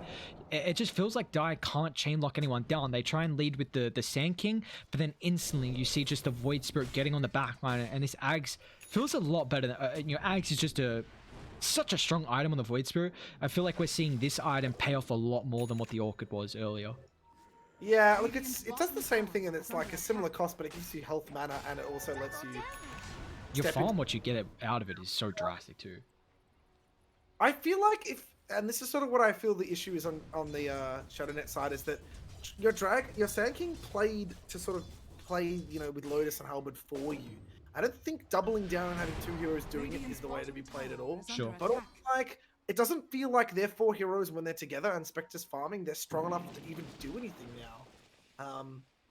If I'm them next game, because I think this one's done, I think you definitely should be banning Phoenix. I don't think you should let this through. Yep. It's done way too much here. Every time he presses R, it counters the Tombstone because all the heroes are just running through it and ignoring it. And this Roche is coming now. Oh man, this game just gets harder. They're just gonna miss it. It's up in what, 10 secs. Yeah, unfortunately. Let's see if Riz. Oh, it's out. Oh, use a courier, please. Riz is kind of he's Spidey senses the tingling. He's like he doesn't really want to leave the vicinity. Yeah, there we go. He timed it. He saw it instantly. I thought he was gonna leak out. Yeah, I thought he was going to leave as well. I mean, that Scotty not completed as well for the lifesteal. Did you like this pickup on the Scotty? I feel like this should getting buffed and buffed over the past couple of patches. It's a really good item. It's just like in this game, I think all he needs to do is just get close enough. Scotty gives a nice slow, stops any healing from the, you know, it's pretty good against any sort of healing from the Soul Rip or whatever else there. I think it's just a good item all around. I like it in this game because he doesn't really need anything aside from just making sure he hits more and making himself a little bit tankier, which it does both of. And look, if it works against some of the healing of the enemy team, it's just a bonus. Corrosive, face check, walk down the stairs. He's in trouble. Straight on top of the Sand King as well. They're going to be able to bring him down. They'll turn their attention down to the Dragonite. That's a fresh BKB, but Mellow, I mean, they're just going to turn and try and find another target, which is the Spectre. That's even bigger if they can secure the kill here. Spectre, he's falling low. 4 dead on Shadownet, and there's just nothing they can do. They don't have buybacks. This one's over. Adio Chula, they just wipe this. 35-minute victory. The G's are dropped. What a performance, man. I am now all for this MKB build on lifesteal. It looked so good this game on Splicker. It shreds heroes, and I don't know. It just felt like as soon as I mean, Shadownet got very lucky to get that early game ultra kill, but it just feels like after that, the itemization and their way they were playing around the map wasn't good. And Adio Chula with their frontliners with Gachi, Riz, and Splitgo just suicidally charging forward, there's just nothing that you can do. They're just too much in control, and then just Boons and Hung cover the whole thing. I love the way Adio Chula fight, and I actually am standing by what I said. I think they're probably like in the top 2 teams in this whole league. I actually think they're going to be that good. If they're doing this to Shadownet, I think everyone should be frightened of them. Don't let Phoenix. don't let for last thing. Don't let Phoenix through. I mean, we saw how strong Phoenix was in that first series. First game looked incredibly strong. Got banned out. Second game, I think it's going to be the same. Boons had an incredible performance with this Phoenix. The egg did so much in the fights. Shadownet just couldn't kill the egg. I don't actually remember it dying once at all. So it's just exactly like you said throughout that game as well. You pop the egg, you can't do it. Like, how do you fight against the egg? They run through it. You can deal with the egg you can deal with the tombstone once that egg's popped. And just I love this lifesteal build on Splicker. That's the first time I've seen this MKB. I mean, it just works incredibly well. He was able to find the farm, and Riz had a really good performance too from Adio Chula. They're looking strong. The way they executed this game against Shadownet is really, really, it's convincing for me, because this was a team who, they've drawn all 4 of their series, and Shadownet's a pretty good team, man. They've got curious. I mean, like you said, if they're able to wipe game 1, and if they can wipe the series here, then that's a big statement. I think you've got to mix the bands up there, and I think Mello just not the build, and just a few other things there. But aside from that, look, just Adio Chula looking so strong. Feels like that the tombstone was useless against their lineup. It just really feels like they didn't even care that it was there. They ran over it a couple fights. They just ignored it. And with that being said, Adio Chula, they're going to be able to take game 1 here. 35-minute victory from them. Let's see. I mean, we put emphasis, especially you put emphasis on the Phoenix. So next draft, we'll end up seeing, is this going to get banned out here from Corrosive? Maybe they have first pick. Maybe they'll prioritize the Phoenix instead. Come back in a couple minutes. Draft should be up and ready in about 5. And then we're going to end up seeing if the Phoenix is the big answer, if that will get dealt with.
Hey gentlemen, welcome back. We got our 10 last game seconds of the night. Adio Chula taking on Shadownet, and Gog, 5 seconds remaining. at the end of that game, you highlighted the Phoenix, the fact that you want to see it taken out, and Adio Chula just first pick. They get it back again, and it's maybe not a good start.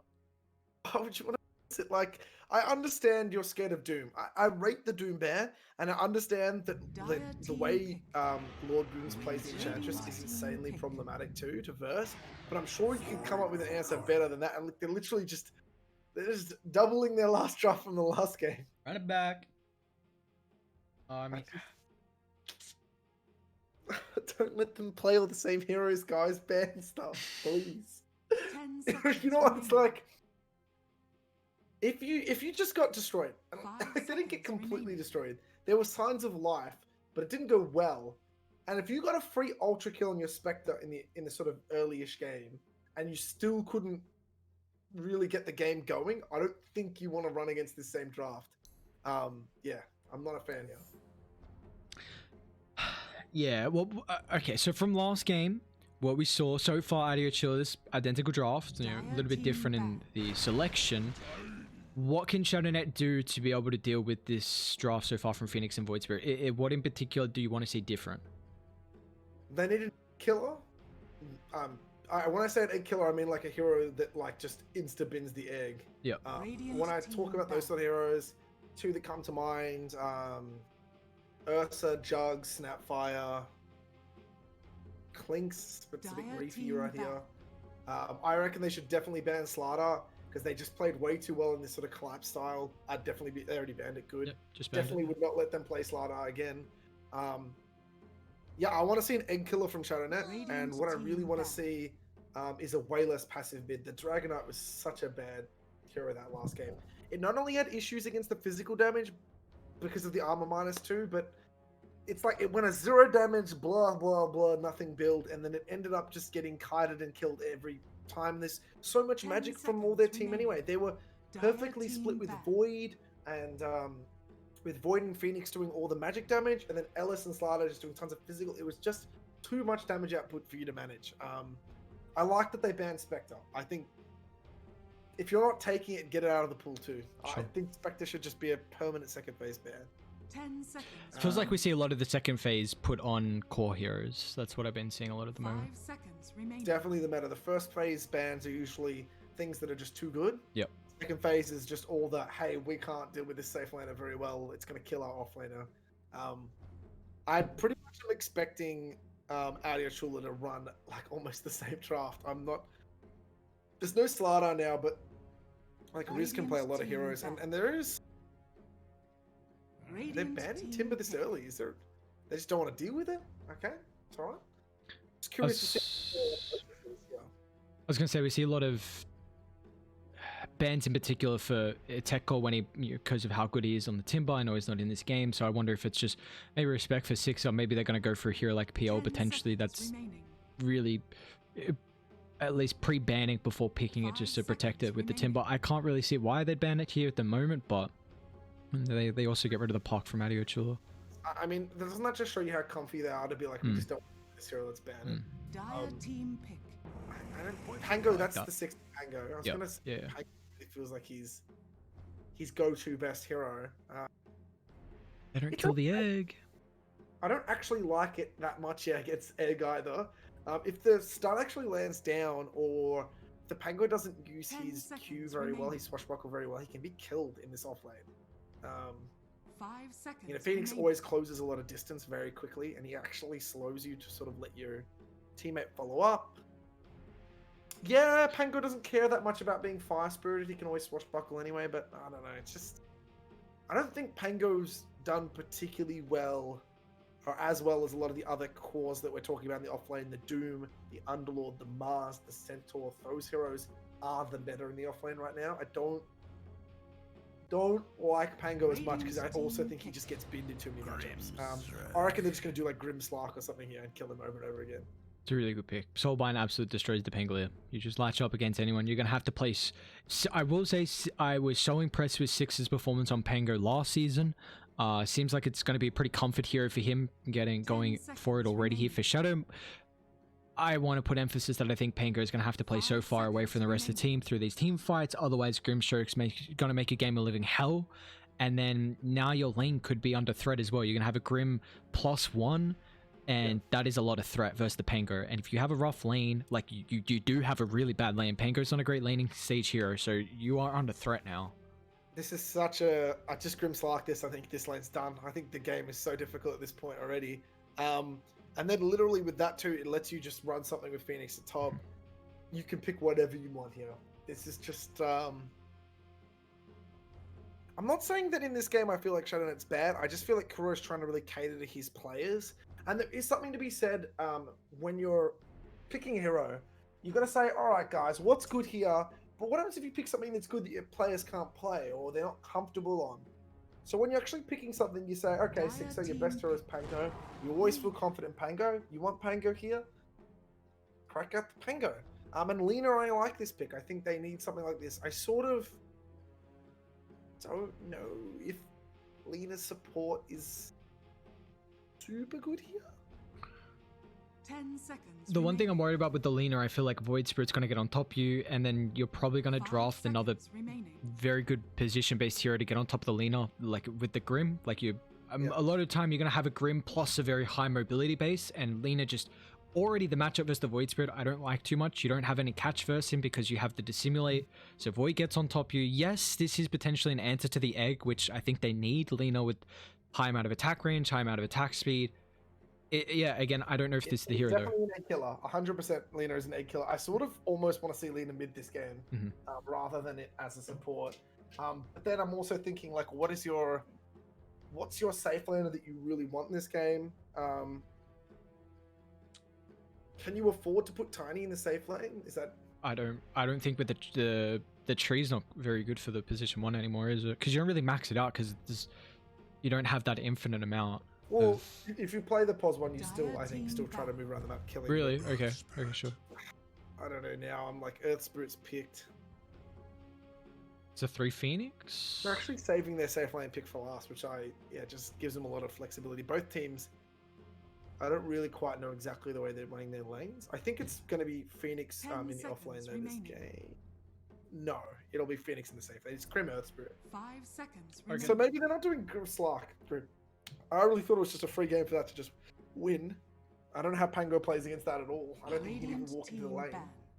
So you think this is a Riz on the Earth Spirit in 3?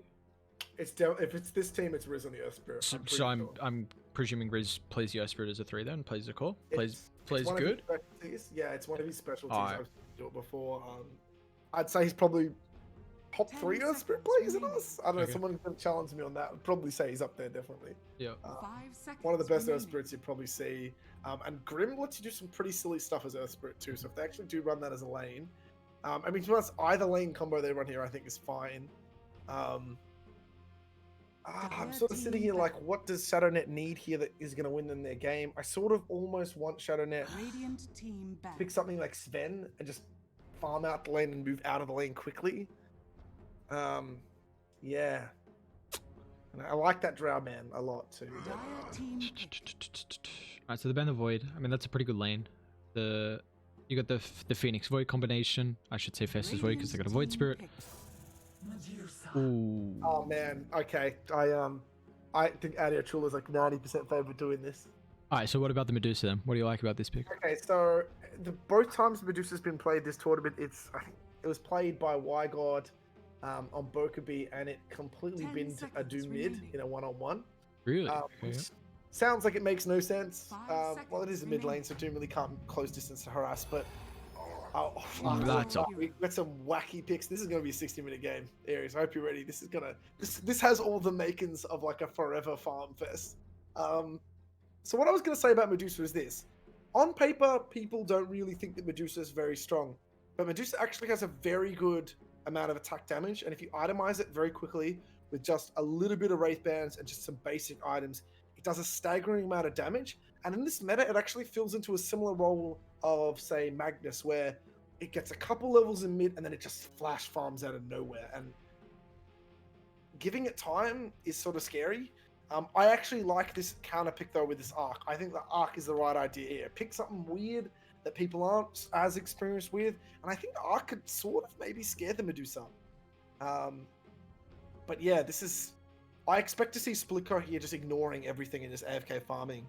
I don't know if that they're though? gonna put him How mid, sort of. How does he go late game versus the Arc? I feel like Arc Warden's favored late game versus Medusa, right? I don't even think it's as important because I think once the Medusa is slotted enough, I don't even think the Arc. Okay, sure. It's sort of iffy, but I think they're okay still. I was actually going to say, are they going to put Splicker mid here? I'm a huge fan of Medusa mid, but I don't know if you put the Void Spirit. I guess, what are they running? Because Boons is on the Phoenix, so you want the Grim and the Earth Spirit in the lane, so if you do Void Spirit Phoenix, I wonder. No, I think they're fine. I think put Medusa mid here. I think Medusa mid does fine. Not saying that Void Spirit is going to get bint here, but I just feel like why not just give the Medusa staggering levels and let him farm? I really hope he goes mid.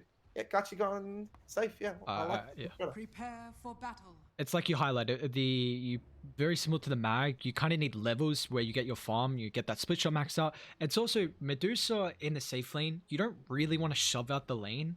You want to kind of keep it near your tower, but mid you have that potential. You shove it out, go farm the small camp, and then you just get so much farm in this. You're getting solo experience, so then your split shot's getting maxed out earlier. I really do like Medusa mid, so I like that Adio Chula gonna try and put Gachi in the safe lane.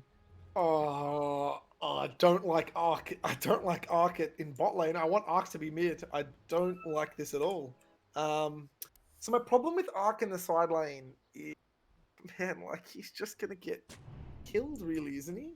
I mean, they've got a very strong lane. Like, anything plus Winter is good, and Arc Warden isn't exactly a pushover, but they're gonna look like they're gonna go for a tri-lane First Blood, and I think Grim Earth Spirit can always kill Arc Warden if he missteps. Yeah, definitely. I'm a little worried that if they're able to get on top of him, that means he's in trouble.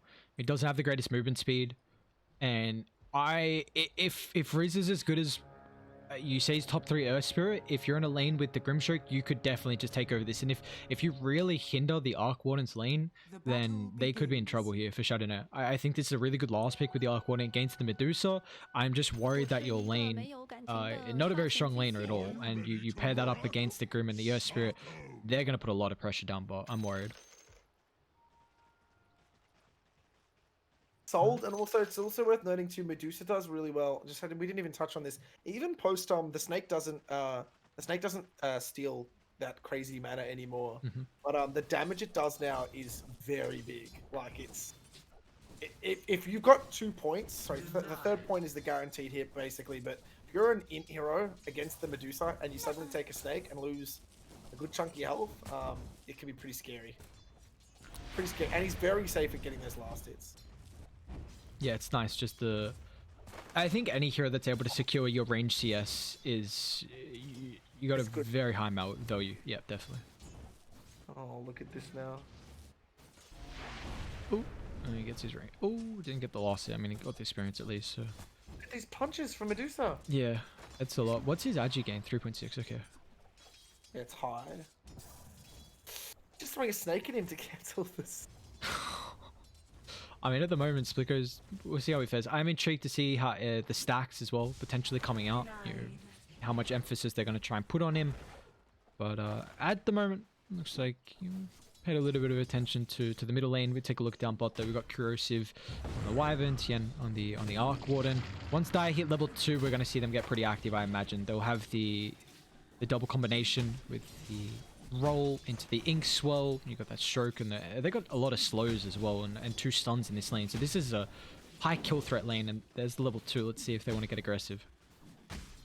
I feel like I almost wanted Kuro to just learn Cold Embrace straight away. I don't think he's the one that needs to be. Oh, Arc Warden, Riz, if you can find the stun just out of range here. He misplayed that. I think he just stepped straight up, and that's a kill. Yeah, I thought someone was going to die there. I'm actually really surprised no one did. Didn't want to commit with the roll, and then I think the slow with the from Corrosive just allowed Tien to get out of range, but could have had a first blood down bot. We're not going to see that actually end up coming. Again, wouldn't be Ozdod without a pause. We'll have a quick one real quick, but top. So Gachi did play a hell of a Void Spirit last game. He's going to actually be in the safe lane this time, paired up with Boons, going up against Boomer and Sixer. So Sixer being on his pretty good Pangolier. Yeah. He's better, definitely by a mile. The play that he made last season on the Pangolier was probably one of the best. I think he was in last season. Yeah, yeah, six it was, yeah. He was with Kuro, right?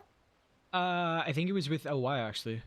LY, I can't remember whatever team he was on. He had an amazing Pango play. It was unless I'm tripping out, where he actually did. Where is he? 6R. Yeah, I'm trying to find it as well. I think with he was. Yeah, He had such a good play, man. There's so many good plays, dude. It's underrated. You know what I mean? definitely. Yeah, yeah. That was. I was actually a big fan of his Pango last season. That was the first time I really saw him, and his Pango, he had a lot of good axe performances as well, Sixer. So you're just being in this comfy hero. So let's see how it's going to end up faring. I mean, Yeah. against the Phoenix and a Void Spirit lane though, like that could be. I don't see too much of the Void Spirit in the safe lane, but this is still like we do see a lot of the like the off lane Void Spirit is still getting played a decent amount as well. So there's still some side lane potential. Okay, I don't know. I like the look of Adio Chula's lanes a little more.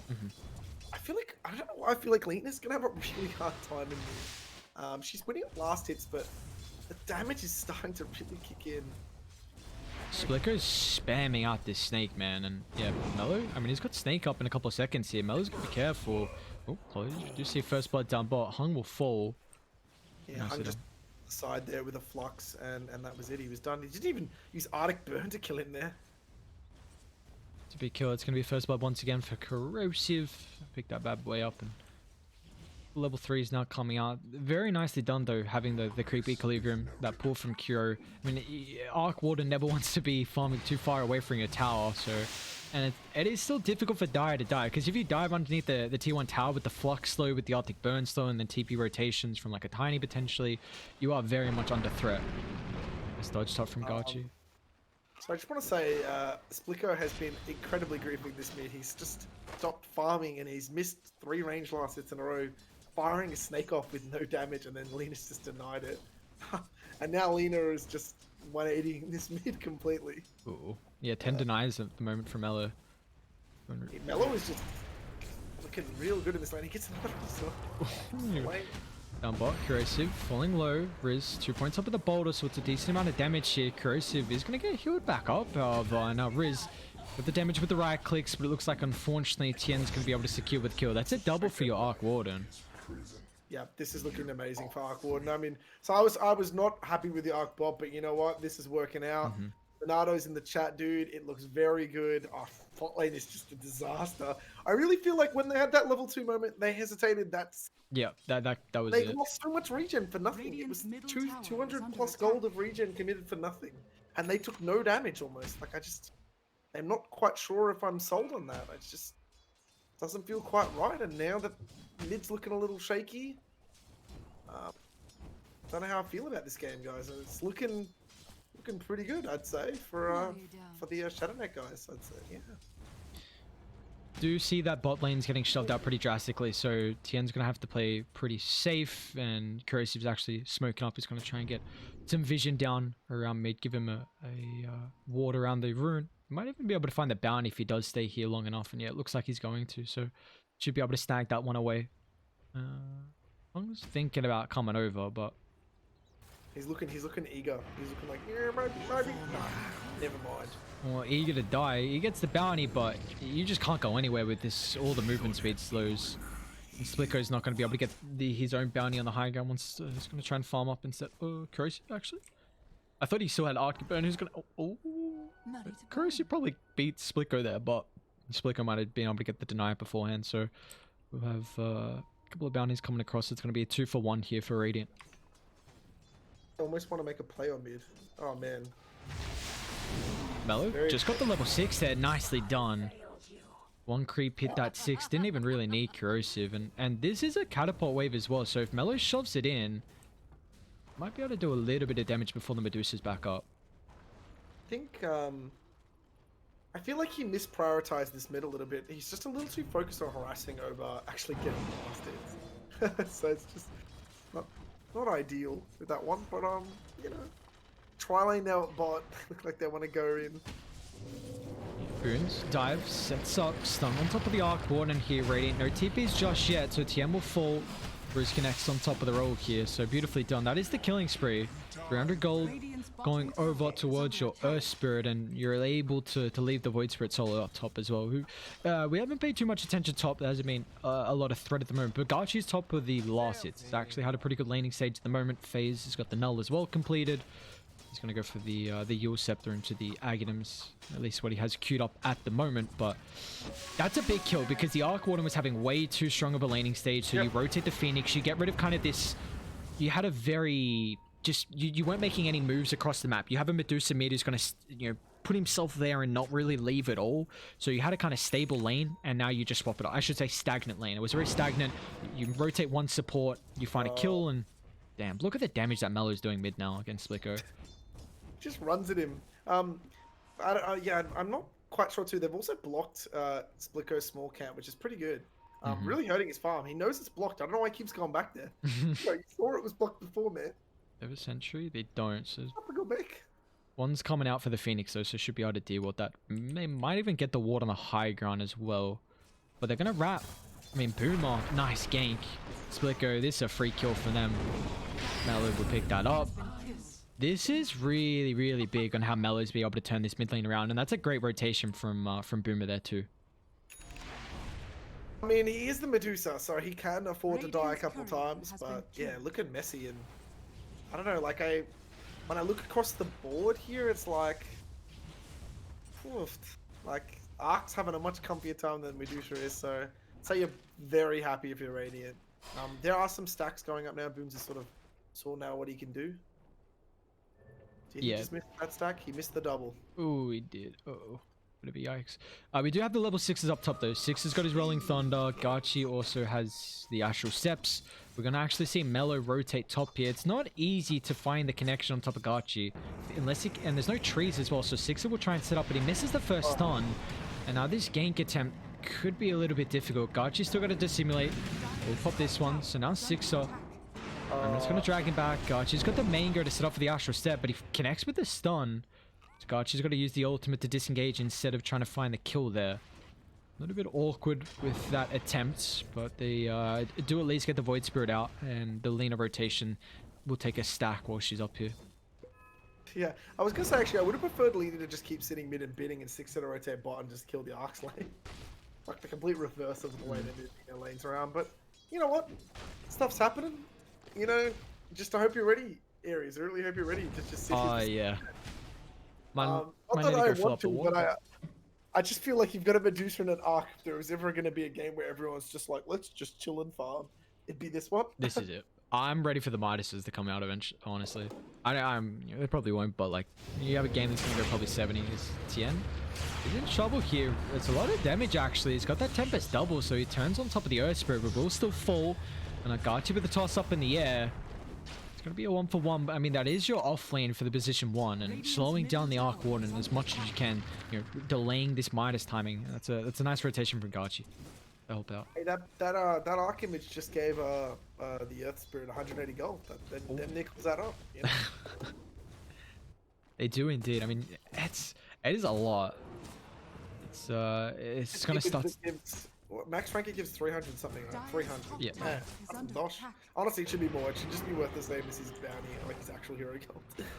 Gotcha. In trouble. Has the dissimulate. He doesn't actually get it off here and will fall. Clean avalanche toss combo.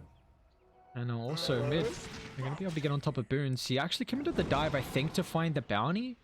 Sixer doesn't have roll. Actually, maybe he tried to get away from the roll. Hence why it's on cooldown, but still he finds a lucky shot. Slow allows Melo to get in range for the Dragon Slaves. That's going to be 2 kills across the map here for Shadownet. 9-3. This is a really good start for them. And Lena's had a much better game than being on the position 4. I do like to switch up on the 2 instead. But Medusa is catching up quite quickly. This is like... That is true. Medusa was, good 1,000 behind. She's only like, 500-ish behind now. And I feel like at her pace, she's got like probably one of the best items. You could have got Iron Talon, just to Iron Talon the main creep. Good value here. They didn't even stack much for her as well, because they did miss that double on the top one. So I haven't at least seen any at the moment from Splicker. He's going to make one of his own. There was just no time, I think, this game. He actually just missed his own timing too. What's happening down bot? Curse. Dire's middle tower. Wyvern, I mean, still stunned up, so Riz going to be able to connect with the roll. Boom is still going to be able to blow up the Grimstroke here, so it's a 1-for-1. Riz, This Tiny is getting way too many kills Yeah. now too. I'm like scared you're suddenly gonna have a blink on the Tiny. Tiny is ahead of Pangolier on farm. yeah, that's how many last hits is 6 ago? He's got 44 last hits, so I mean, Tiny's got 20. He's also 3-0-1. This is a very fast blink timing. He's also level 8, man. The fact that you're level 8 already, you're here that heavily relies on having this combo maxed out for your burst damage. I wonder if Adio Chula aren't going to be ready for this massive amount of damage that Tiny's going to be outputting. Tiny killing him. Even he can one hit Phoenix. I mean, no, probably doesn't one hit Phoenix. One hits Grim definitely. He's not killing Medusa with Mana Shield. She's only got 1 point though. I guess he could maybe bring her down. But he's definitely not killing Earth Spirit. Top 6 up, Rolling Thunder. It's a double stun. It's going to try and bounce back. She's got the Astral set to be able to get underneath the tower. 6 with the swashbuckle secures the kill. He's incredibly deep, so will still fall even though that stroke of fate's off the mark there. It's a 1-for-1, couple ultimates utilized to secure those kills. About it, we still haven't really seen too much aggression onto the towers. I mean, you brought it up. This is going to be a long game. I'm kind of just starting slowly to seep into the bottom of my chair here, just leaning back as we're getting set up for the late stage. I don't know. It doesn't necessarily have to be, but like, look, Medusa's almost now caught completely. I pretty much think that the story of this game is just going to keep AFK. There's a big fight at top. Got you. Try and chase down Mellow. Connects on the stun.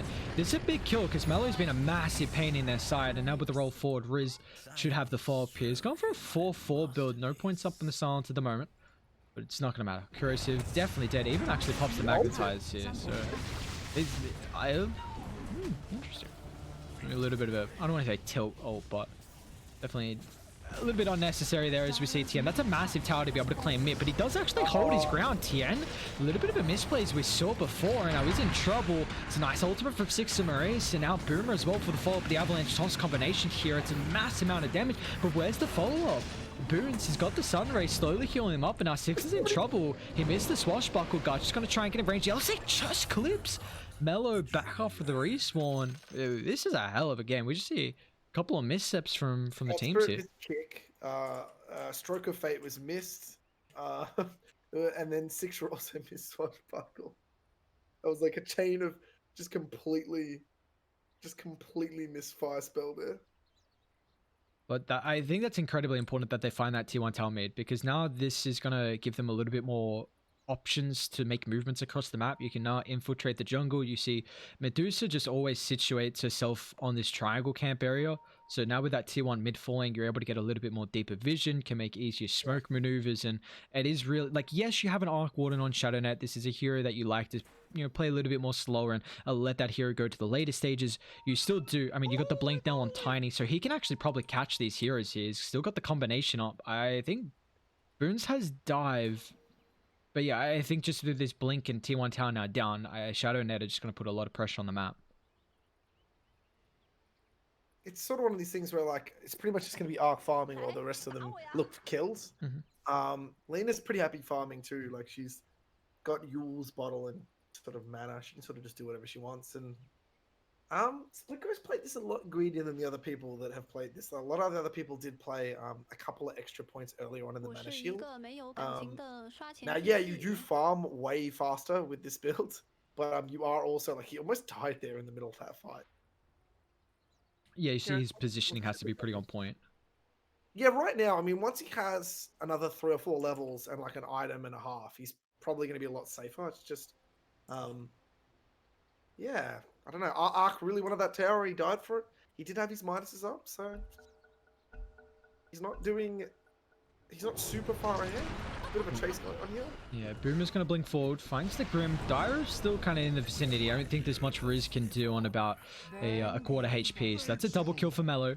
And that is the reveal now of the blink on Boomer. So it's still, I mean, 14-8 kill-wise, but, you know, the net worth leads jumping back and forth here. Yeah. And by the way, too, Splicker is just... Tower If Tiny kills him here, this would be insanely big. He is chasing around. He has an idea. Splicker read that really well, because if Tiny kills him there, that is a big kill for Tiny. Dire's top tower is You did head the wrong way though, so it's a shame. There was just a free splicker in there and you just kept looking around. They'll find a T1 tower top at least. That's another tower now where you're able to get a little bit of map control. You do see they're starting to open this one up with the two towers. Dire, they haven't been able to find one for them. That is a bit of an issue that Lina can put some pressure on towers with the Fury Souls, and Mora's Dire can't really do too much. We see they're trying to force a fight down bot. Corrosive, that's a big ward to D-ward here, but it looks like still Radiant. Do they want to take the fight? Boom is actually going to initiate. Grim, oh, doesn't get melted from the combo. Somehow Hung stays alive. We'll actually end up ticking down at the last second here, but it looks like the price will be paid with Boomer's life here. They're going to try and dive deep for Corrosive. Roll from downtown. Riz will secure it. And now with the roll forward, Mellow, 2 points. Fury Soul, but it's not going to matter. Will be enough to kill off the egg. It's a 3 for 2. Even Splitgo's going to try and show up at the end. Riz, unfortunately, didn't have any stones, so... they get the tower after all. That's also by the bounty timing. That's a nice fight there for Adio Chula.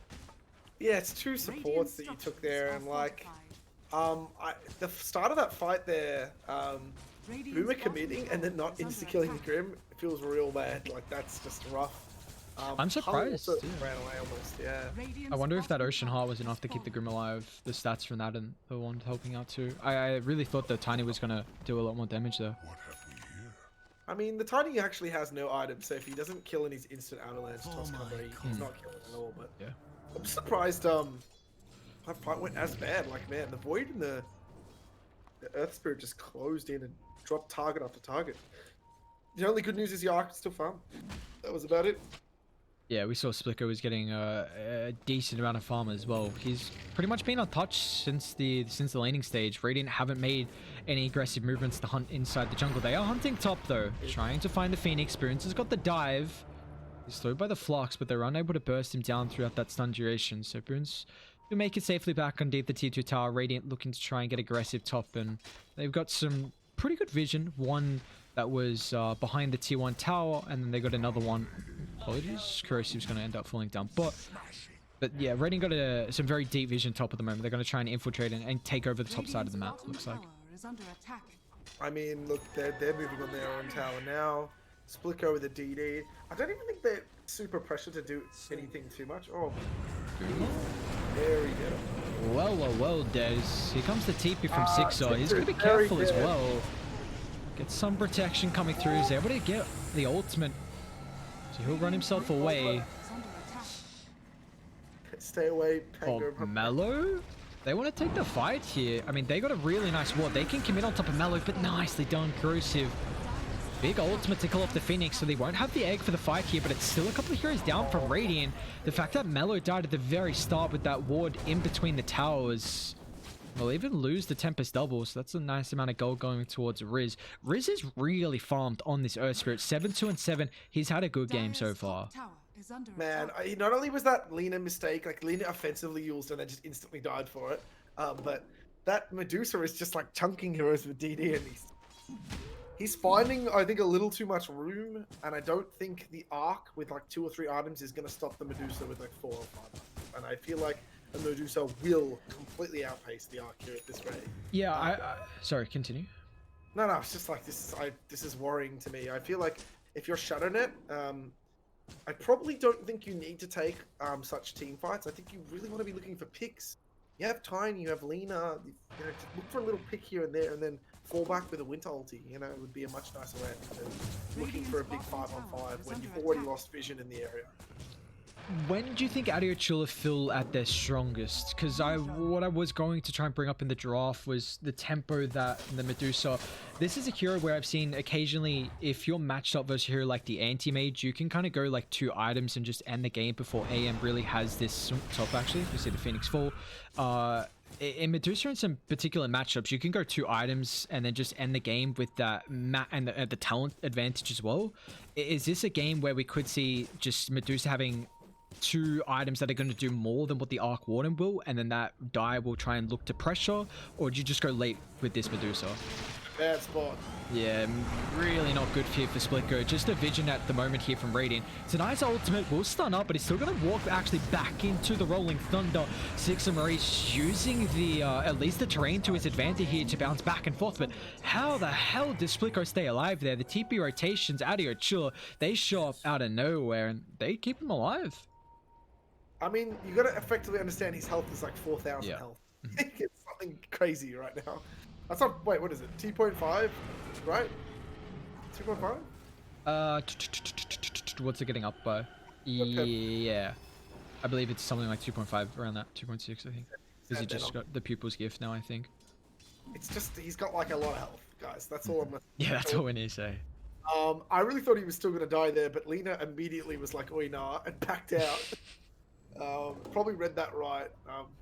And Riz and Phoenix together just go back in. Void. They've got so many heroes that close distance, and this is what I said about Adio and Chula last season.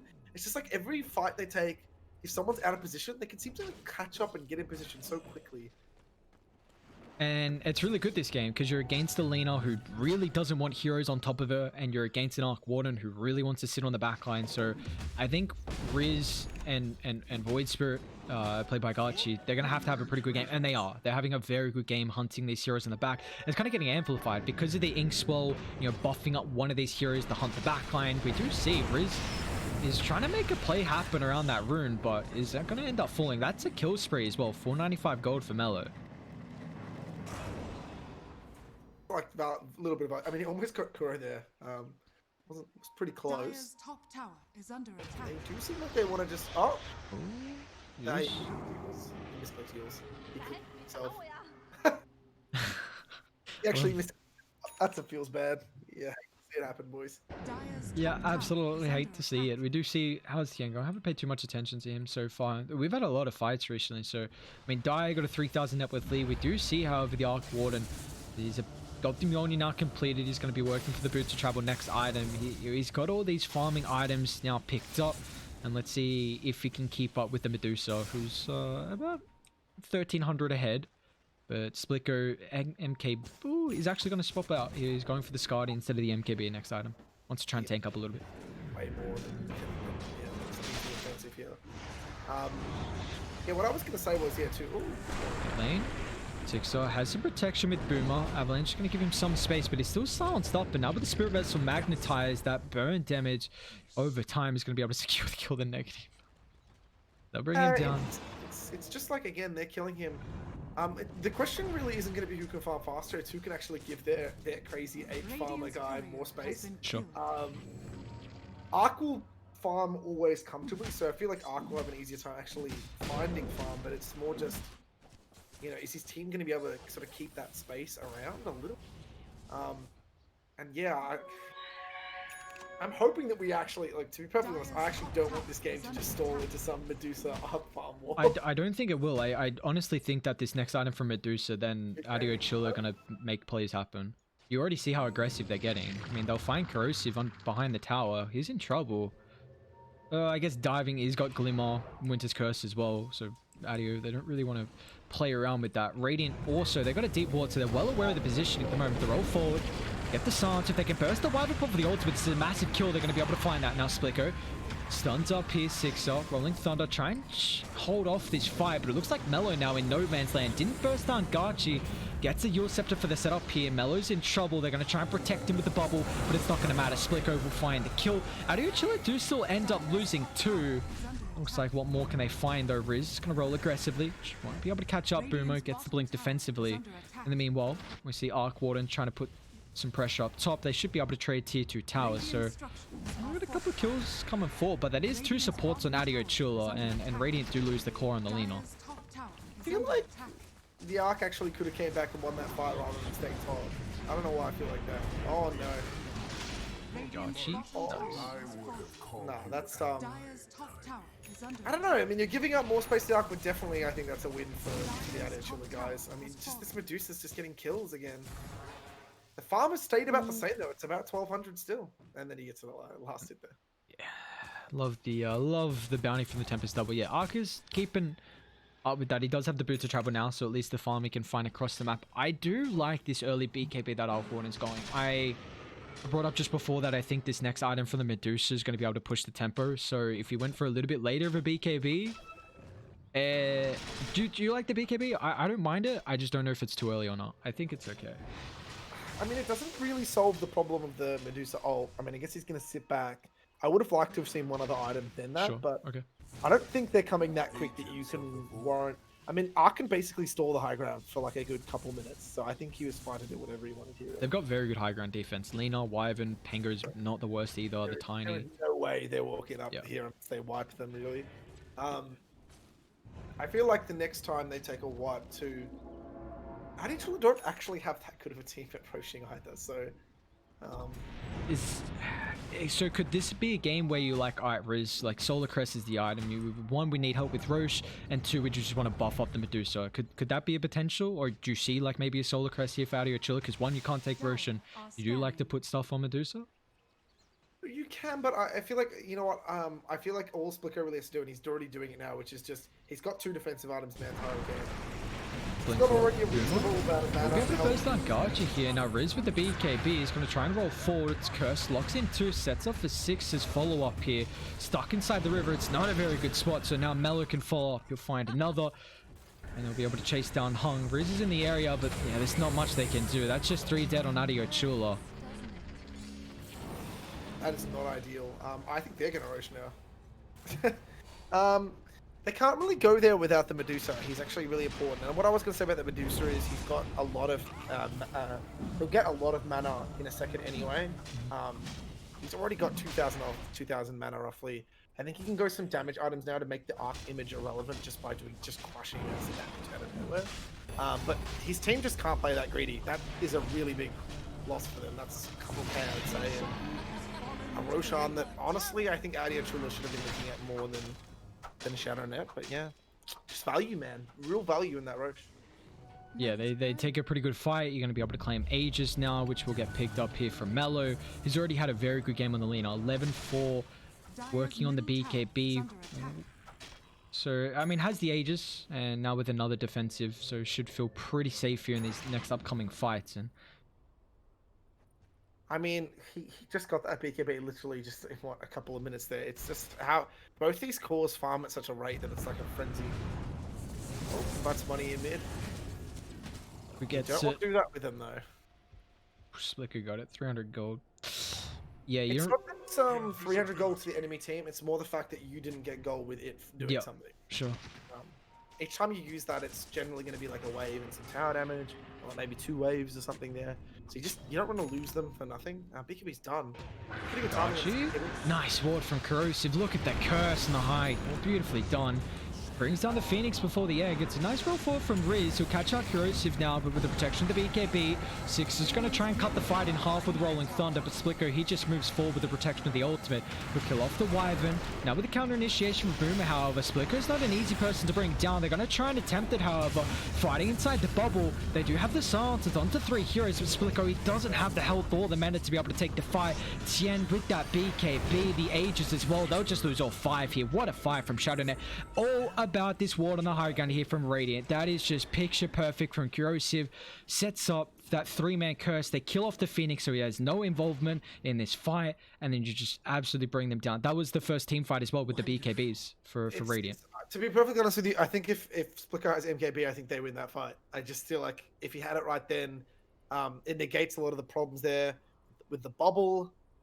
I don't know. I just feel like he has MKB there, they win that fight. It's just, it changes his heroes significantly. They're all in the bubble they're standing, getting hit like 10 times, 15 times by Medusa.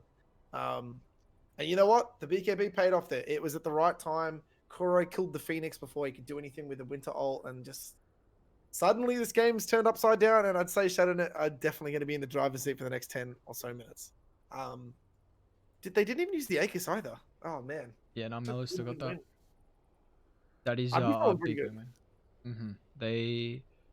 I mean, at the moment, they swing this game drastically. They've got the net worth lead now. It's a lot of experience going their way, and they get a mass amount out of it. They probably won't get a tower. Yeah, the Tempest double is now about to wear off. Body's getting shoved in. Oh, actually, Arkwon is TPing there. Is it the real one? I mean, they can go. Yeah, they can go. Yeah. They definitely. There's nothing stopping them. Mhm. Phoenix is not going to go anywhere near them. And you're talking about the Solar Crest. Phoenix is trying to build it. To be honest, I don't like him building it here as a rush because I think he needs a defensive item to make it so Arc doesn't just keep soloing him. Because the next item Arc goes is going to be like Hex or Yep. Orchid or Mhm. something like that. And if he keeps getting like Hex, Orchid, whatever killed, the Solar Crest doesn't matter. Need like an Aeon disc, honestly, on the Phoenix, just so we can get the egg off? Or is that like... Aeon's not Dire's bottom tower the is under worst. I attack. would still think that that's maybe Aeon and something else. I don't know. It just his Eggers and his laser is just too important. And while just side note too, Aeon stops you from dealing damage, but Dire's you bottom keep healing tower during has it, fallen. correct? Yeah. Dire's Yeah. So it's I don't know. I bottom just tower. I mean I'm okay with Aeon. I just feel like Dire's middle tower is under this is attack. such a greedy game to just be like I'm gonna go pipe into Solar Crest and not worry about Arc Wood at all. Definitely a team style of play. Dire's bottom tower We will is see under now. attack. Shadownet 2000 net with the T1 tower down bot, and whoo, love me a telescope. I mean that's such a nice item. Lena, why haven't Telescope going to should be utilize deleted. that? You're Telescope deleted should be out deleted. of? It's so good that anyone can essentially hold it and Yep. be value for your team. I Yep. just don't like it. Dire's middle tower I don't is like under items that are attack. designed like that. Oh, Gachi is very dangerous right here. That's real Arc Warden. He does have BKB rating. They're kind of baiting him at the moment. Tien, inside the middle of the fight, is going to try and turn and kill with the egg. They will be successful now, but the Winter's Curse holds in 3. They protect the Arc Warden. Do they want to continue with the fight? Mello still has his Age to be utilizing that boom with the counter initiation straight on top of the Archie as well. He's still got the Dissimulate, going to try and hide throughout the eastern tree line here, but Arc still gets chased down. Splico, this is the first fight with the MKB. He's going to try and make massive usage out of it, but melted down. Look at the damage coming through. Mello with the Laguna Blade. This is already level 3, and our Boons, he's in trouble as well with the Avalanche Toss. They don't have buyback. That's Rax. That's probably a Rax right there. I'm not. I know what Gachi was thinking. He was thinking, oh man, there's a player all alone in the wilderness here. But honestly, a BKB Arc with his ulti ready to go is not the target. And Dire's bottom tower. Blicko, I'm not sure why he's mantering like that. I feel like, you know, like I'm expecting a fancy manta to like dodge out of the disarm or dodge some stuns. I'm amazed they're not going high ground right now. I actually don't know why they're not punching that building and forcing buybacks. I know it'd be scary to do it against Void, but if they saw the buyback situation, I think they would definitely be taking Iraqs right now. Yeah, definitely. At least even just poking and prodding, forcing something out of it, but they'll back off. They're going to get a lot of farm at least, so... I mean, what is it, 4 for 1 again? Something? Yeah. 4 for 5. Did someone bought back too, didn't they, into that? The Phoenix, yeah. Phoenix brought back, so it's a dieback for him now. This is looking beautiful. This, seriously, Shadownet is looking... I mean, this is what I was expecting. This is the reason why I said they were a good team too, you know? It's, the strat is working. I'm sure, you know, that BKB timing on Tien has done work. You know, I was a little skeptical, but I'm a believer, Aries. I'm a believer now, man. It's looking good. It is actually looking really good. He's able to sit his ground and just man fighting. I will also point out that Corrosive has been getting some incredible goddamn ultis off. They're going to try and initiate on top of the Arc Warden. He's very aggressive position once again, and now with the Rolling Thunder follow-up, it cancels out at least the ulti from Riz. Chasing. 6 up. Trying to get on top of him here. Got the heals set up. Swashbuckler's available, but they're going to chain lock him down. Dead for 70 here. A nice find for them. Might try and look to put pressure on top of the tier 2 because they know that Radiant don't have ages. They should try and get a objective out of this. Item builders the Earth Spirit go next because he's going Shivas. Is there nothing else better he could go here? I'm like sitting here racking my brain being like, Yeah, I'm what trying to think. Radiant's middle tower is under attack. it does make him tankier, but my problem isn't that he's tankier. My problem is that once the BKBs are out and Arc has like 2-3 more items, does you being a little bit more tanky even matter, I guess? I mean, he's going to drop you in like an extra couple seconds. What do you think the Ag should be potential for 1? Oh, I hate Ags on Hang that. on.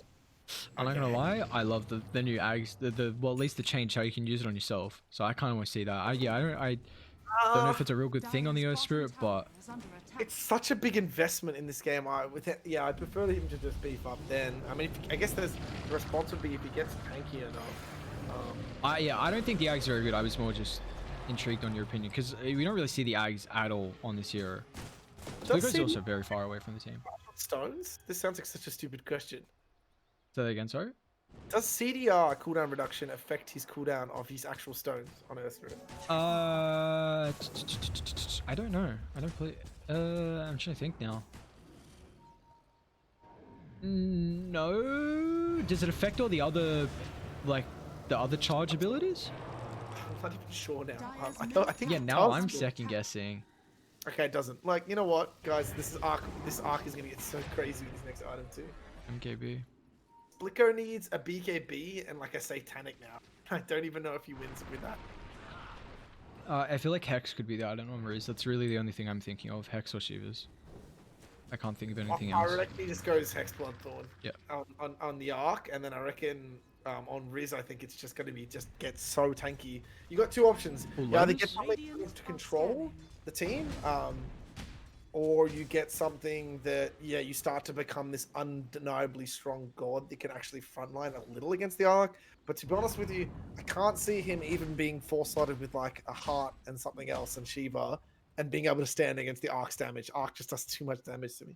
I wouldn't mind if he turns his plate mail into the Lotus. It's actually a relatively good game. You chuck it on the Medusa in the front. Arc's going to go for some single target. You got the curse. You know, you Oh. can purge off.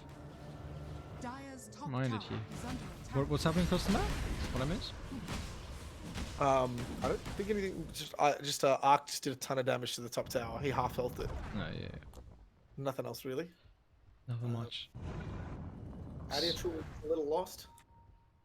Yeah, they're kind of getting stuck inside. They themselves have relatively good high ground defense as well. Like the Grim being able to deal with the creeps. You got Medusa sitting front line. So this game, I think we're just waiting for the next Roshan. Teams are starting to play it a little bit more passive here at the moment. And Roche will be up in 50 seconds. Radiant have very good control around this area.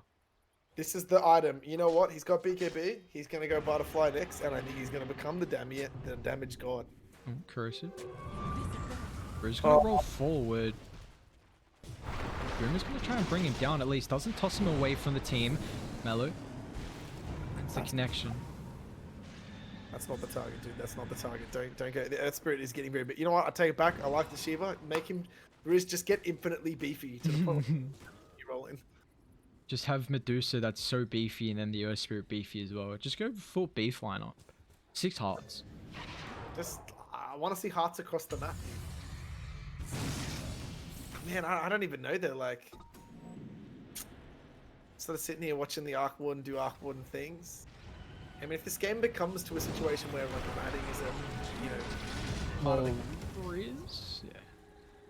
he's still not dying. Getting Yeah, punched. I was gonna say he didn't have really any help, and he still just gets out of it. And he doesn't even have to pop BKB as well. Yeah. So what, you think this game's gonna be a rat game? Man, I don't know why. I have such a feeling of dread when I saw this draft. I was like, well, gonna go the only thing that's missing is like a Tinker and a Techies at this point. Oh, that would truly be the that would be sleep fest. I ain't even gonna lie. I can't sugarcoat that. That'd just be You're like a really good to watch. Like, it is a bit of a cluster on the eyes, but like you don't know what's going on. yeah.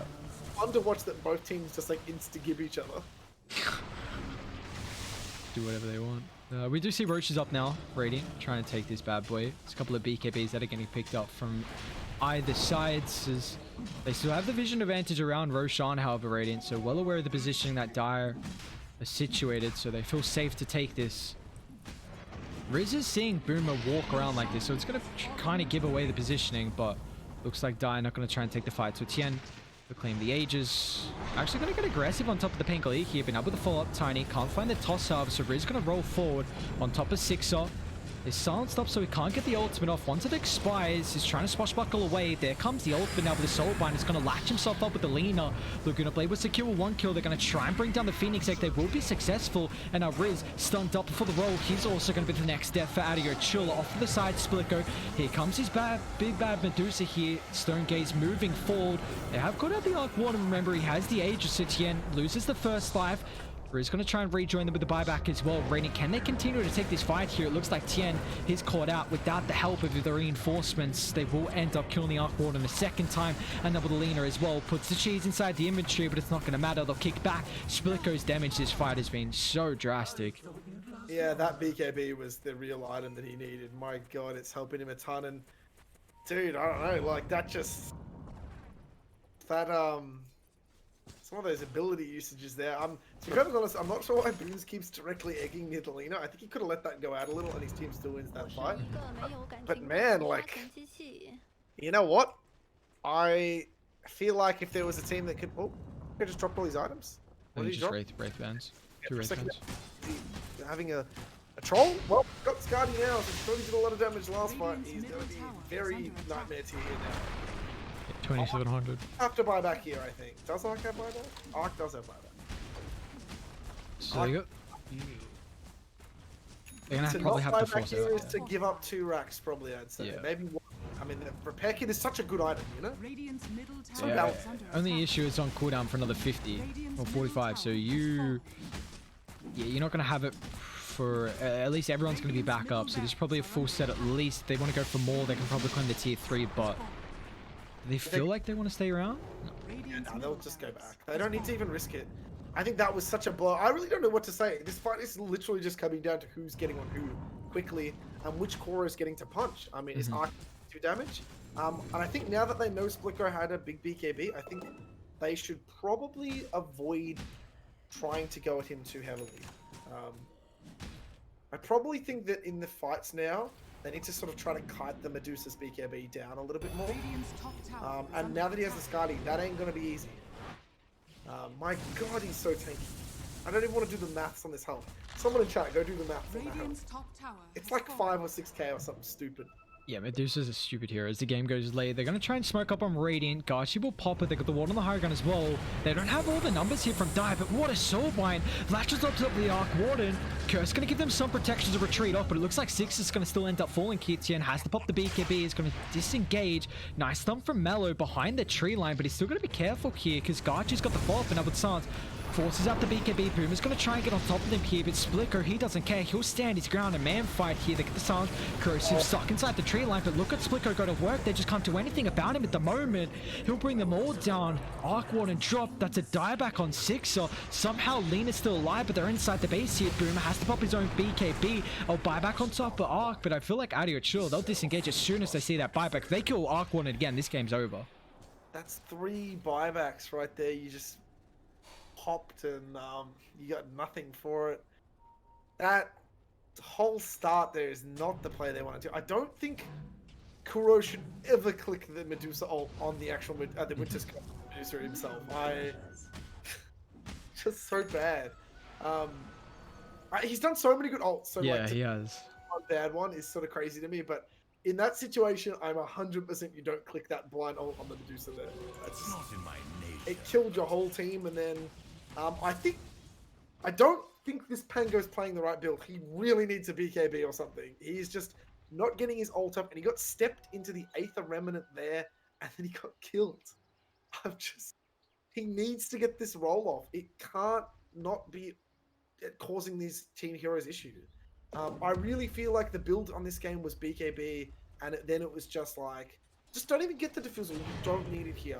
Just BKB, Halberd, Ags. It would have done so much more against this Medusa.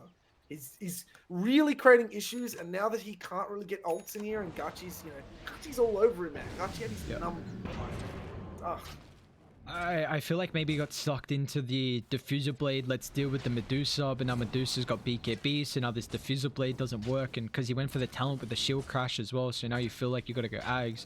I think he's kind of just gone for this one build, and it's really hard to switch it up. I think a BKB is must this game. Yeah, Gachi's just playing incredible with the target prioritization from this Void Spirit has been on point. Boons is truce.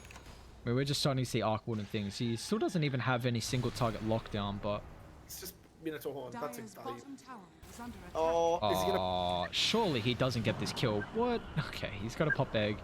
He was dead. That's okay. Yeah. I used to stop dying. Whatever. Value. You're not gonna probably fight for the next minute anyway. What I was gonna say was, Riz's Earth Spirit has just done a metric ton of work here. With Riz achieving this, both games have had this look a really weird frontline, suicide charge style of just killing everything, and it's just giving their team so much ability to play. There's just a couple of spells being misfired here, and they're just too important to be missed. And Mello now, by the way, too, is having a really hard time standing anywhere near this Medusa. Like, he is melting. Lina is so frail this game. He's got 2.6k health, but he dies in like a couple seconds standing near the Medusa. Yeah, this is the big issue I think about the Lina core, and I think you can't have heroes get on top of you. You're way too squishy. Like you've got Void Spirit and Earth Spirit to get on top of you, and you have a Medusa who's literally just gonna beeline into the middle of the fight. And if you get slowed once by the Skadi, like you're just stuck inside the middle. So it's gonna make it very difficult for the positioning based here for Mello. I'm gonna put emphasis on that as we see the fights occurring. But there was a DD. Splico claims it, and they're gonna think about pressuring high. They'll take the tier 2. Apologies and poke and prodders. They send up the illusion. Magnetic field too good, man. It's you just can't do anything in that building. They're not in a rush though. They'll get a lot of vision now. Look where they've put all their vision. They'll take over the Roshan area. They'll just get a free rush, and I think that's. I mean, I don't even know if you need to give the Aegis to Medusa. I feel like you don't. She can literally buy a whole Satanic or like a Divine. It's just whatever she wants to buy now.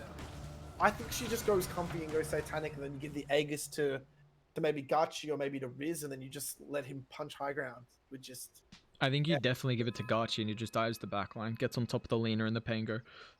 And then you just... Like, Splitko's probably not going to die. I feel like Cheese works really... You know, if you want to give him one defensive... This is third Roche, right? Yeah?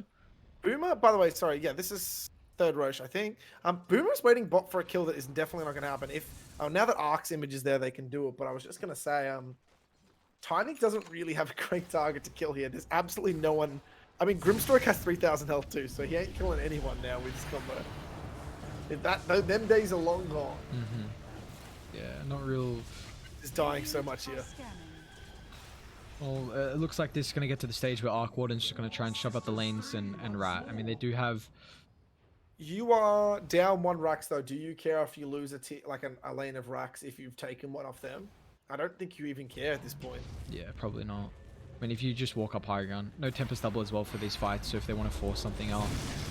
They've got to do something, though. They're running a little bit out of time. You don't want to just lose it for nothing. Yeah. I mean, Roche is up, so it looks like they'll trade it. Yeah, you definitely want to lose it for nothing. You're going to have to make sure you force a trade. And I mean, Tien's going to get a range Rax as well, but this is for Roche, so...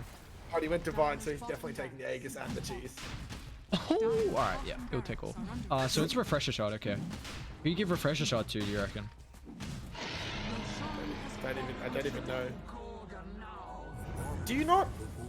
Surely you want to keep the MKB slotted in if you're playing this style of Medusa, right? I believe so, yes. MKB is better than Manta. I know like Manta lets you dodge things and gives you health and mana, but the MKB is letting you hit everyone standing in the magnetic field. Surely you want that over... No, you've got the Rapier for the piercing. That's what Rapier... Oh my god, Rapier is... Yeah. I keep forgetting that it does that. Yeah, same. OP, dude. Why is it buying this item? Yeah, why the hell does it do that? Like, I do think... Well, actually, I don't mind it, because I think I would love to see more Rapiers, and I think this was an item that was just too... The risk... Yeah, it just wasn't picked up enough, and now Rapier, it just gives... It sets the story. Like, it's... Can't do damage on this background. Alright, there we go. What are you doing? You've got bubbles up, pop your magnetic field. Luca does have to be kind of careful. Like, you don't want to feed the Aegis away for free here, especially with the Rapier now. And the Wyverns, Corrosive's set up down bot. I think he's just going to cut the wave. Because they did do a very good job, Adio Chula. They pushed out bot before they went top, so there's not as much rat potential. Luca will claim the tier 3. They're going to try and heal him up with the Sunray as well. How do you initiate? Like, can you try and toss him back? Is that the only way you start the fight? But Boomer, nice. They're done. They got the ward on the high ground. Gachi, follow-up stunned here. So we're going to be careful. You accept the dodges the roll. Riz is now hexed up. He's got the BKB cheese to be able to utilize as well. Can they burst him down throughout the duration? Laguna Blades can be able to do so. He's got a buyback. They deal with the Aegis as well. But now with the Curse, Corrosive only locks in one dive. They can kite the fight up on the high ground, but they've got their vision advantage. But it looks like, unfortunately, Grimstroke will fall. So Adio Chula... They've kited the fight back. What they need to try and get something out of it, because they do force 2 buybacks and the Aegis now. They're all in. They're all in here. They're actually going all in. They don't want this game to go 60 minutes here, Gorg. They're going to try and make this one end. Did they pop cheese? Did you give cheese to Splico now? It's going crazy. I'm sure you give Splico cheese. I don't know why he doesn't have it yet. moving forward. Hex is up. He's going to be careful. He's very far away from the rest of the team. He's going to die. Rapier, just like that. Splicker will buy it back. But now who claims the Rapier, though? TM will find it. Egg's going to get popped. What just happened? They're still going to try and take this, however. T being forward with the boots of travel. Boons will join. Splicker on top of the back. And he's still going to know amount of damage without the Rapier. They're doing that buyback. Onward chop. Rapier back in the hands here with the defensive Egg. They'll zone Radiant back. Mel is going to fall. They get the double silence. Adio Chula, that's a bait and a half. They just have the numbers advantage with these buybacks off zone them out. Phoenix going to be careful. Forstaff will give him the space here. Boon's still not going to end up dropping. Limit the protection. Where's the Rapier? Splicker got it. He does. So they end up losing Boons. Meanwhile, Bot is falling, so it's going to be a full set of racks, but it looks like Riz is still in no man's land. Rolling Thunder, bounce over. Six is going to be able to bring him down. So that is a very heavy commitment now. If you go, yeah, do you feel this is worth it for Dio? Just not go down a lane 2 now? I'm sure they just go down a lane. Yeah, I don't understand that play at all. Splicker, like, you know, what I was thinking was, you know, he saw the chance to dive under the nice blanket of the magnetic field and just died, popping absolutely nothing. I still feel like he should just switch out bots and hold Satanic. I don't get why he doesn't. I feel like it's too good here not to have. I take that play. I think Adio Chula just through their lead. Gotchi. Yeah, I mean, he's just dead as well. Does he have buyback or did he force it out? He does have buyback at least, but they should be able to bring him down here. Nicely done. Curse with the curse. Yo, this is such a throw right now by Adio Chula. This is like, I don't know what else to say. They've just, it's like they had a staggering lead and they had Divine and they'd already done the damage. I don't think once Riz made that misstep and died, you had to do that. I understand Riz was a little concerned about the chase. I get his first buyback, initial buyback, but I don't understand the Splico being like, oh, I'm just gonna jump on the enemy team and walk right in with no ult, no BKB popped. It makes no sense, Aries, man. This is such a Papega. This is Oz at its most Ozliness. It's just griefing and trolling and just, I'm not even sure what to say. I'll take it back, boys. Adio Chula's out of the top 2. Dire's middle tower. One play. We'll see. If they can... The Radiant trying to walk it down here. Bot, mid, top, all shoved in. I mean, only people with buyback is the Wyvern and the Void Spirit.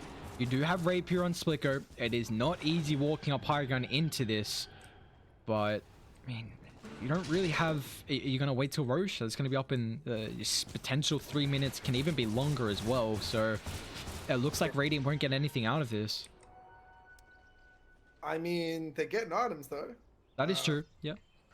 I mean, we're only 10 minutes off the items. And if there was ever heroes that love those final items, you know, there are a lot of good items that both teams could probably love. I think we're probably going to go to 60 minutes because I think the next Roshan... Actually, the next Roshan might decide the whole game. Probably will. Probably will. It depends if it's going to be up before buybacks are up. Because we'll just have a big fight with no buybacks and that'll be the death timer as well.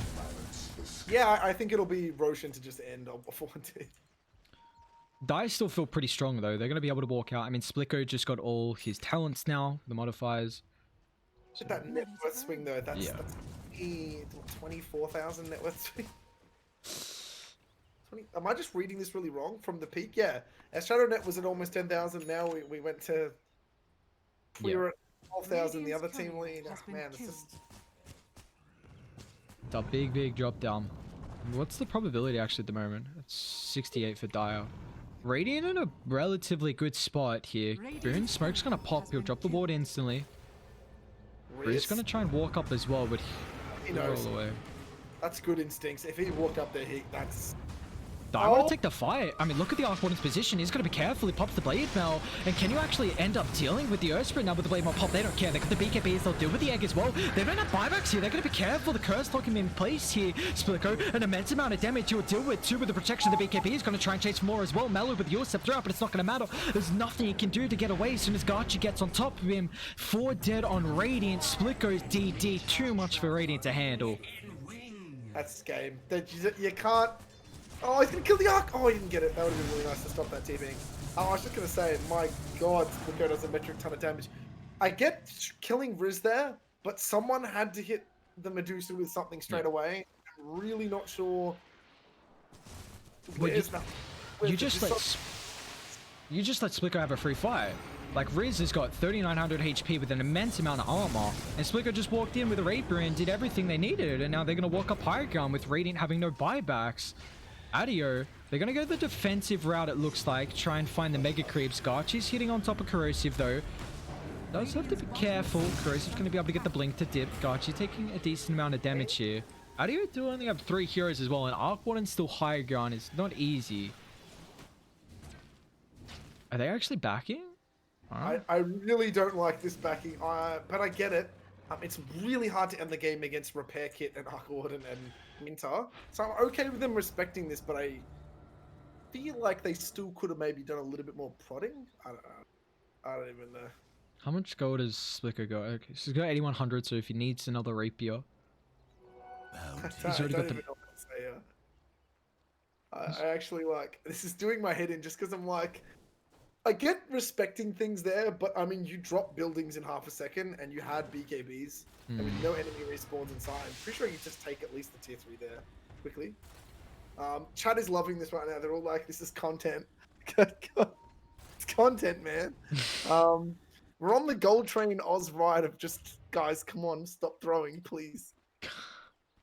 Let's just throw back and forth. Yeah, it's good games. Roche is up in a minute. And this Roche is the Ags Roche, right? 4th Roche, Ags Refresher. Ags, it's just Ags now. It just alternates, doesn't it? Does it? I thought it was both. No, it used to be both, isn't it? Now it's... When did they change that? Oh. I think literally the last patch or something. Oh, and okay, I missed that one. What has a Spirit in there? Will it last long enough? How long does the Spirit last? 45? It's just going to miss it, I think, by like 2 seconds. Let's see. All my eye and attention is on that. Yeah, for the next 30 seconds, you ain't gonna move at all. I mean, there's smoke down mid lanes. There's probably something a bit more interesting happening. Gonna make sure we catch this Splico. Got an Arcane Rune if that's gonna help out too much here. As I need to Garchi. So I'm just gonna pop, they'll move forward with the roll. Instant Hex, Garchi trying to find the backline here. If you get on top of Arc Warden, is zoning him away very nicely, but now Garchi's gonna be careful. They didn't find the proper initiation, so it looks like Adio Chula want to reset. That's back to Roshan, back to 60-minute game. The game, look, you know what? If there was ever one that we were going to predict it was going to drag, I'm telling you, we knew it was coming. It looked good, like both teams had the white potential, but level 30 is now out on Splitgo, so, you know, I mean, what does he really get? Attack speed. Heck, it's a bit of evasion, bit of stone gaze duration, so if he actually gets the stone gaze off on you now, you're probably dead.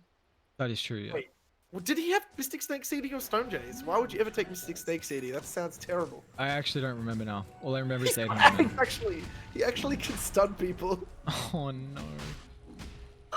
Oh no. Is it even that good? Like the time it takes to throw out the snake is like probably like 1 less hit. Yeah, actually, yeah, that's true. Do you even want to throw out the snake? It's a very long stun. I take it back. It's definitely worth throwing a snake. There's refresher nags as well. Anyway, they're gonna smoke out Radiant. It's Rizag's turn. Nice one on the high ground here. They're going to be able to find the Void Spirit. If they can bring him down throughout the Hex duration, he's going to end up dropping. He's got a buyback. We'll try and rejoin them here. Splitgo on top of the middle of the fight. Have a look at the damage. It's way too much for them to handle. Splitgo turns his attention now to 6, so he's got the Swashbuckle. Will provide some distance here.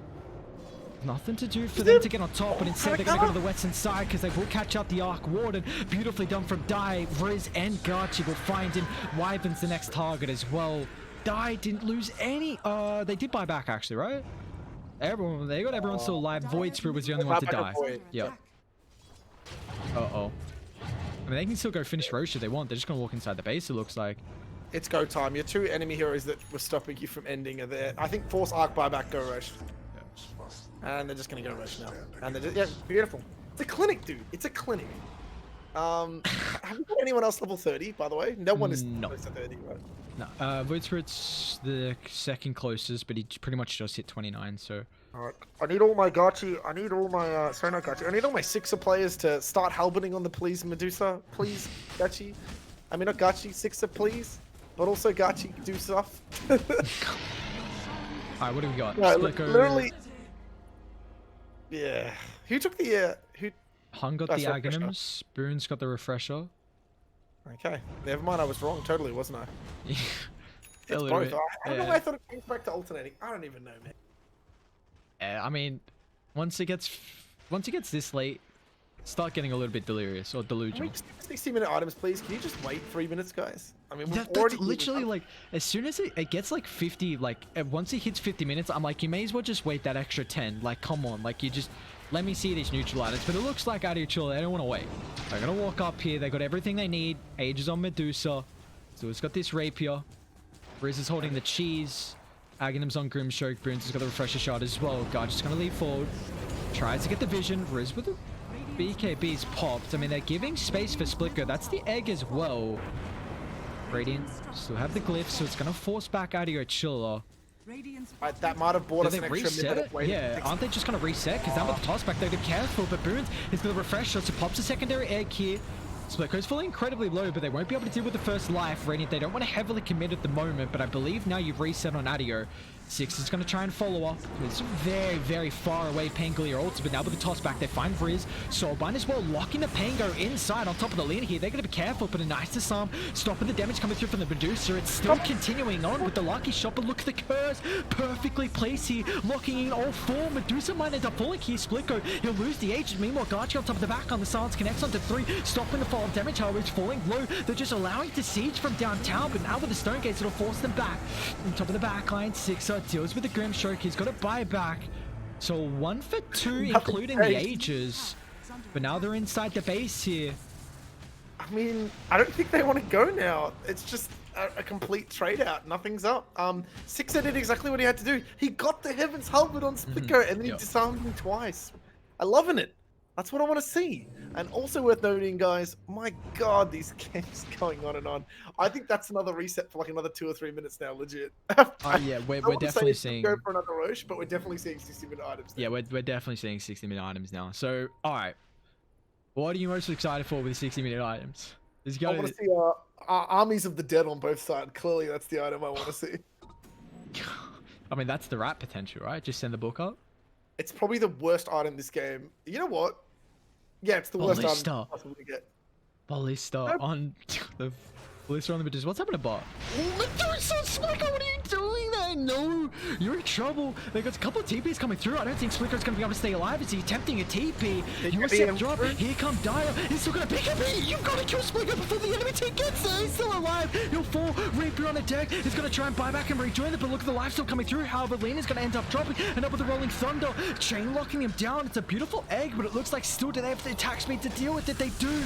They'll end up dealing with burns, but it's not going to matter. No one has buyback on Radiant. Sixer will join them. They kill off Splicker, but it won't matter. They're so far out of the base here. Shadownet. This looks like it's finally it. We're not even going to see our neutral items. No, that's all I wanted. We're not going to see it. But can I just say, well played. Kuro? What's he?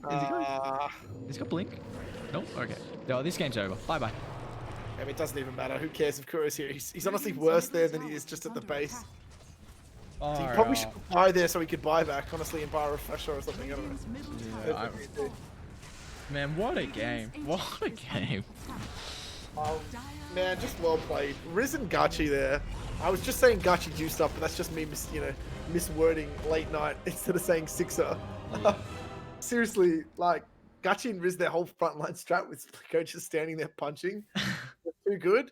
And honestly, they just, they needed more control on Splico. They needed hexes. They needed another disarm. They needed something else. He just got way too much opportunity to punch people, and we didn't see any 60-minute items. But you know what? We did see a good game of Dotes. We did. That is very true. We did see a back and forth game of Dotes with the... It's, again, I mean, we always say it's never an Oz game without a couple pauses, never an Oz game without a couple throws as well. I am now a big fan of Riz's Earth Spirit. You highlighted that it's one of the best in Australia. Riz 28 and 29. Don't want to put too much emphasis, of course, of KD8, but I do think what the Earth Spirit and the Void Spirit were able to do, getting on top of the Arc Warden, kind of zoning him out, making sure he couldn't just stand his ground and right click, and also getting on top of the Lena, the Pango, stopping this counter initiation. I love at least the target prioritization from Adio Chula, and what a just game of back and forth. This is a beautiful game to end the night. Unfortunately, we didn't see these neutral items, but it was still a cracker of a 60-minute performance here. And yeah, look, like I said, Splicker and TN's damage are just so high, and it's just a war of two people who are just monster farming. Splico with 994 gold per minute. Just sort of the beautiful 4 digits, but it's 800 last hit. Someone had to slow him down, and Ark also had 817 gold per minute. Just so far ahead of everyone. This was quite the game, and it just goes to show as well. There's two incredibly strong teams, and in the end, I mean, Adio Chula, they 2-0 this series, and they haven't been able to 2-0 a series so far. They've drawn all of their series, all of their 4, and now taking down Shadownet 2-0, who are Shadownet's going to be a pretty good team, and the fact that Adio Chula have 2-0'd one of the, I'd say probably a team that's going to finish top 4, that's really good for them. It's going to give them some momentum going into these next up-and-coming series. Yeah, I definitely think they're looking real strong. I take it all back, guys. Still putting them at top 2. Yeah. Overall, yeah, I just think they're playing damn good, and that was Shadownet. I know pushover, so. While it looked a little shaky here and there with a few things, it just the amount of plays that every player on their team is doing there. I really think that the standouts on this team tonight, anyway, for me, Lord Boons' Phoenix that first game, and then game 2, just the Risen Gachi melee combo, both games, just them running forward and dropping target after target is beautiful to watch. Wait, Riz had a rapier at the end? I haven't seen that. He picked it up. I think he picked up the rapier. Splicker must have bought another one. He must have had it in the back. But yeah, with that being said, guys, that's going to be the end for us tonight. Tomorrow we do have Your Soul Is Mine taking on Power of Friendship. And then we're going to have Seas Better versus Shadownet. So we will see Kuro and the boys going once again tomorrow. Let's see how they're able to end up playing here. And that's going to be a pretty tough series as well. Seas Better on top. That's the tech core boys with Silvos, so that's going to be a really good game to watch as well. So any closing comments with our series tonight? Look, just if you guys are out there, thanks for watching, and make sure you spread the word, guys. Get the numbers up. The more people we get watching, the more people we get in, more likely we are to have a good next season. And also, I think we've got some sort of Omnidesk code, but I'm struggling to think of it off the top of my head. I'll remember it to shill next stream, boys. Don't you worry. Wait, keep talking. I'll find it. Oh, okay. And then also, who else we've got Pickle Bet. Yeah, props. Love your Pickles bets. And if you haven't too, guys, just make sure you spread the word. Get on Dota and start chilling this stuff. Just shove it down everyone you know's throats, guys. The promo code is Oceanic Esports, so just capital O and capital E. That's all I can see so far. So. Should be pretty easy. I don't know if that's accurate or what, but let's just go with it. No, I mean, I saw it. I saw it in Discord. I'm pretty sure. If not, yeah. Hashtag shills. Let's do it. Yeah, but anyway, seriously, thanks though to those sponsors, and also for everyone checking it out. But come on, guys, let's boost the numbers up. Let's get some serious viewership going. Let's like I said, I don't care, guys, if you get on 10 devices and let's get it going. Anyway, that's my ending. Yeah, especially when we got games like this. Cracking games with 60-minute performances. We got almost tier 5 neutral items, but it's going to be it for us to end the night here, guys. Appreciate everyone tuning by. Thank you very much for an incredible game so far. And again, tomorrow we're going to have Your Soul Is Mine versus Power of Friendship, Seas Better versus Shadownet. So that's it for us tonight. Adio Chula, they're going to be able to take their first series of the Oceanic Esports League Season 2. And with that being said, have a wonderful rest of the night.